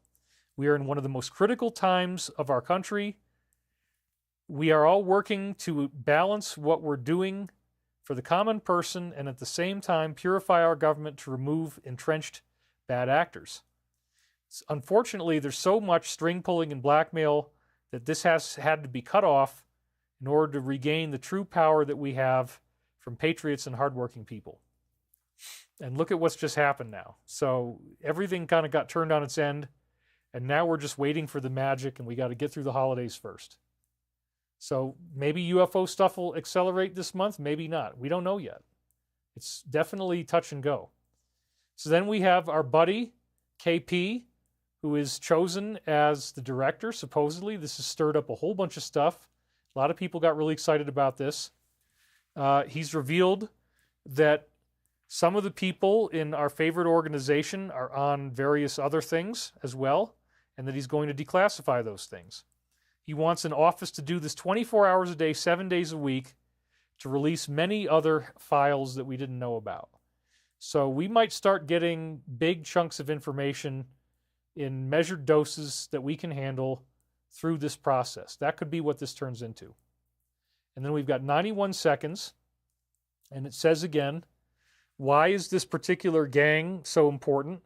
And could they be paid to take out opponents and insulate against exposure? Then it says, the truth is mind-blowing and cannot fully be exposed. These people are very, very evil. And then the rest, we've read this one many times, so we don't have to do that again. Then it says that a certain individual is not sleeping tonight. And that's what? 2.8 million views. Wow. I mean, that's bigger than the media. This is bigger than the media now.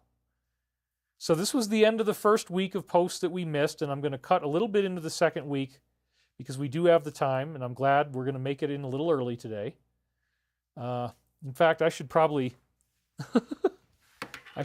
stuff some kind of food in my mouth at some point, but I'm going to have to actually take a chewing break in order to accomplish that. So let me pop this into my mouth while I cut to this slide so you can read it a little bit while I eat my food.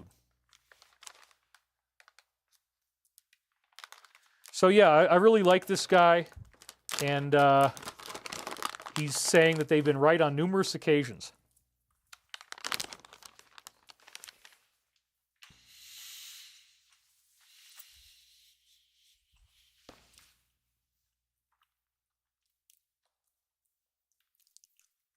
Ah, that's so good. Picture an FBI director who sees this movement positively.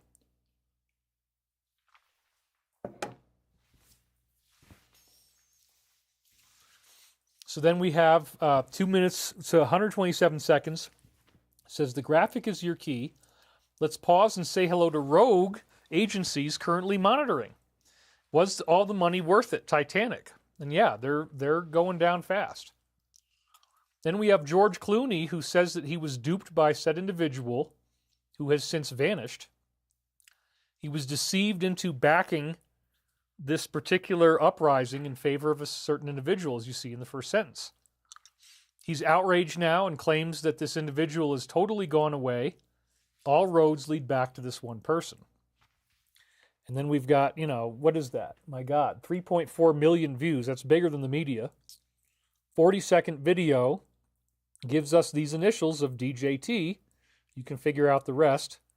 So yeah, he's working with the Alliance, and it's all going according to plan. Then we see this pardon was all-inclusive. It's kind of shocking. It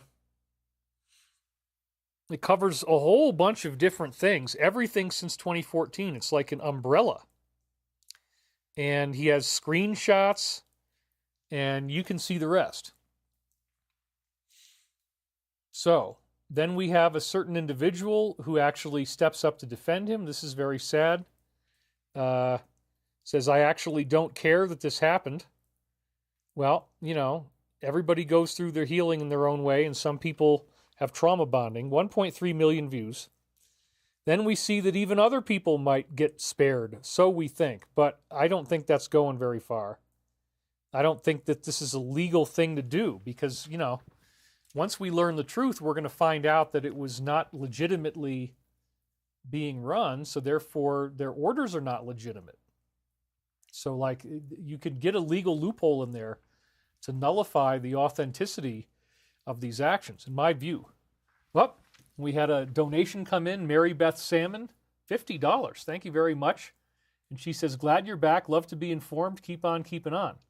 I got to say, since I took that last pee, I feel so much better. It's like, woo, yeah, I'm ready. Let's keep going. And she got 13 likes. So thank you guys for being here. We've stayed very consistently around 5,300 people contiguously watching live. That is totally amazing. It probably would be higher, but I didn't get the show posted until late last night. But we still only lost about 1,000 people. So that's fine. You guys will all come back later.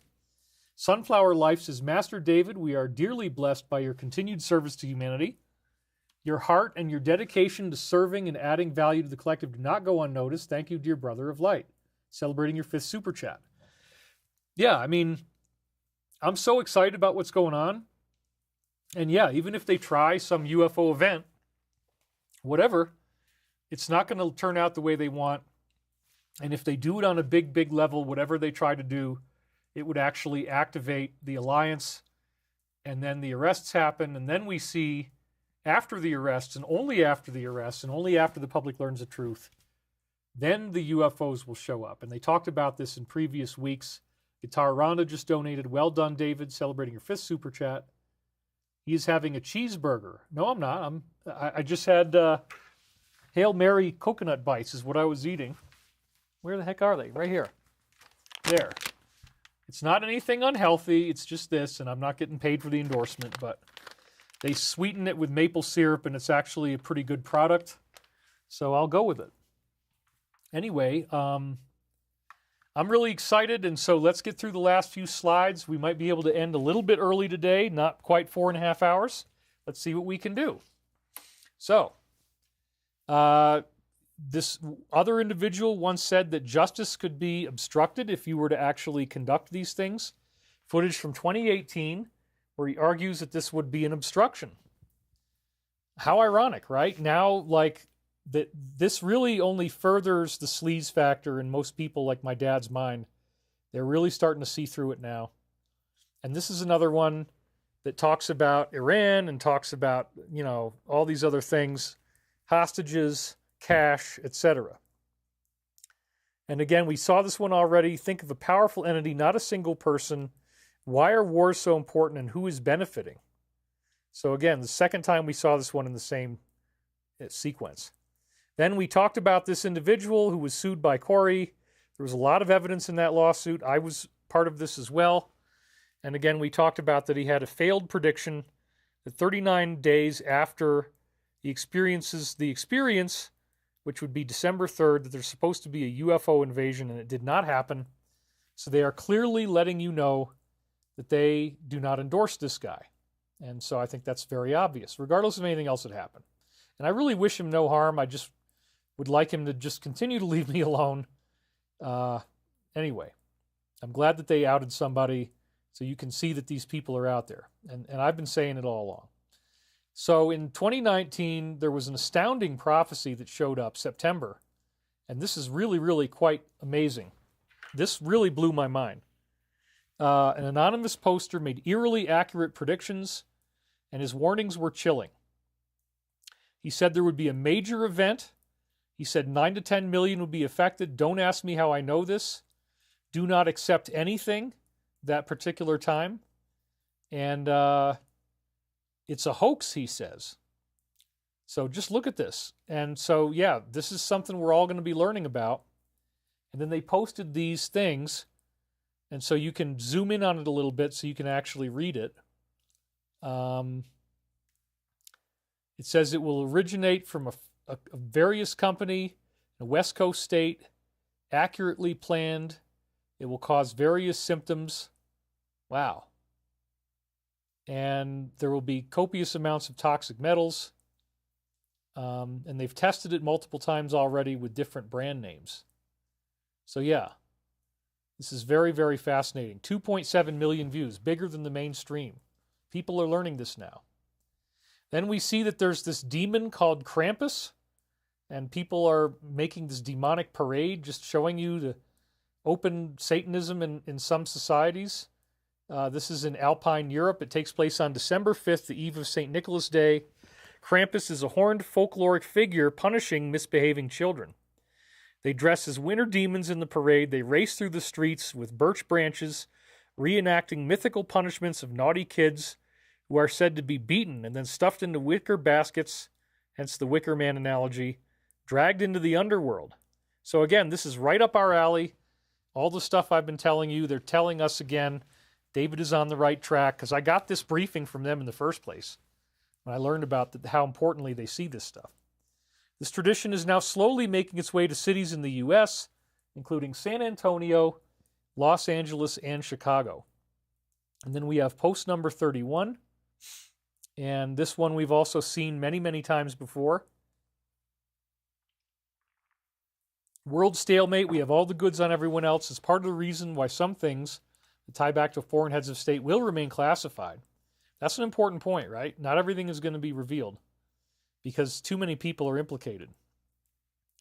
And we just read this one again, so we don't need to do it twice because it was just like 10 minutes ago, not even.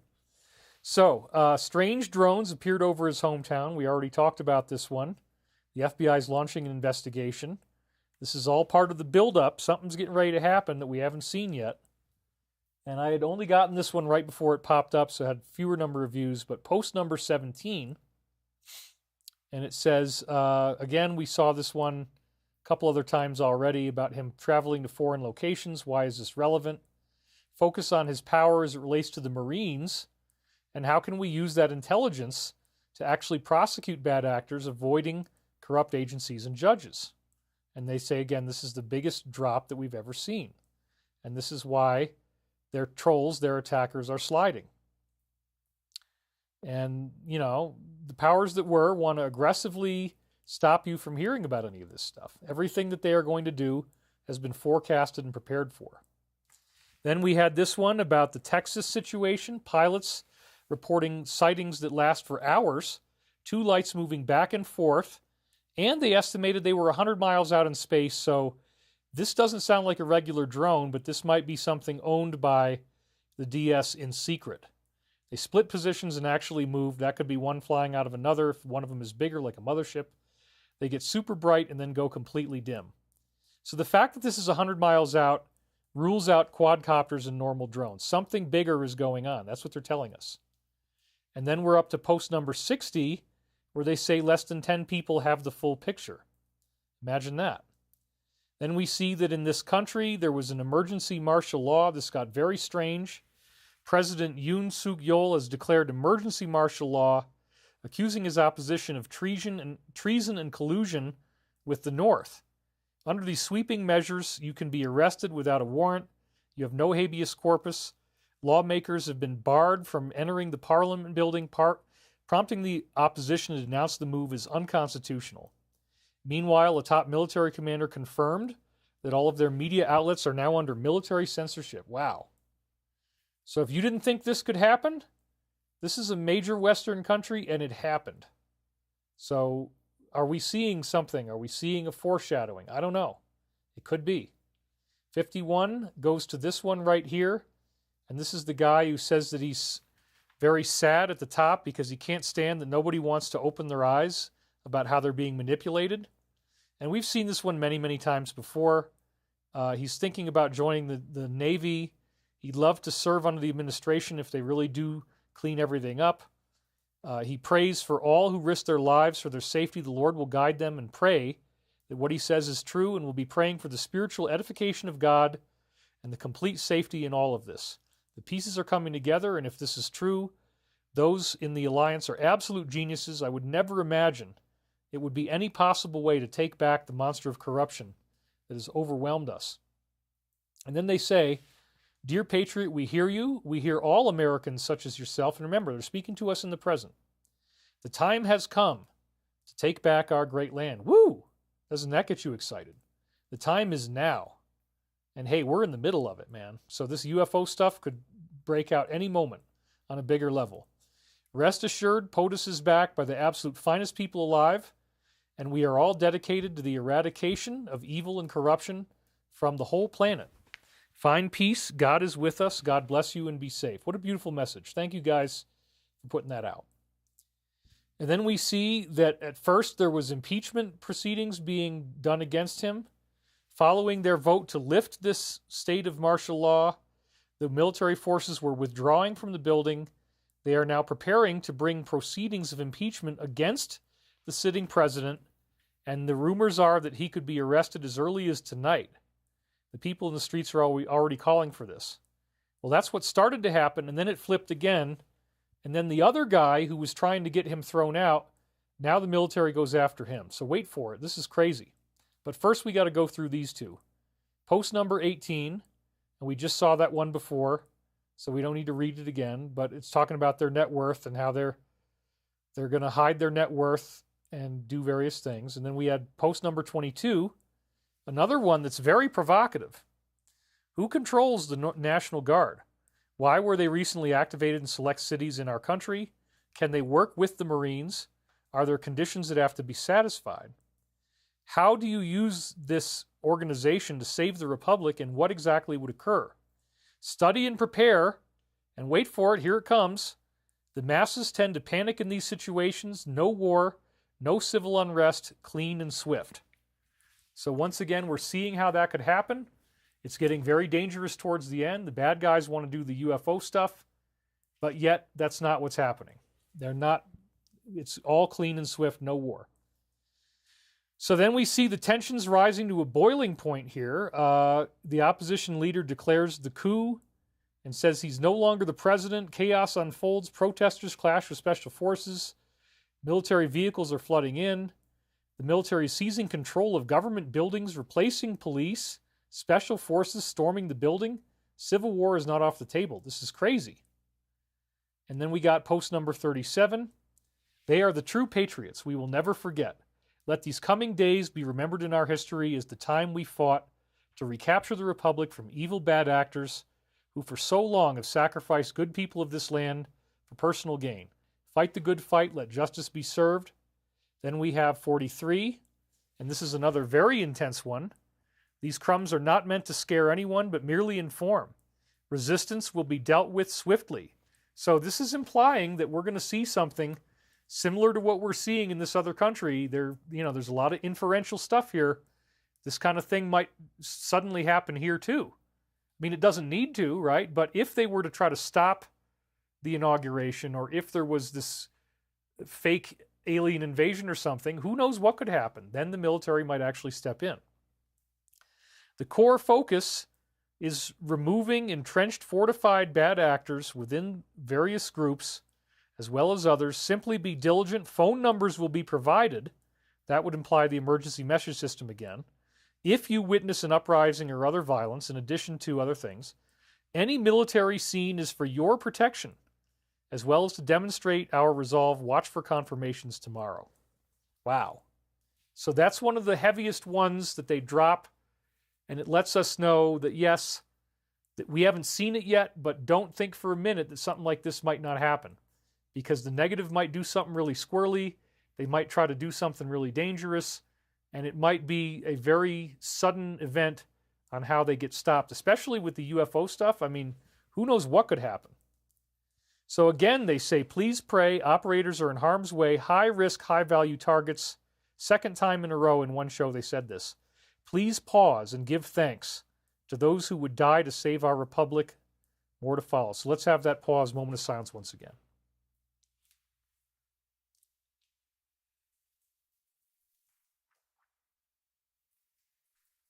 Then the story gets even weirder, because the opposition leader, the guy who's causing all the trouble and directed this whole crazy thing against the sitting president, he gets arrested. It all whipsaws back on him. And this may have been some type of DS effort to try to take over their country. I wouldn't be surprised. The opposition leader, Lee Jae, who declared earlier that the leader was no longer the president, he is now being pursued for arrest.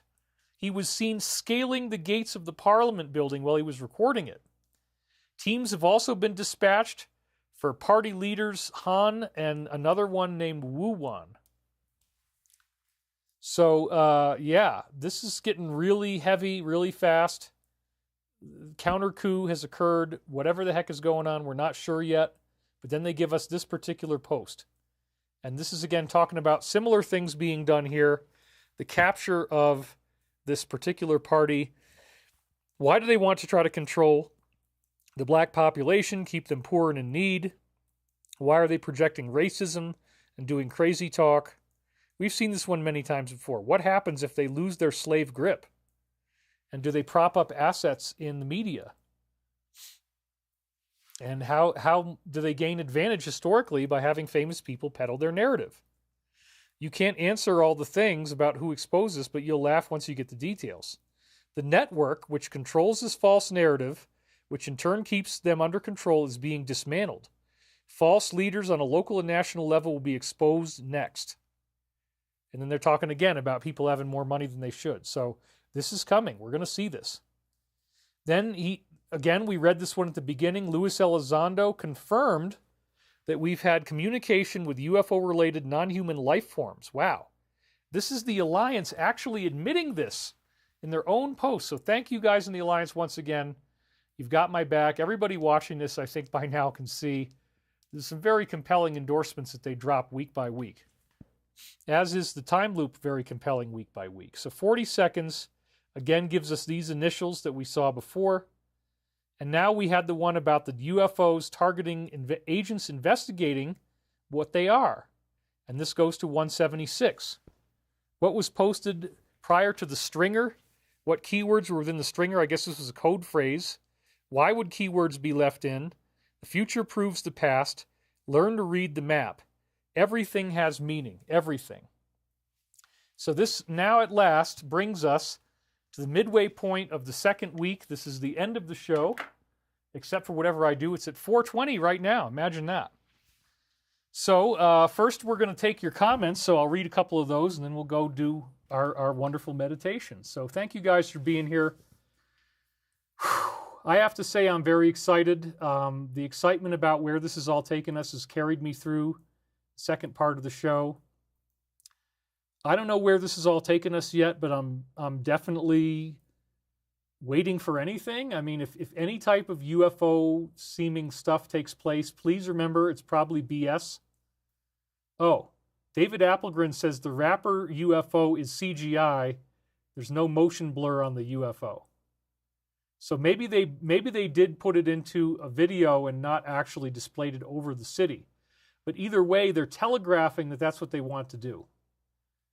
So, and then he says, imagine what the government possesses. So, look, you guys, I mean, it's never been so exciting. It's never been such a fun time to be alive. We've maintained our entire audience right through to the end. We're still holding true at 5,300. So can you tell me about Shungite stones, please, says Jeannie, just Jeannie. Well, I do have a Shungite pyramid, actually, right over there.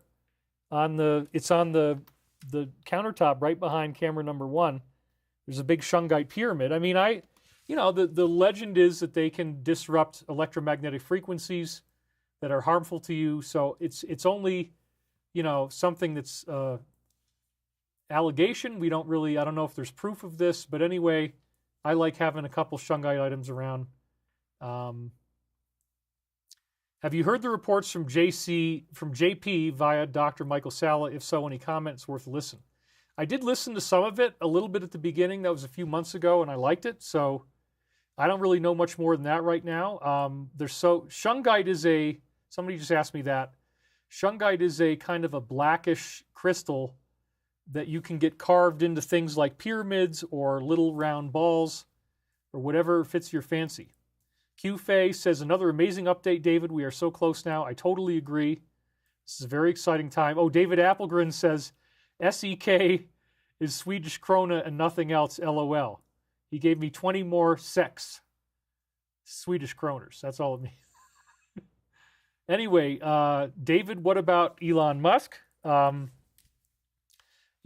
it's fascinating what we're seeing with X and what it turned into. It saddens me that my feed got changed into something where nobody is recommended. I only get the people that I've actually subscribed to and no one else at all.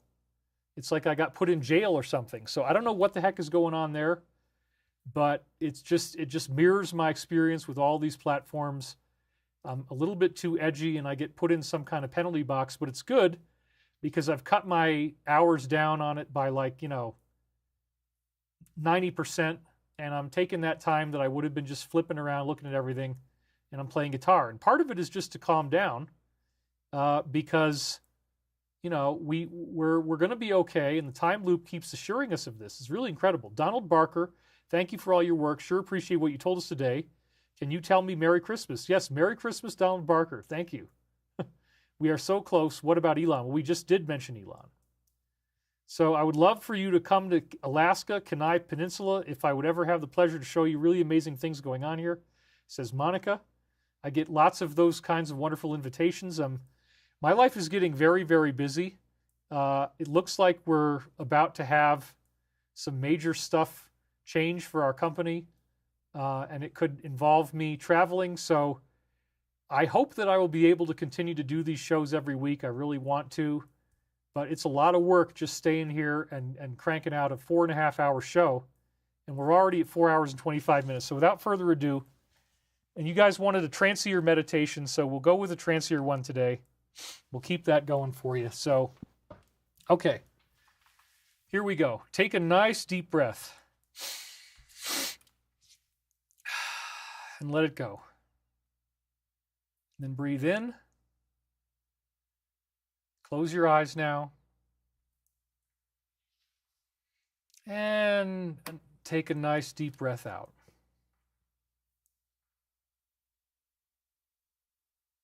Finding the pauses between the patterns of the universe. Going deeply into the unforeseen.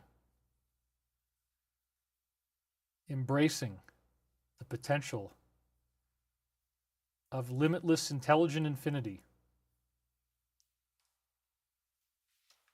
The glory of the big answer to the question being given to you.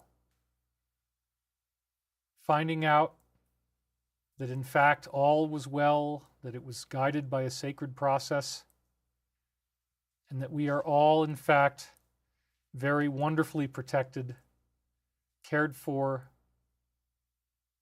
that these loving beings do exist, and that this is going to be a contact that we will personally have. We will personally see beings like this, beings who have come from another octave, another layer of frequency in the universe, another dimensionality, and project into a form that feels comfortable and reassuring when we look into their eyes. A form that may be glowing, a form that may communicate telepathically, and a form that may have quite a bit to share with us if we have but ears to hear and eyes to perceive. Feeling the embracing warmth of that deep stillness and solitude, trying to embrace the awesomeness of what these books are telling us, that next year we may have this cosmic contact occur, that the veils may come down, that we may reunify with civilizations who we used to be in contact with, and now we call it mythology. Seeing the truth behind these legends and meeting them face to face is so exciting in this amazing ascension process. Breathing this energy of love and light and peace into the planet, letting it fill our lungs, and feeling the depth of the inky blackness of space, the infinity that is the mind that is within all of us when we embrace cosmic consciousness. We pray in the name of Jesus the Christ that all goes smoothly as we expect, and we hope that there is a time in which all can see that they are the light, they are the love, they are the one infinite creator, and this is as it was, as it is now, and as it always shall be. And so it is. Amen. Now I'd like you to breathe back into the room, wiggle your fingers a little bit, wiggle your toes. Woo, we did it. We're at 4 minutes and 28 seconds. And I want to thank you guys for being here. It's been a really great day. Cherokee Tree says, all praises, glory, honor, esteem to the great I am, loving kindness through living waters. Selah. So is there an official David Wilcock board game? Not yet. You know, I'll have to think about that one. I don't know how much board games are selling anymore, but anyway, I'm glad you guys are here. Do you know anything about the Black Pyramid in Alaska? Somebody said, yeah, we talked about that before. Thank you, David. You give so much. Nice job. That was amazing. Victoria Lancaster. Thanks, David. The prophecies gave me goosebumps. Love to you. Your unburdened haircut suits you, Dave, says Vacapalo. Thank you for your Service to humanity, you are greatly loved. Somebody threw me a bunch of lemons. There is no pain in receive. I agree. Thank you, David, for all you do. Love and light. Ta and cheers from Queensland, mate. So again, I handled it. I got through the whole thing, all these hours, even though I just only started wearing shoes 2 days ago. So I'm going to sign off for now. I want to thank you guys for being here, and we will see you soon. Thanks for watching. Whoops. How about that one?